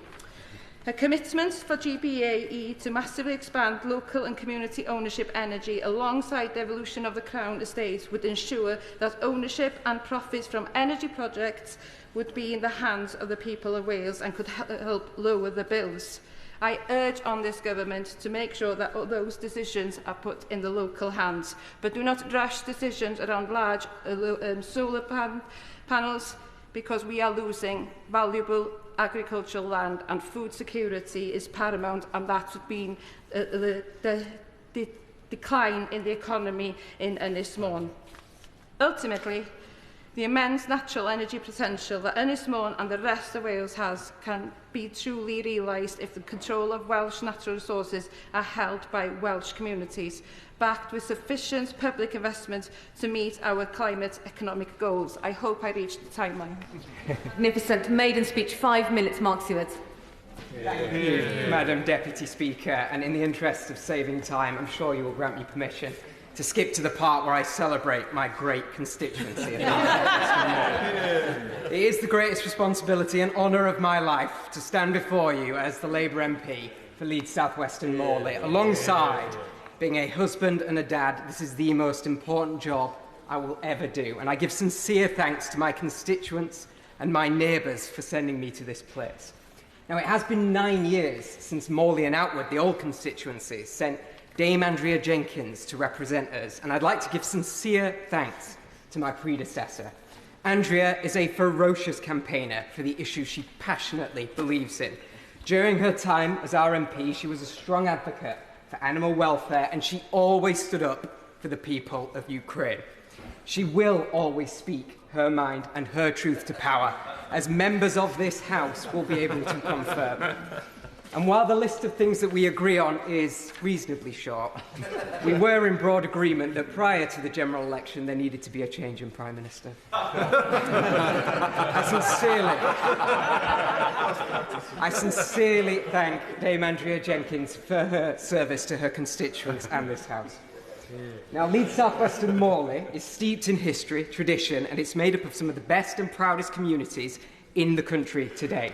The town of Morley's in the centre, and I'm proud to say that I was raised there. However, some of my residents, some of my constituents will hear me say that, and they will take issue, because I was in fact raised in Cherwell, a village that is geographically attached to the town of Morley. And while I will always call myself a proud Morleyan, the truth is that there are distinct differences in each part of my constituency with their own proud history and their own stories to tell. Now, part of Morley's history is that it was once home to the penultimate Liberal Prime Minister, Herbert Asquith. You can find his name on buildings and in streets, including, I'm sorry to say, the infamous Asquith Avenue, which is in desperate need of resurfacing. Now, I know that some of the historians among us will never forgive Herbert Asquith, not for the quality of roads in his name, but for the shell crisis of 1915, which saw the British Army left without the munitions they need during World War I. This ultimately brought down his premiership. But given that the crisis was abated when the state stepped in to provide a solution, I do think it stands as a reminder that as powerful as the free market can be, there are times and there are problems and there are crises that requires the power of the state to solve. And while I'm sharing a snippet of the history of my constituency, it would be remiss of me not to talk about the place of the mills and the mines in the history of Leeds South West and Morley. Whether it was the role of Morley, Tingley, Gildersham or East Ardsley in the heavy woolen trade, or the villages of Lofthouse and Robin Hood with their mines, these industries have shaped our constituency and the home that we know and love today. But of course, it isn't just the history of my constituency that makes it great, it is the people. It is the people at the Driglington Village Coffee Pot Memory Cafe who do outstanding work for people with dementia. For their efforts, they were recently awarded the King's Award for Voluntary Service, one of the highest honours an organisation like that can receive. I commend them for their work. And while I'm on Driglington, I must also pay tribute to not one, but 2 Olympic medalists who live in the village, Jack Laughter and Lewis Toulson, who both won bronze in the 3-metre and 10-metre synchronised diving events in Paris. I congratulate them for their incredible success. It's Lewis's first medal, and it's Jack's 4th. He now has 1 of every colour. In Cherwell Village, we are blessed with the environmental action volunteers who keep the community looking outstanding. And finally, we have the 8th South West Leeds Scout Group who work in conjunction with our litter pickers to keep our community looking outstanding. And in Wortley, residents have gone to great lengths to protect and restore the TV Harrison football field. Leeds United legends have trained there, including Paul Rierney and David Batty, and I look forward to working with the residents and the Leeds School Sports Association who have responsibility for the site to restore it to its former glory. And while Farnley and Wortley make up the new addition to this seat, It is a place that does not have its own community hub or its own library, but what it does have is some outstanding sports teams that make up the community hub for our community in Farnley and Wortley. These are Wortley FC, Farnley Falcons, West Leeds RUFC, and of course New Farnley Cricket Club. And Wortley being the place where I'm raising my own children, Oscar and Arthur, they will never be able to call themselves Morleans, I'm sorry to say.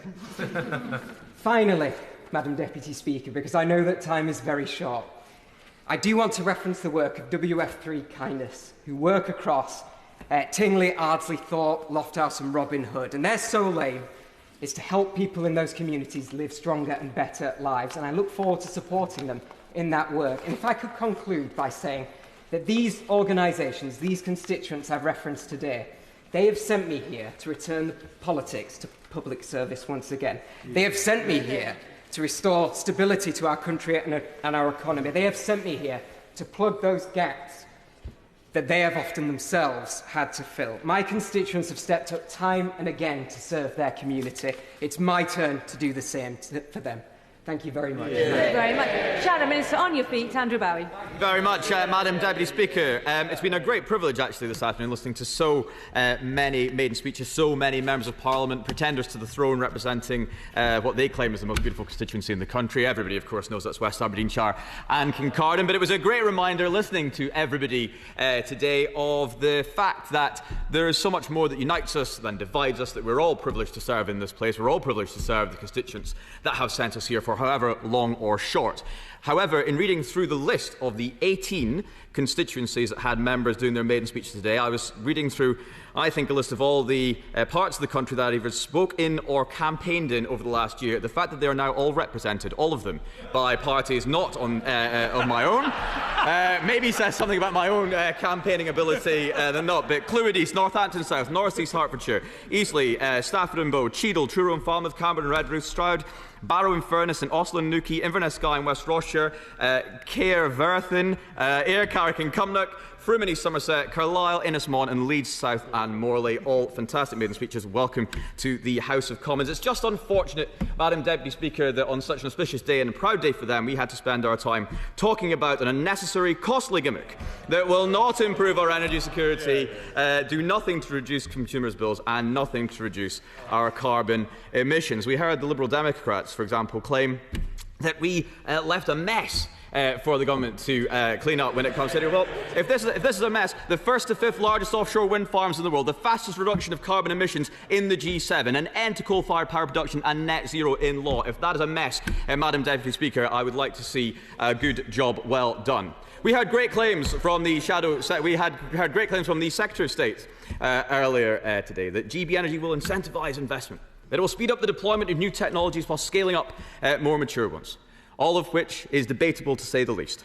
But for the public out there, watching as bills go up again, it is the Labour Party's claim through the election that creating this company will lead automatically to lower bills. £300 we heard again and again and again during the election. Funny we don't seem to hear that figure bandied around as frequently today. That is the claim that is most questionable. So if not £300, as the Secretary of State used to claim, by how much will bills fall as a result of the establishment of this company, and by when? How will this company speed up deployment? Or what will it do differently, given, as I said, we already have the first to fifth largest offshore wind farms generating power here right now without this costly gimmick? Does the Minister acknowledge that whilst I respect the ambition and agree that we need to see more jobs for British workers and the establishment of a UK-based supply chain, that's why we created the Sustainable Industry Rewards that will come in AR7, but does he acknowledge that this will take time and that we are hundreds of thousands of workers short of the plans that we have to build right now, and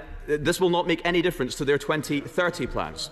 And the claim that the Secretary of State makes about not being neutral where things are made, that rings hollow, I have to say, for the supply chain in and around Aberdeen, worried about the future of the North Sea oil and gas because of his government's decisions. The announcement with much fanfare that GB Energy would establish an unprecedented partnership between Great British Energy and the Crown Estate. Fantastic, but what does that mean for Scotland, where the Crown Estate is devolved? Why is it that the private sector needs project, as in his words, guaranteed to return a profit, de-risked by the taxpayer? And what will the cost to the taxpayer be when, inevitably, some of these new technologies fail? What will the final bill for taxpayers for the company be?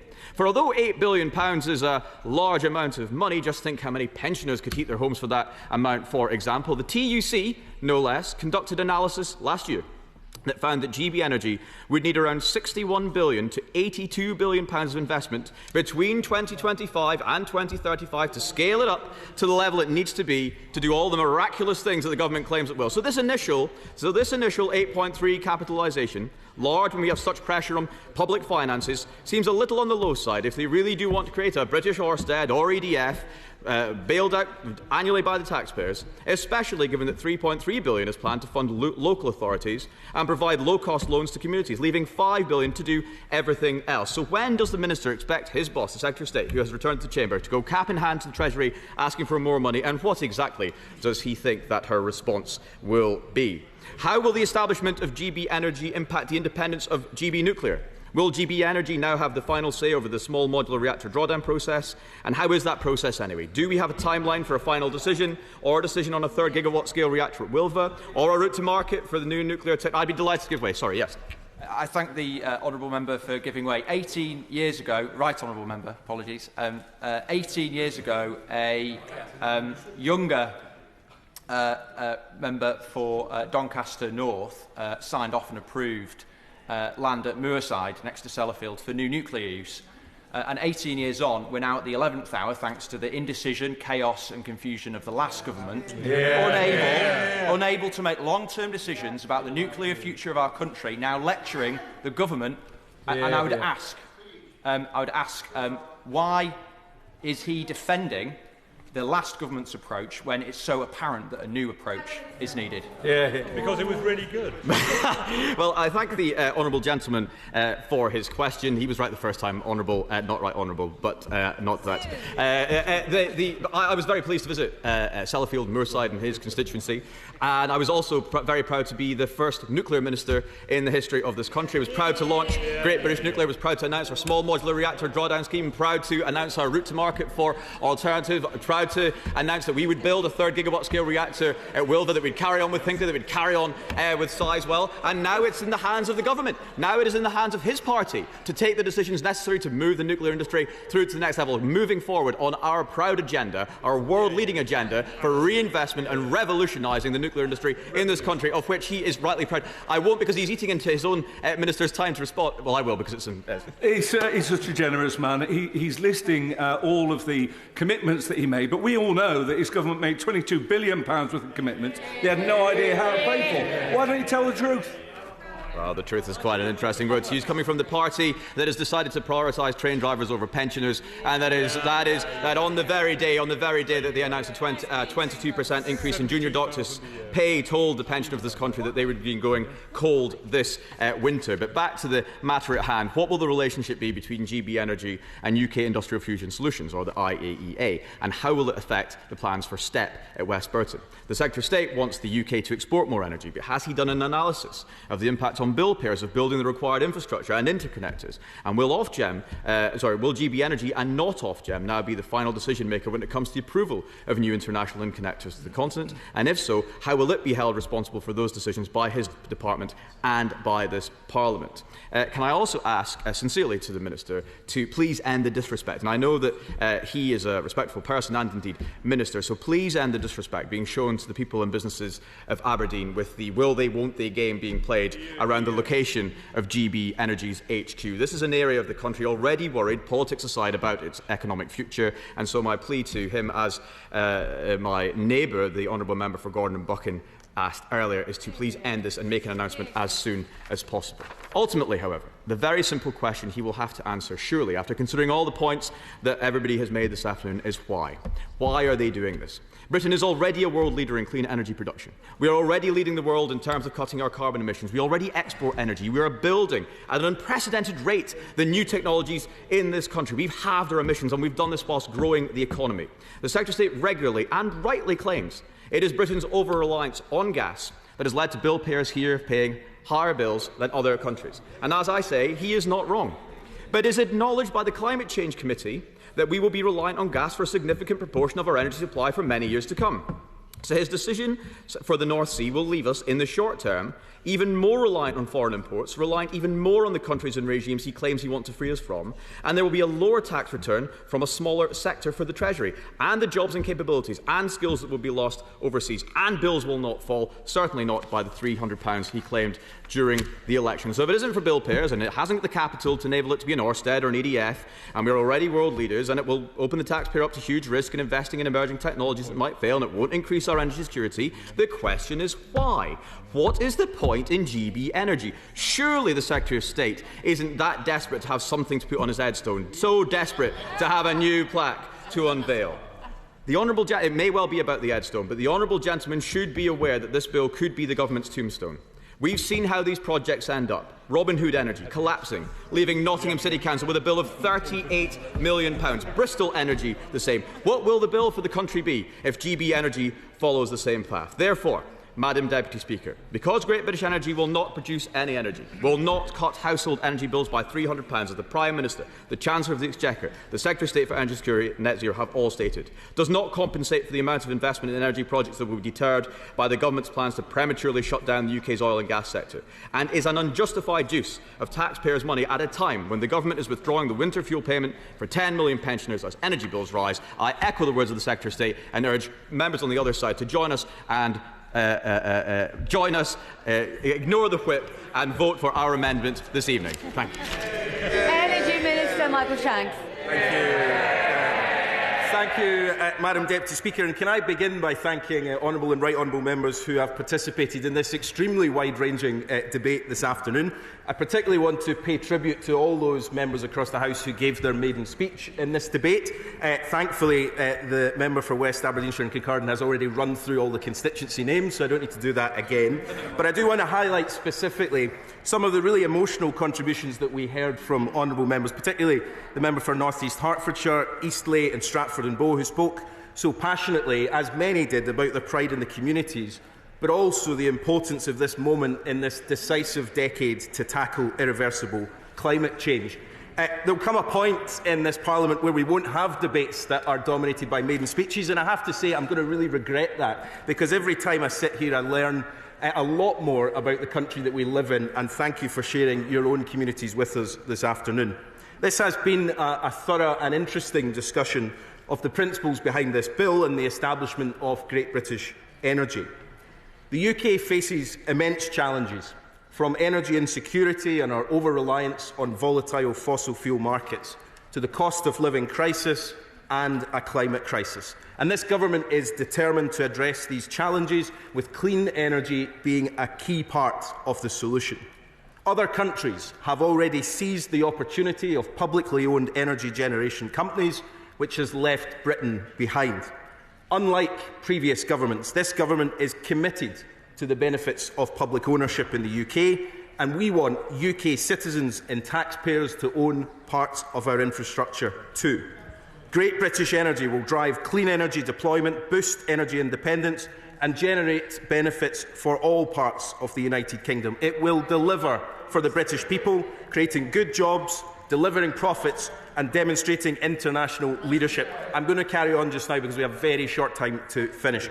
I'd like to first of all address the reasoned amendment tabled in the name of the Right Honourable Member for East Surrey. I'll address many of these points in more detail, but in short, Great British Energy will produce clean energy, it will protect bill payers in the long term, it will invest in projects that expect a return on investment, generating in the process revenue and delivering for the people of this country.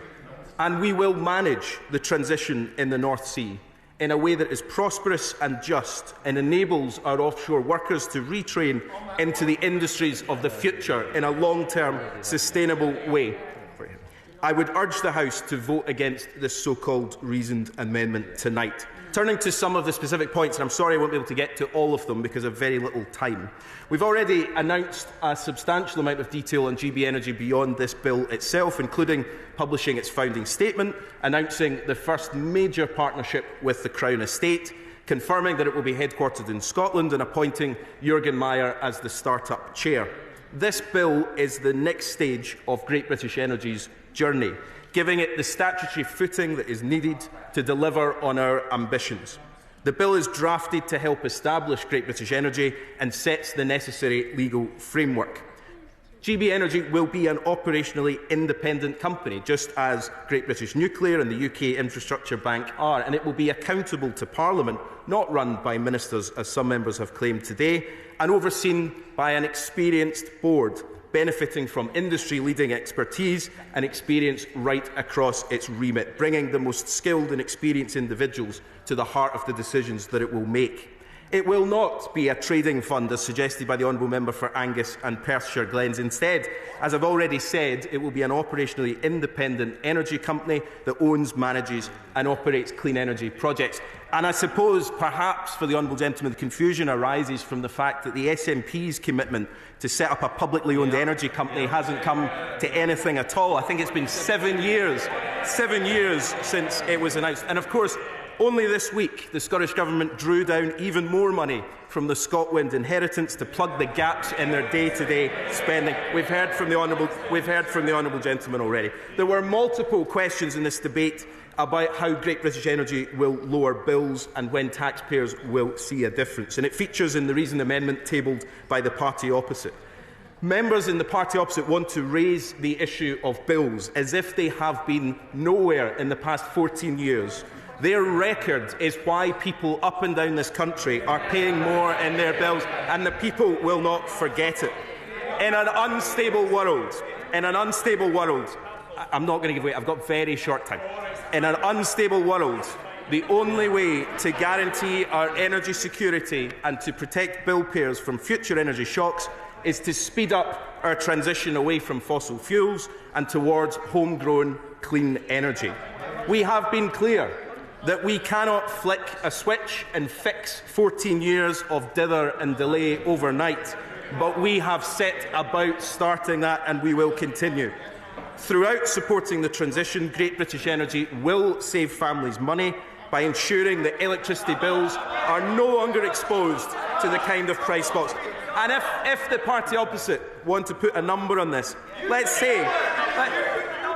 just ask them to go back to their constituencies and ask those people in your constituencies how much more they are paying on their bills thanks to 14 years of this government. On the question of jobs, a number of honourable members rightly raised the importance of investing in our supply chains and in the skills of the future. Great British Energy will create thousands of good jobs and build supply chains in every corner of the UK through the projects that it supports, as well as its future head office in Scotland. Its investments will support companies across the energy industry, providing opportunities for high-quality, well-paid work, rebuilding the UK's industrial heartlands. And several members have raised the question of community energy. It is at the heart of this bill. Local power generation is an essential part of the energy mix, ensuring that energy projects, as many honourable members said, don't just deliver a community benefit, but deliver the social outcomes that local communities need. It reduces pressures. I've said I don't have time to finish. He gave a speech earlier on where he raised a number of these points, and I'm happy to come back to him in another time. It reduces pressures also on the transmission grid and the need for expensive investment, so community ownership will be a critical part. Great British Energy will deliver a step change in investment in local and community energy projects, putting local authorities and communities at the heart of the energy transition. Finally, I want to address a few points that have been raised on the topic of devolution, which was raised by the Honourable Member for Angus and Perthshire and for East Antrim, and from the Member for Camborne and Redruth. Great British Energy is intended to support all parts of the United Kingdom and will help ensure that every part of this country has a role to play in delivering our energy independence. We've been engaging regularly since we came into government with the devolved governments on this bill and on a whole range of other issues to reset the relationships with the devolved administrations. And I hope that soon the devolved governments will indicate their support for the bill by passing motions of legislative consent. In conclusion, Madam Deputy Speaker, one of the government's 5 driving missions is to make Britain a clean energy superpower, and at the heart of that mission is Great British Energy. This is a bold idea, overwhelmingly backed by the British people, by people who voted Labour, who voted SNP, who voted Conservative, who voted Reform even. Surprisingly, there were members who voted for those parties. This is an idea that has the public's support. It will speed up delivery of the clean energy we need. It will deliver the next generation of good jobs with strong trade unions helping to re-industrialise all parts of our nation. It will protect family finances. It will learn the lessons of the past and allow the British people to reap the rewards of this transition. I urge the House to support this bill today and bring a fully operational Great British Energy one step closer to reality. I commend this bill to the House. Order. The original question was that the bill be now read a second time, since when an amendment has been proposed as on the order paper. The question is that the amendment be made. As many of that opinion say aye. Aye. On the contrary, no. No. Division, clear the lobby.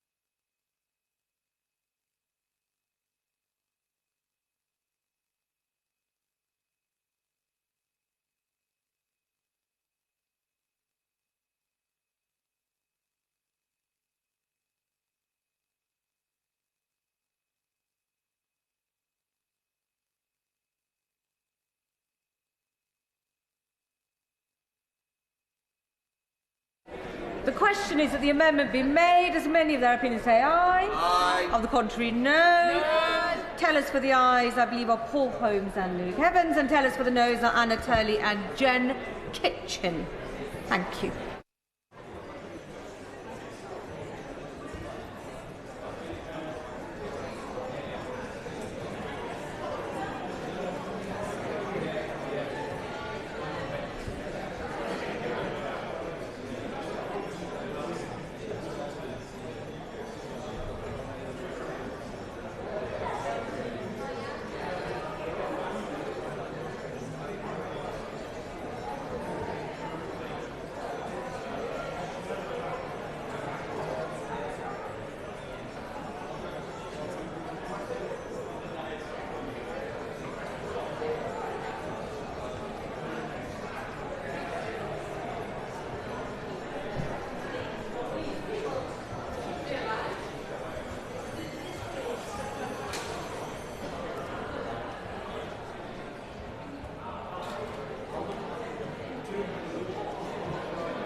Can members not block the entrances or the exits to the voting lobby?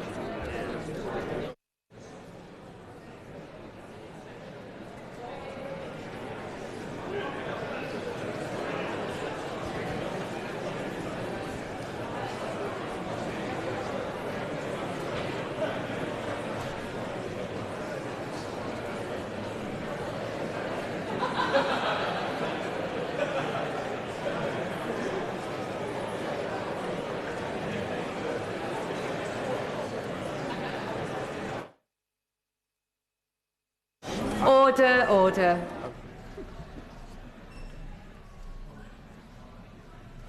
The ayes to the right, 94. The noes to the left, 348. The ayes.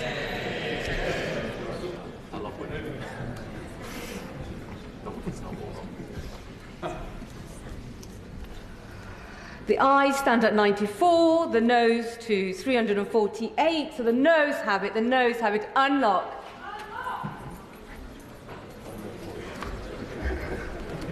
The question is that the bill be now read a second time. As the many of that opinion say aye. Aye. Of the contrary, no. No. Division, clear the lobby.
The question is that the bill be read a second time. Of many of that opinion say aye.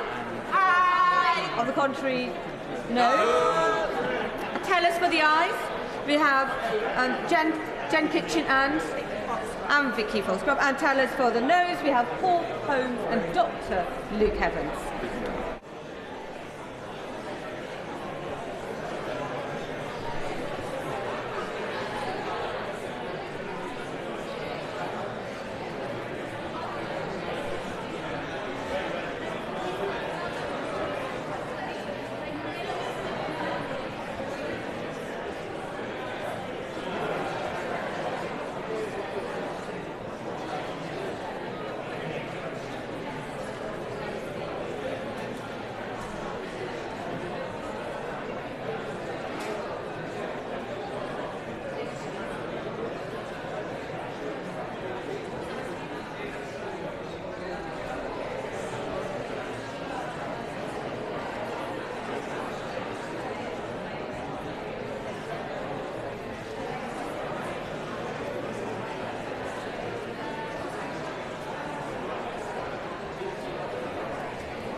Order, order.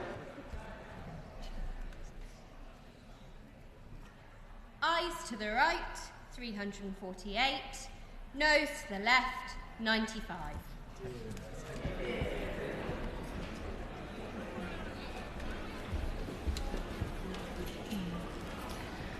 The ayes are 348, the noes are 95, so the ayes have it, unlocked. Programme motion to be moved formally. I beg to move. The question is, as on the order paper, as many as that opinion say aye. Aye. Of the contrary, no. I think the ayes have it, Money resolution to be moved formally. I beg to move. The question is, as on the order paper, as many as that opinion say aye. Aye. Of the contrary, no. I think the ayes have it, The question is that this House do now adjourn. I beg to move that this House do now adjourn. Thank you. The question is that this House do now adjourn. Melanie, on. Thank you very much. Thank you. I I can't. realised it was just getting tighter and tighter.